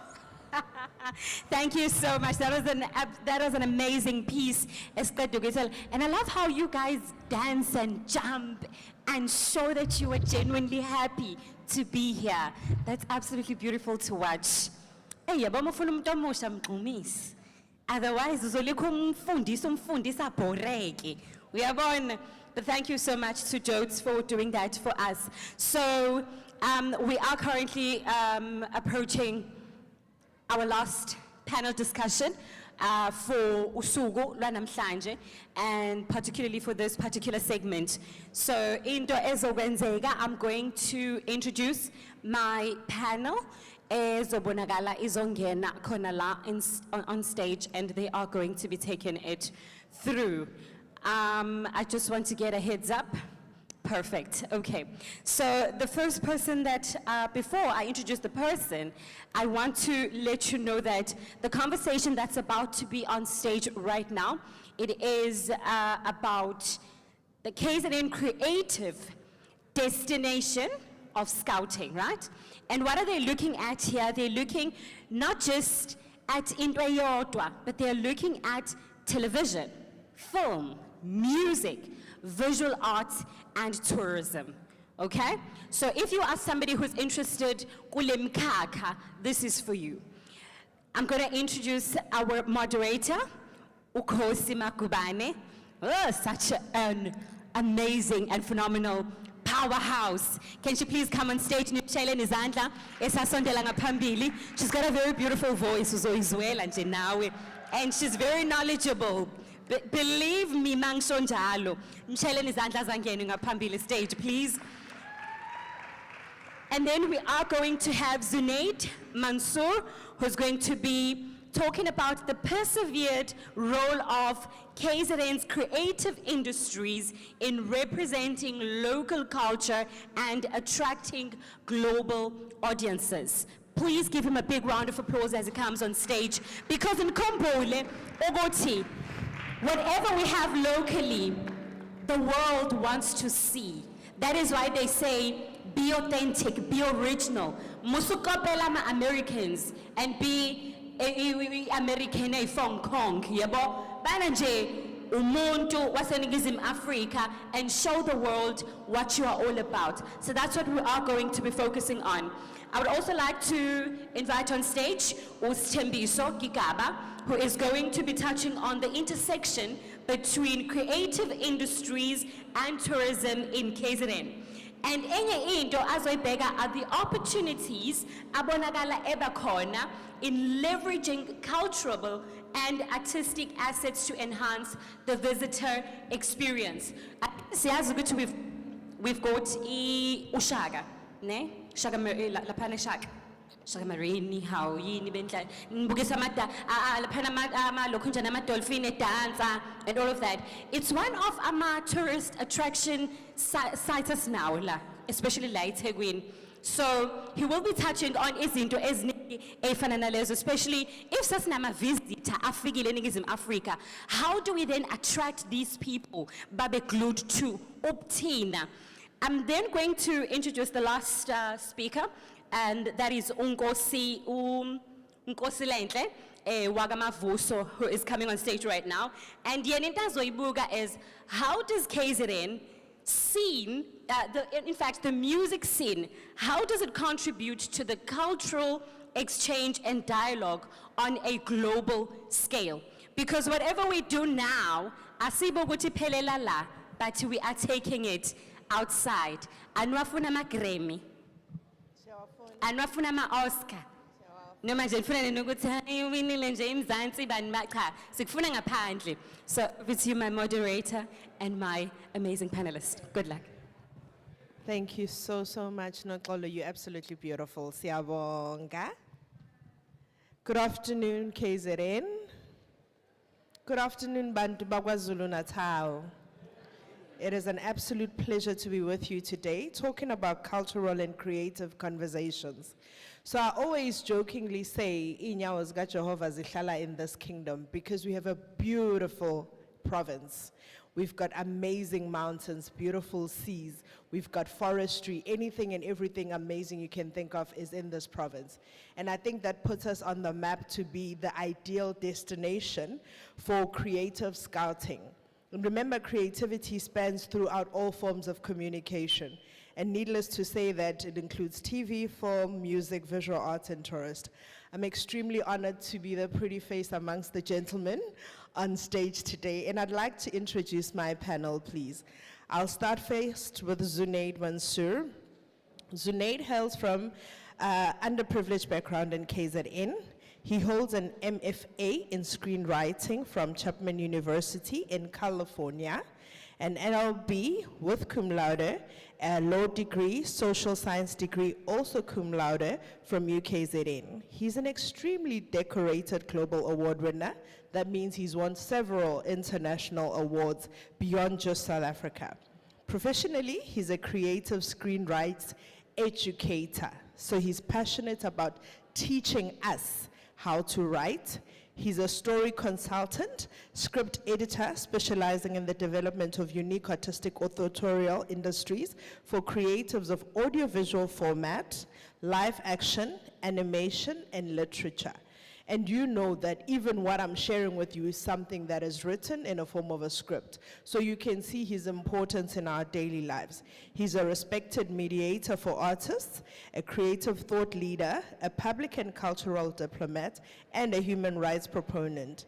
He serves for the NFEF, KZNFC, and Devon Film Art Office as a panel advisor and script editor. Guys, round of applause for Zunaid, please.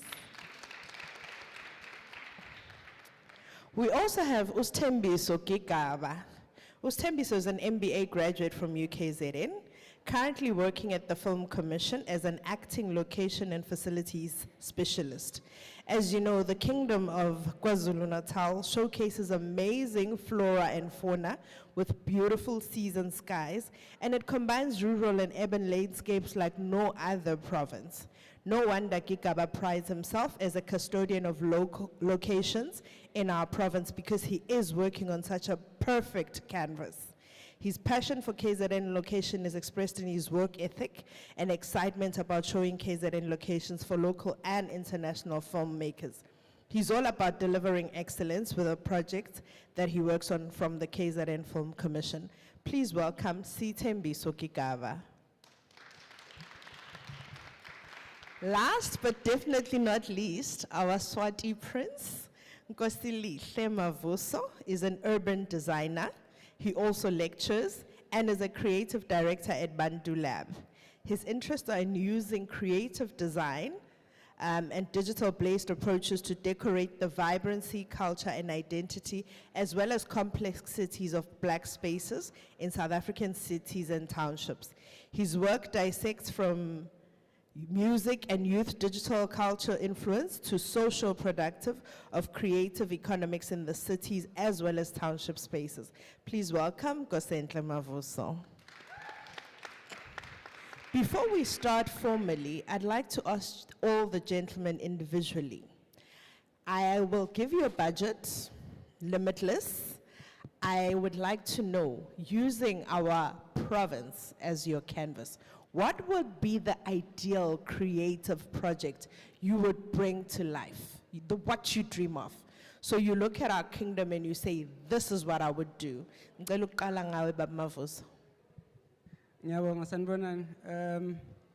So I think my answer will be based on the work that we've done, Lana eThekwini, looking particularly at the cultural assets or what culturally the province, particularly eThekwini, has to offer from the youth that reside in the city.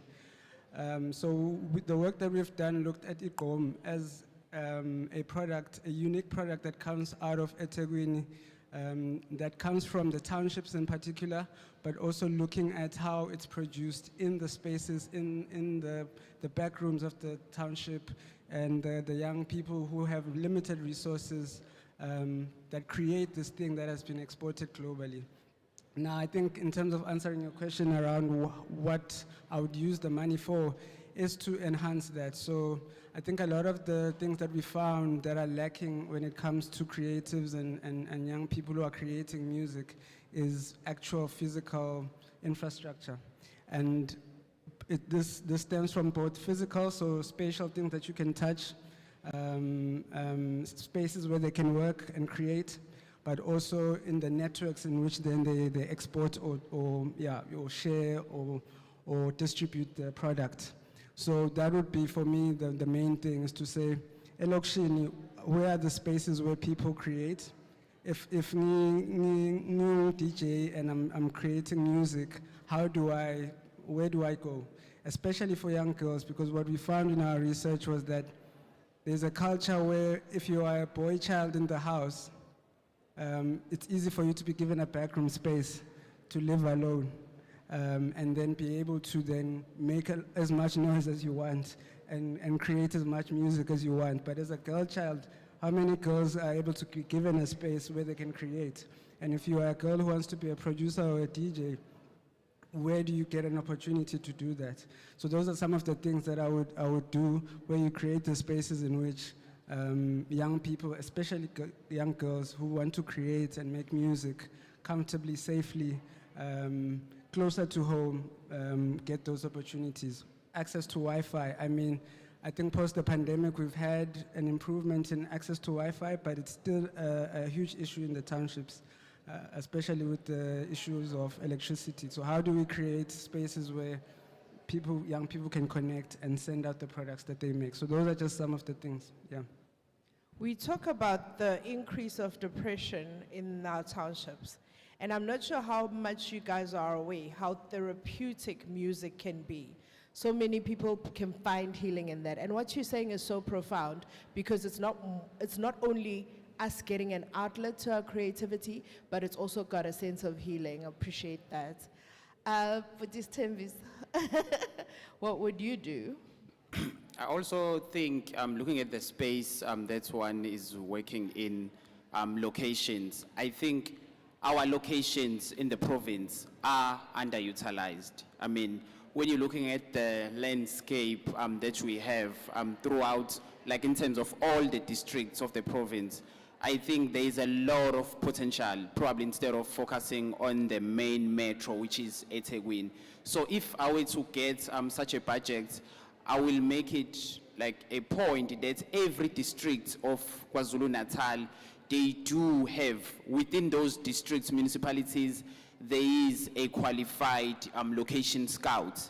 And there is a budget as well to take these locations to international locations, festivals. Because even in South Africa, we do have one in Johannesburg, we do have one in Cape Town. I will also start one in KwaZulu-Natal to make sure that these districts, they showcase their locations. Probably at the beginning, provide some sort of incentives for production to come and shoot in these locations. And also, it is cheaper to shoot in KwaZulu-Natal, but it's just a matter of also educating our communities, because I know in countries like India and Thailand, communities without getting paid, they are advocates of supporting foreign productions that comes in their country. So we complain about the issue of crime in South Africa. So we are, as communities, we should be the one that protects productions that are shooting in our locations, in our villages. They can have that extra security, but as communities, it should be our duties as well to protect those, because they will showcase our locations out there. I mean, tourism in countries like India, how it grew, it was because of the Bollywood industry, where some people from foreign countries, they saw a movie that is shot in a particular location, then they want to go and visit. So you can see how tourism and film link, and that also boost the economy of the country. So if I were to get such a budget, I see Etia is here. Etia, can I get such a budget? Yeah, there's a lot to do, colleagues, on the ground to make sure that we promote this beautiful province. Thanks so much. I'm offering the budget. I'm the billionaire today. But I just remember there was a video, a music video, maybe some of you are too young to remember, that was shot Ngamarik. It was an American rapper. For some reason I can't remember, but I remember the video so profoundly. And I kept thinking, oh, it was such a nice feeling. Ludicrous, yes. So, and that obviously grew global legs. I'm sure there's somebody who looked at this in America and said, I wonder what that wagon is. I want to go on it, however they talk. All right, and Zainaid?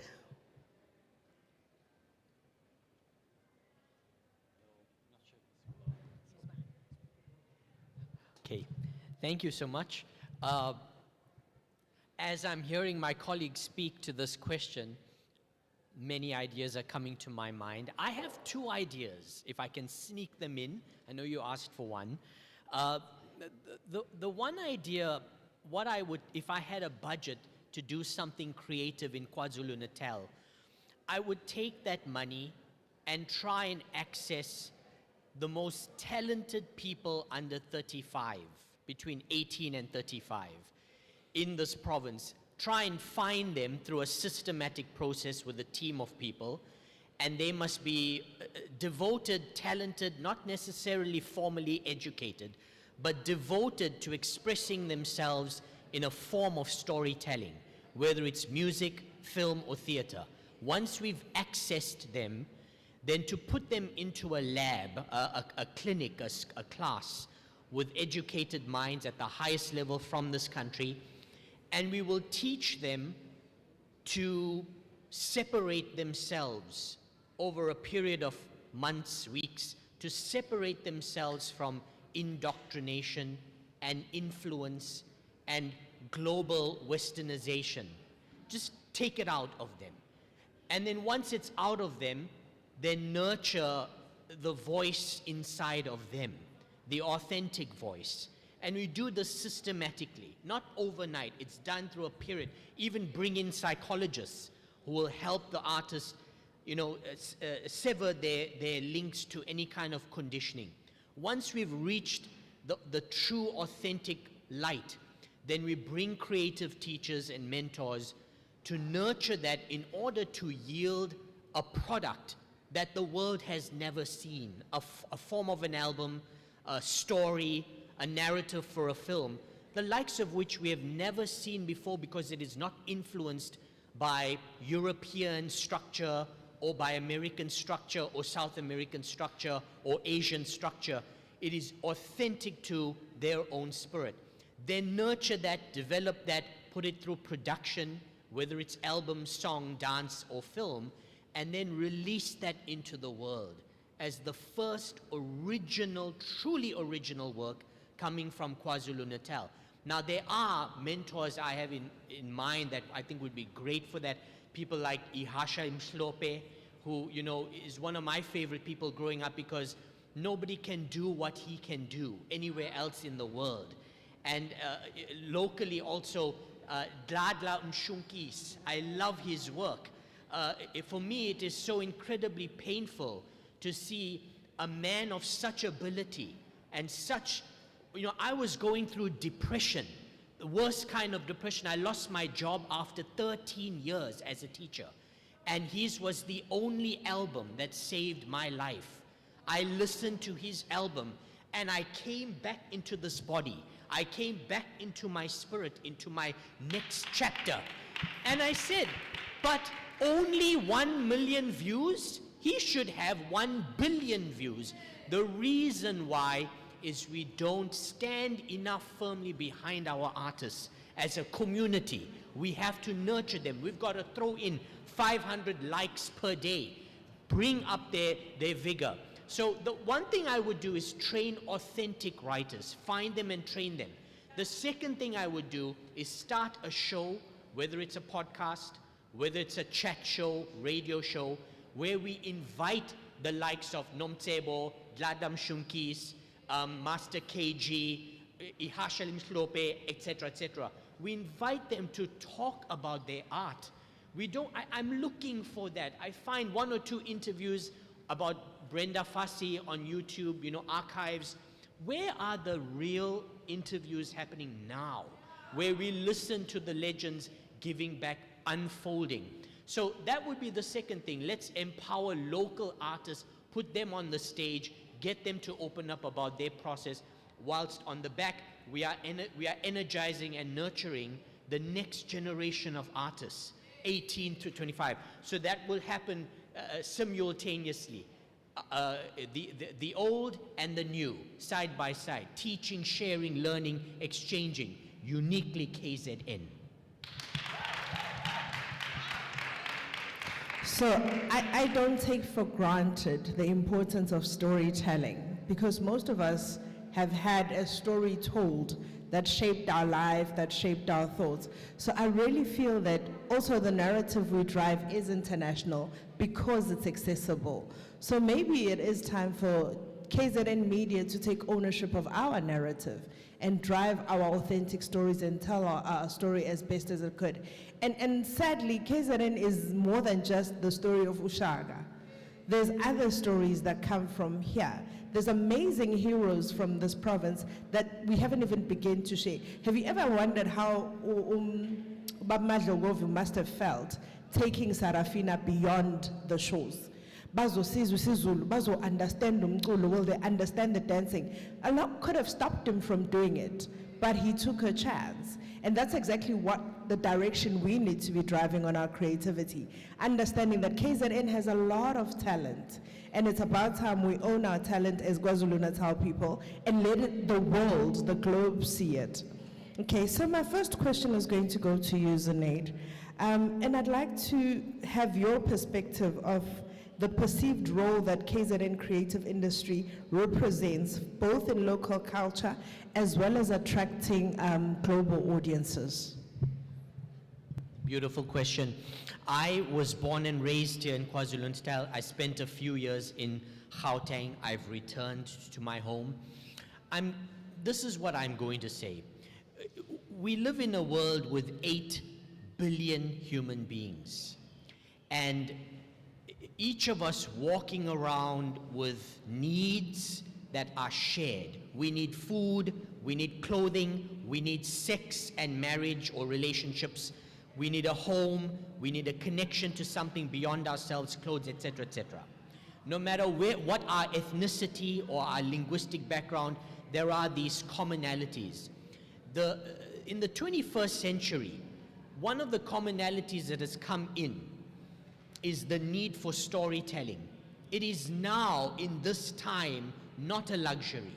Stories, art, music, they're not luxuries anymore. You can be without food in your stomach and you listen to something, a song, a piece of poetry, and it inspires you to find the way in which you can procure your sustenance. Even though last night you were hungry, a message comes through you and it inspires you to take action, to live one more day in hope. So my point is, in this day and age, storytelling and the revolution of stories in which we are living in, the great secret that we're not being told is that Africa, South Africa and our neighbors across, KwaZulu-Natal and our neighbors, we are an untapped territory. The world is aware that we are untapped. They say every story has been told. Yes, in the United States, in Europe, in Asia, in South Africa, there are trillions of stories that have not been told, which is why the big commercial companies are coming here, Amazon and so forth. Some have come and gone because they realize they can't understand us. We are so complex, we are so diverse, we are so intelligent, we are so creative. Their systems are unfit to understand and grasp our configurations, which are duplicitous and ambiguous. So in terms of what can we do as our local, we have to, Ubuntu is a word that came out of KwaZulu-Natal. We have to be united in supporting each other as artists across the formats. This jealousy, this envy, this material, I want to be better than you, who are you? It's going to destroy us. It's going to make us weak against our competitors and our oppressors who are waiting for us to be weak. Our strength is in our unity. So support each other, whether you are in theater, whether you are in music, you are in stage, you are in film, television. Come together and support each other. I might be an actor, but someone has a concert. I might not necessarily like that music, but come out, show up, support, get on your feet, purchase the ticket.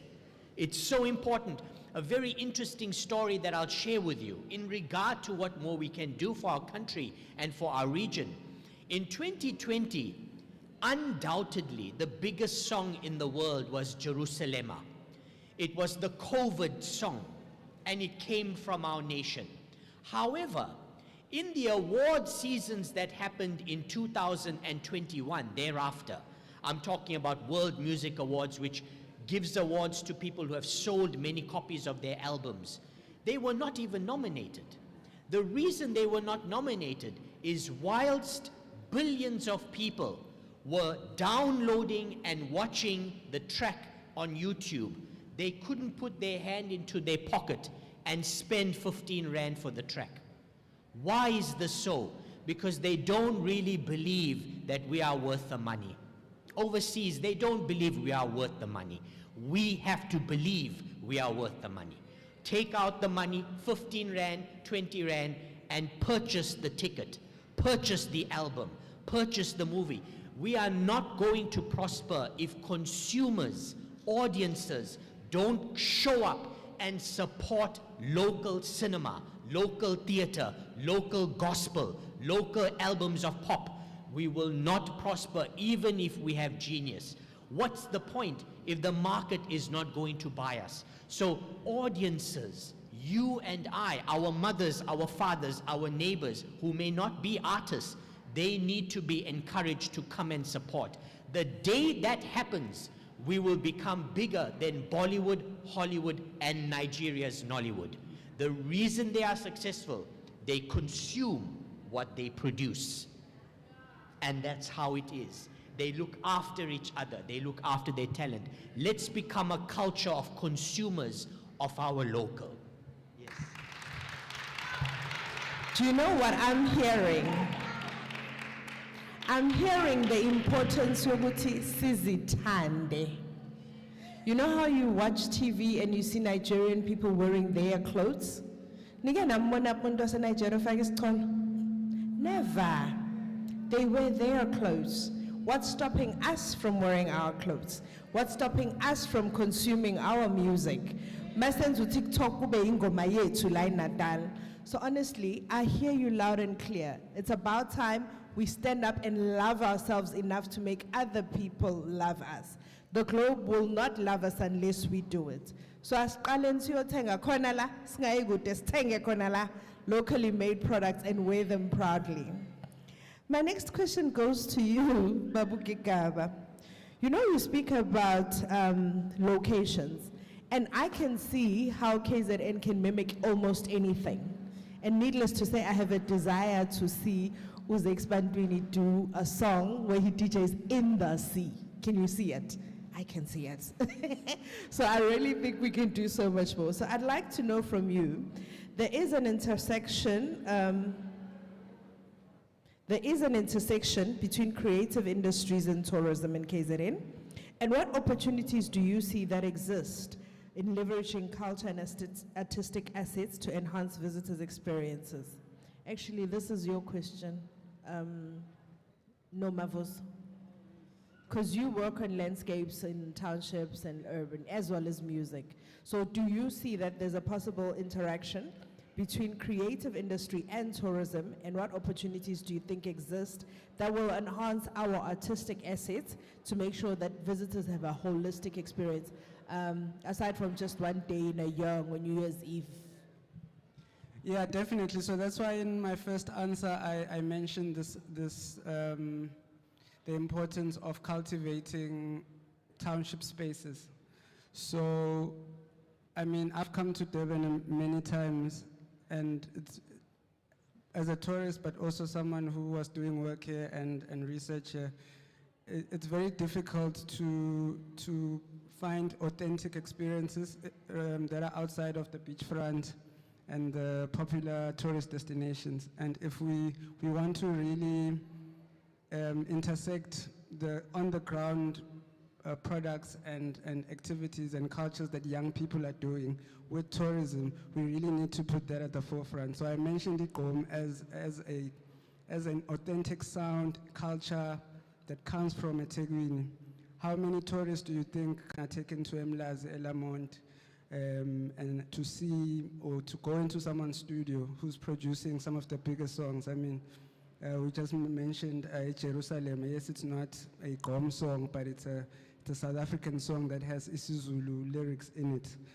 And if someone said, oh, I've heard a song from South Africa, Jerusalem, what does it actually mean? Who can actually break that down, the way that this song is made? It's similar to the sound that comes out of eThekwini. So I think it's important that tourism is really taken to the source. And for me, the source is mainly the township. However, what happens is then the people who export it to the globe is people who have the resources, which are mostly in the city and in the suburbs. So there has to be then a connection there. And unfortunately, right now, the tourism attractions and anchors are in the city and less in the townships. And I think the benefits of eThekwini, I work in Joburg and I've been to Cape Town as well. What's nice here is that the inner city is very close to the townships, and the way that the transport system, amateksi, they actually carry the culture, especially the sound. So when we spoke to the producers, they said for them, Ingoma by Testa eThekwini, they make the song and they play it immediately. I remember there was a year where Baby Dumo was trending because one of her songs was leaked, or USB at eThekwini or something like that, and at a popular song that was popular throughout the country because it was lost in this particular taxi. So how do we take tourists to Wafagema taxi and they travel to the townships, they listen to the music, they get to see how different cultures are created, you know, rather than always going to Ushaga Marine World and you know, the typical spaces. So for me, it's important that we invest in that, and maybe we create these cultural tours that are, when we talk about culture, we're not talking about almost traditional attire or, you know, people dancing in traditional kind of ways, but the everyday things that young people in particular are doing. I think that's really important that, you know, KZN invest in that. The youth in particular that are creating new things every day. Yeah. There's an advert that happened in December. It really got me feeling emotional because I could identify with it. It was Big Zulu delivering Baker's biscuits to the community of Bigville.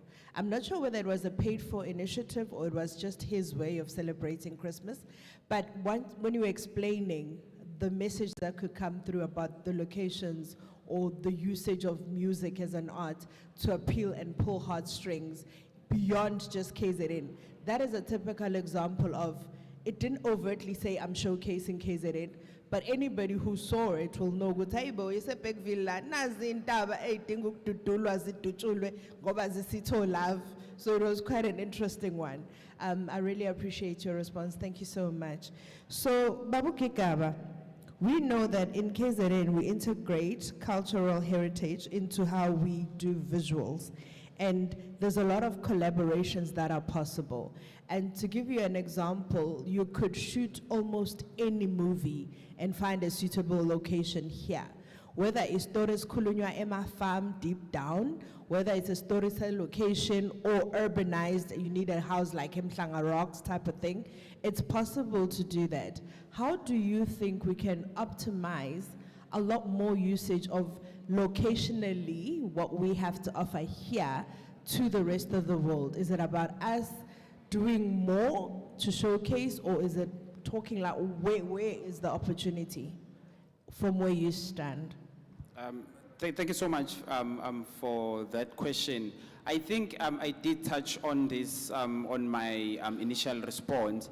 I think we need to educate our communities, but also businesses that we have in KwaZulu-Natal, so that we are more accommodative to filmmakers, because I think that's one of the challenges that filmmakers, especially those that comes outside of the province, they encounter when they come and want to take shoot their projects in KwaZulu-Natal.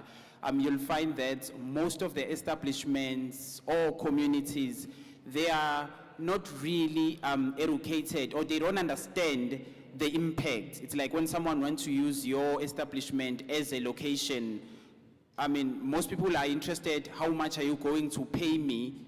They don't understand what these projects or these products, I mean, taking it to the world will do for this province or for your establishment. So I think it starts with educating really our people, but also showcasing. I mean, I was just thinking as you asking questions that there are a lot of bloggers that you find on TikTok or on YouTube, but I've never seen one that speaks to locations, like filming locations. You know, you have guys that speak about music, different types of music, but you don't have people that speak about music. I mean, we grew up listening to Umamu Mhlophe on radio, telling stories. You know, in Taba, Lantunjambili, I only got to see it, I think, 3 years ago.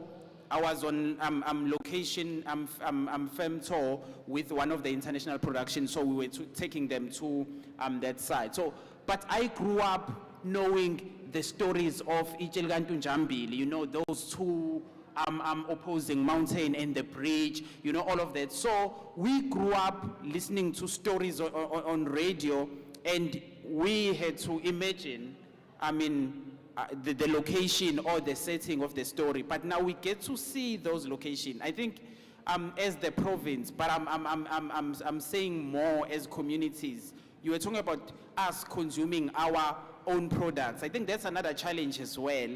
Filmmakers, they need to know that when I'm watching a story, I'm not only focusing on you telling the story, but to me, even the surroundings, you know, the setting, it matters. So that filmmakers can invest more on locations rather than you investing on getting the best crew and cast. But things like locations, because we have Ihlathi laseNkandla. It is cheaper to shoot in Nkandla than going to the Amazon. That's my thought. But Amazon, it's so popular that everyone just wants to shoot in such a location or such a setting. They think of Amazon. There are also forestry, I think, in Congo. You know, people want to take their movies there. But in KZN, we have these locations. It's just a matter of us taking them out there, but also educating even our filmmakers as well that locations do matter to us as the consumers of their products. Thanks. Thank you so much. So, Nkosi Lentle, my question to you now is, understanding the landscape that we've got as KZN and the concern about improving scouting, would you only confine it to Gqom music, or do you see us doing a lot more than just that, as a person with a passion for music? Yeah, I think I reference Gqom because it's most of the research we've done, but there's so many other music genres that have come out of KZN that have dominated. So, Umbaqanga, you know, we mentioned Ubabu, Hashelim Mhlophe, and this new Maskandi sound, that's really, it's a mixture of Afro-pop, especially Abo Big Zulu and those guys that are really pushing this thing, Yamabinga, and talking about, you know, it's a culture that's not necessarily fully traditional, but it's been urbanized in a way, and especially for young black boys who are often associated with violence, are taught to appreciate their culture, but in a more positive way, and using the music to tell stories of love, of landscapes, as you were mentioning. And in that one of those, in the videos where they are shooting Epekville, Nagupi Gupi, where they are celebrating the landscapes and the cultures of KwaZulu-Natal. And I think the strength that this province has is language. isiZulu is the most spoken language in the country. And a lot of people from KZN have moved to Johannesburg, which is then the economic hub of the country, and also established themselves. So most black people in the country would possibly understand or speak isiZulu, you know, and that's where then the music then comes in. So I think that's where we really need to start celebrating and bringing in. And I think it was mentioned earlier that it shouldn't just be a eThekwini, it should be also the other locations of KZN. Most people from outside here think Durban is KZN. And I think there's an opportunity for other spaces to be celebrated and acknowledged. And I think the music is doing that. The more, not necessarily traditional music, but the music that brings in the traditional aspects, like I mentioned, Abo Big Zulu and those kind of people. So, but I will emphasize that the youth are really the answer, because they are the ones that are pushing the music forward, particularly in a digital space. And I think, unfortunately, what then happens is that there are territories that are created if you are a KZN artist and you have a sound that's pushing outside of this region or this province. And when other people want to do it, then you know, there's this thing of wanting to gatekeep the sound, and I think that's perhaps where the issues are.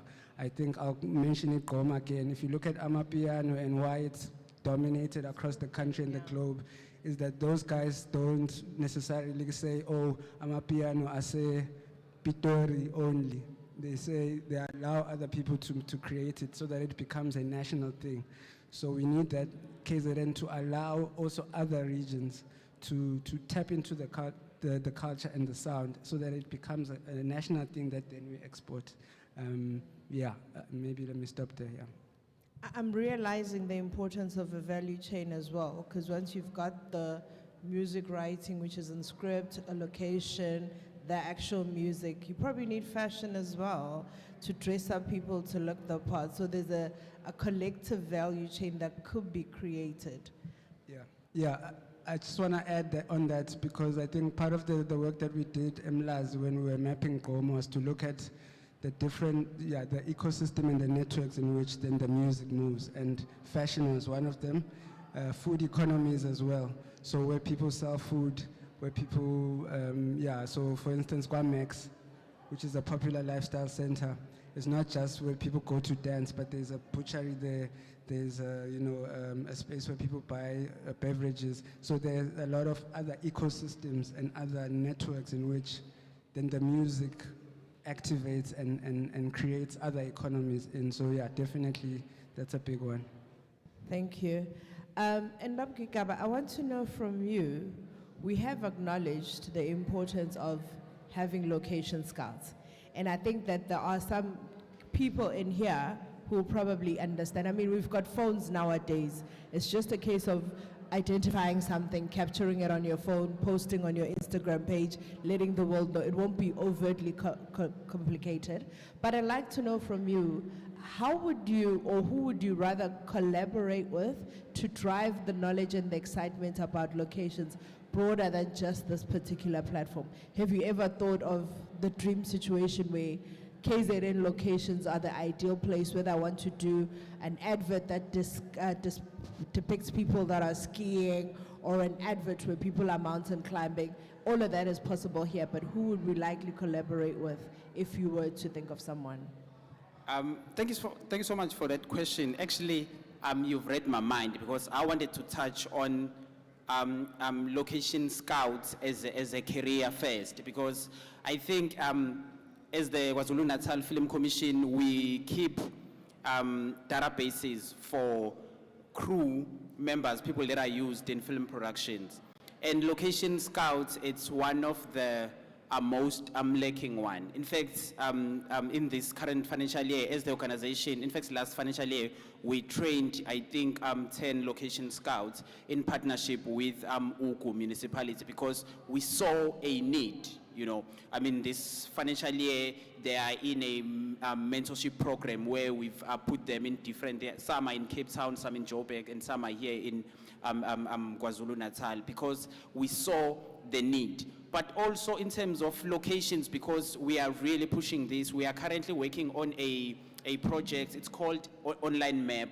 So where we have KwaZulu-Natal map, it's online with different locations, different establishments that are popular, or people that might find attractive to shoot in them. But also we are developing a tool where if you can take a picture of what you feel it's the best destination or location in your area, and you are able to upload that picture within our online map system, because we have pictures that we've gone through around the province taking, and then we are putting in this map. But we understand that our people within the province are also capable to take such pictures and also upload them. So definitely they are projects or programs that we are doing. But mostly, who would we like to partner with? I think it's mostly districts, municipalities, because they know there are people on the ground, and they know different locations on the ground. So that's what we're trying to do, really, to push those districts. So because if we partner with King Echwayo or if we partner with Umkungundlovu, they have a vested interest, but we also have a vested interest as the custodian of film and television in KwaZulu-Natal. So yeah, those are the projects that we are excited about, and also stakeholders that we would like to partner with going forward. I love that, I love that. And yeah, Zainaid, I hear you when you talk about the importance of storytelling. And for my sins, I've been in a boardroom situation where the question is, will that story sell? You coming and you're saying, let's tell our truth, let's tell our story, let's be authentic. Will that story sell? The sale of, if we don't think commodity, that's why they call it show business. It's a commodity at the end of the day that we need, which is why if you're a screenwriter, I always say you're one piece of a very large puzzle. But your place is important, but it's not the only thing. If you're a novelist, on the other hand, you are the product and everything you write is a product. But in the world of filmmaking, a screenwriter has to work with the producer. They have to work with executives. They've got to work with commissions or agencies of government or private sector. All of these players coming together, location scouts, etc., they will ensure that this idea which you've converted into a film, which becomes a trailer, which then becomes a release, becomes commodity that is saleable, that is profitable. So it's a team. I think when we write stories, in film or even in music, we have to sit at the table of a producer. I think that is the case. So producers are able to keep the writing not in censorship, but to talk about the rands and cents, which the writer may sometimes be blind to. But there's also a great power in allowing the writer freedom to just be blind. But at some point, the development of the idea has to stop. And then we take it into pre-production, which is where the business starts coming in. And now we start to look at LSMs and target audiences and niche markets. And those are some things that maybe writers are not interested in. The problem that we have in, not here in South Africa, I think it's a global problem, even the Americans are dealing with it, is we try and instill market thinking too early. Because if it's too early, then the story becomes inauthentic. There's a great power in letting the writer be, and then after it has flown through their pen or their keyboard with many drafts, then you hand it over to the people who will take it and turn it into a business. The writer has to step away from that tangent at that point and let it be. It's no longer their work, so to speak. I mean, unless they've got their intellectual property in the contracts, that's fine. But if you sit with a blank page and 100 businessmen are telling you, businesswomen are telling you this is what it ought to be, try getting that writer to write one word. It's not going to work. So leave the writer in the sacredness of their craft, but not forever, for a development period. And once that development is terminated, we then turn on the business. Everybody else starts coming in. And that might engender changes, amendments. That's very common. We can't be too sacred about what we write. It will change. Those writers who want to have ownership in everything, I ask them to become novelists. A novelist is a writer, director, performer, musical caster. They compose, they do the lighting, they do the editing, they do the marketing, they do everything. So if you want to be a writer in total control, turn to the pages, the books. But in show business, in filmmaking, I'm a service provider with the KZN Film Commission, and I'm part of the made-for-television development branch. So we look at talent between 18 and 35, tremendous talent. but we nurture the development in isolation. The minute it's ready, the minute the script is ready, then we move into pre-production, production funding may be applied for, maybe, and then the business lights start turning on. You cannot turn the business lights on too early, because then the product becomes artificial. It becomes imitative. You start to see everything becomes a soap opera.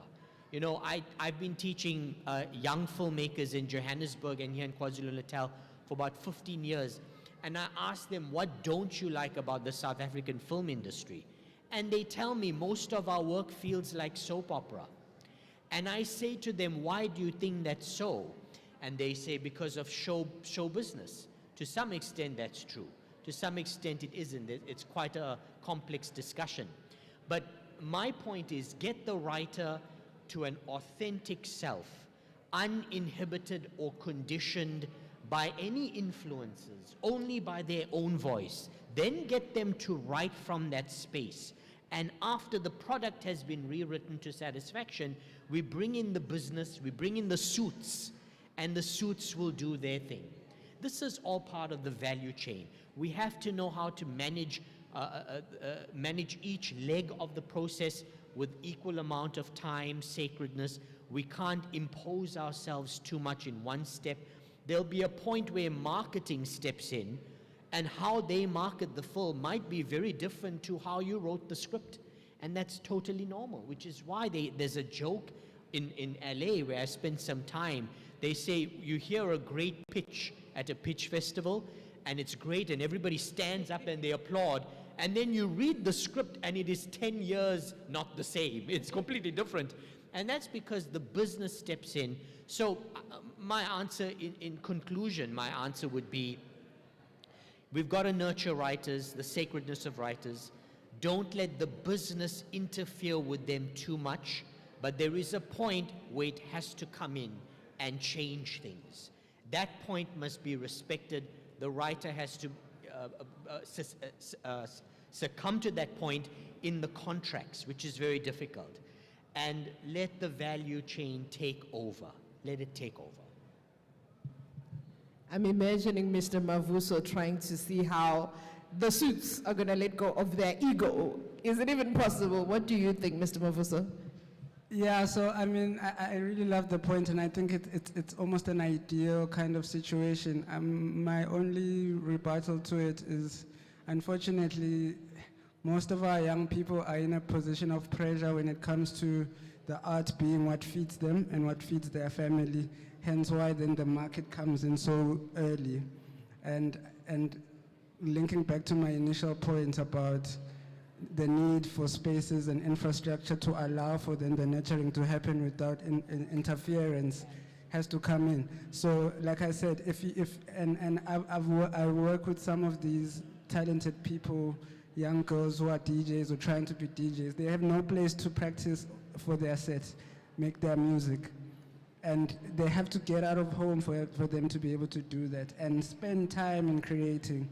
Now this person is seriously under pressure. Their parents are saying, this music thing is not gonna work. You have to go find a job at ShopRite or Pick n Pay.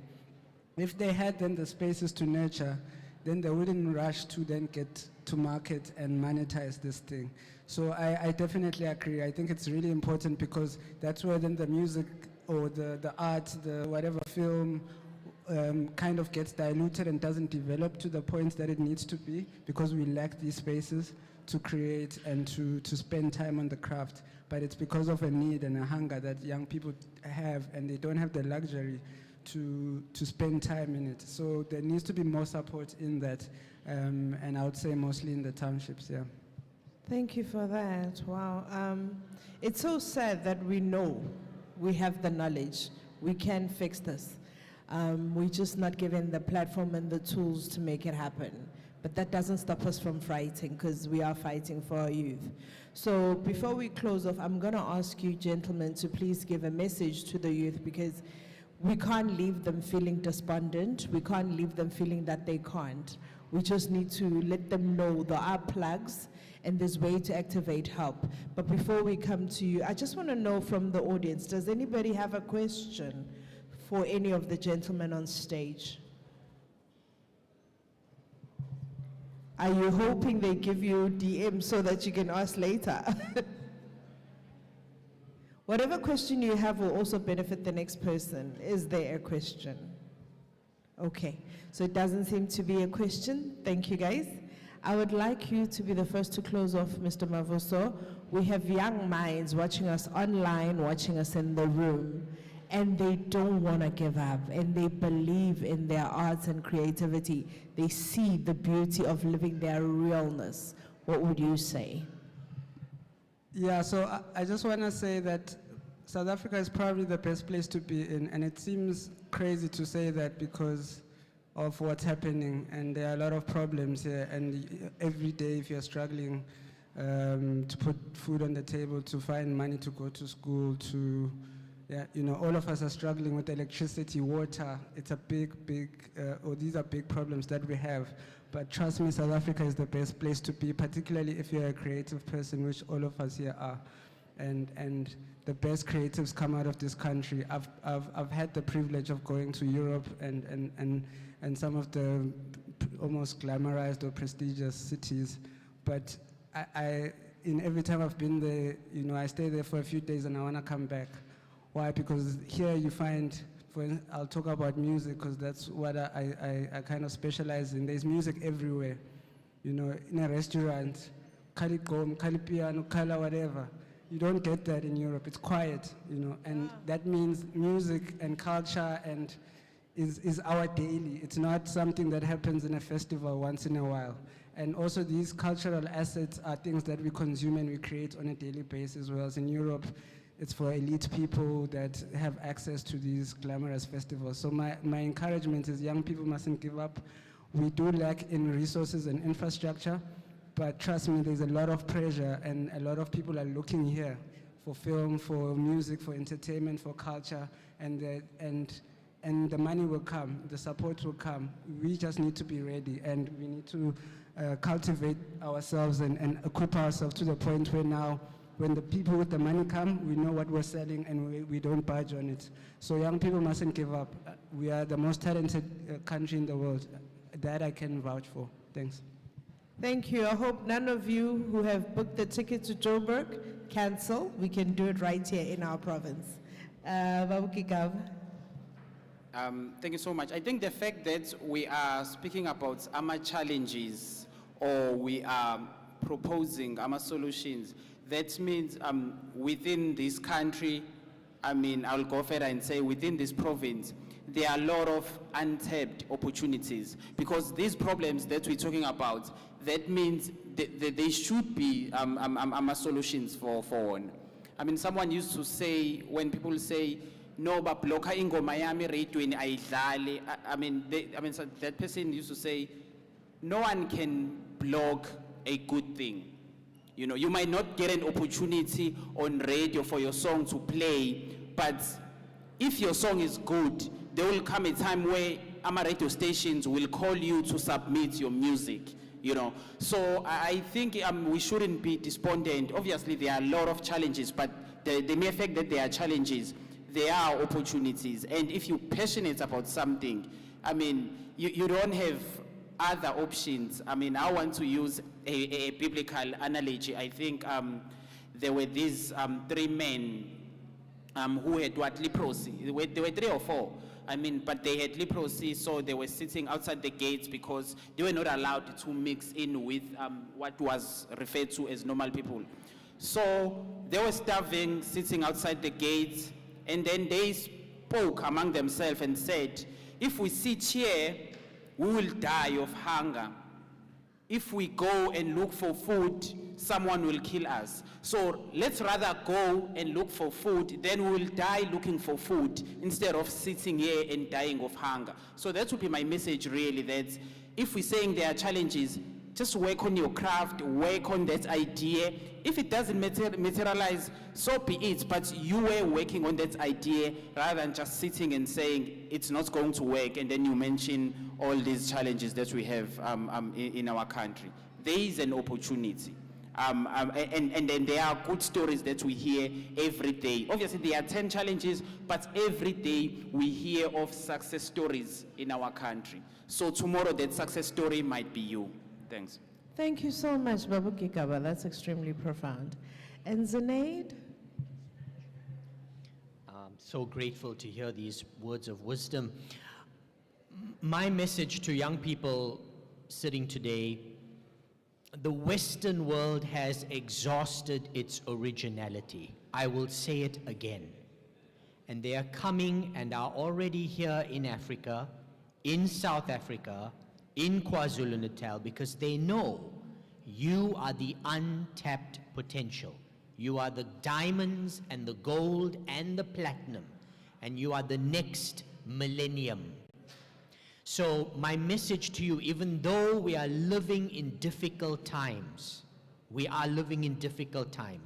and many people want to run away, I'm going to say to you something I say to myself so that I know I'll be okay. It's helped me a great deal. At some point, many years ago, before I was born, I believe that if there is a God or a universe out there, a kingdom, something of power, it or he or she or they asked me, my soul, to pick the person I would want to be here on earth when I'm born. And I chose this body. I asked to be born as me. You asked to be born as you. And when you come into this world, the people around us have us believe that we made a mistake. We're not white enough, we're not black enough, we're not rich enough, we're not handsome, we're not pretty, we're not sexy, we're not wealthy. The world will tell us, lose confidence in that which you chose to be born with. It's time to recover your power. This is who I am. There are 8 billion people in the world, but there is only one you. You are responsible for you, and you will be successful if you align yourself, ladies and gentlemen, and non-binaries, align yourself with a cause that is greater than just your pocket. Think about your communities, your parents, your elders, the less fortunate, as you swoop over the world with your power. And then the communities will empower you because you've empowered them, and you'll be a success. You'll be Beyonce, Whitney Houston, Michael Jackson, because the community you were born in says you're great because you looked after them. My last message to all youth: read. When we were in class 1, standard 1, our teacher said, readers are leaders. Believe me, I am in my 40s. That is the one thing I know for sure. A reader is a leader. Read whatever your heart desires. Read about Zulu history. Read about African tradition. Read Credo Mutwa, the African philosopher. Read science. Read sociology, religion, ancestral studies. Read what you want, but know about this world. Knowledge is power. Once your seeking for the truth has been exhausted in the pages of knowledge, only then is the art born. Art is born when we are frustrated with non-fiction. Non-fiction doesn't have the explanation I'm looking for in my soul. It's not there. Therefore, I create the fiction.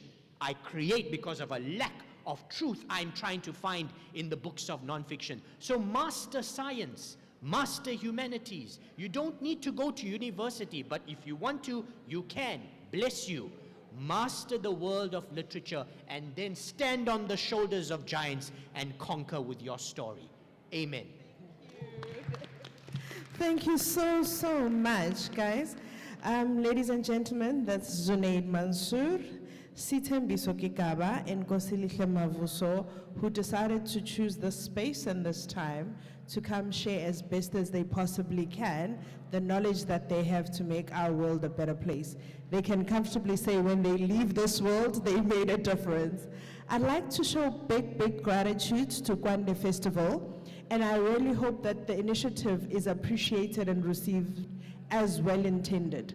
This is a platform for us to grow our creativity, but not only that, to also to be innovative and be wealthy in the process. So don't take this as just an outing, but when you get home tonight, think about how the last 3 days have been and how best you can benefit from that.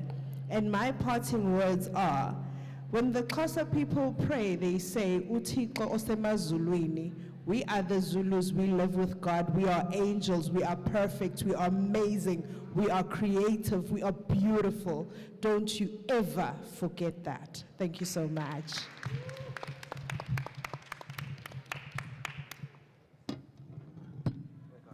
Thank you so much to my moderator and my panelists. All right, wow, Nazana loyal, I love that. I love the loyalty. Okay, sesifike emaphethelweni osuku lwethu, but cha not usuku lonke, but alolu hlelo lebekade senalo emini. Manje mangabe siqala nje sithi 5:30, ngicela ninganyakazi. Masithi 5:30, we are going to have a film ekuyiyona enzobe nipresentelwa iKZN Film Commission. Yabo yonke lento bekade besixoxela yona sesifuna ukuyibona ngabo ke manje ukuthi ke nina njengoba nesinika yonke le information, if we are to be practical sibuka ngani into ekanjani le nikhuluma ngayo. So we will be screening ifilm yabo, and it's called Valley of 1,000 Hills. And sizobe futhi sinomphathi wohlelo lalela. So this nomphathi wohlelo oqave kakhulu and isikhuluma ngayo uSis Ayanda. So she will be the one who is going to be directing that whole screening of Leo film, 5:30 to 7:30. So ngiyacela nje ukuthi ninganyakazi, but should it go just a little bit later than that, akusho phela ukuthi yabo uyazi ukuthi izinto zilawulwa isikhathi. So thank you so much to all of you for ukudela isikhathi senu and being here, being loyal to us at the KZN Kwande Fest. We really appreciate you. We appreciate your time. We appreciate your energy, your participation. Gonke entena bonakala nisenzela khona. We really appreciate you. We appreciate our exhibitors who have been coming usuku nosuku to come and showcase imkhiqizo yabo abayenzayo and showing you that it's possible. Now you can also do it. Thank you so much to abantu bami be sound lapha emumva or DJ. Thank you so much to the sponsors, to our stage manager obesibulala ngesikhathi athi sisingeke phuma manje. So thank you so much to everybody. You really played an amazing role. Thank you to the whole team behind KZN Kwande Fest, to the department that made this possible. Siyabonga kakhulu. And as you see all these pull-up banners, these are all the people abahlanganise izandla zabo to make this a huge success. Siyabonga kakhulu abo Snewo, abo Mr. Ndlela, nibaningi kakhulu angeke ngize nginiqede. Siyabonga, and thank you once again to you guys. If me now fisungazi ukuthi lo sisiyapha, I am Noxolo Princess Lords. Yonke indawo ngithola kanjalo on Facebook, on Instagram at Noxolo_Princess Lords. Twitter nje indaba engekho, but at Princess Lords ngiyatholakala nakhona. Nibe nosuku oluhle, ningakhohlwa njalo i-screening ye-show ye-film 1,000 esizobe sinayo Valley of 1,000 Hills. Have a great evening. Goodbye.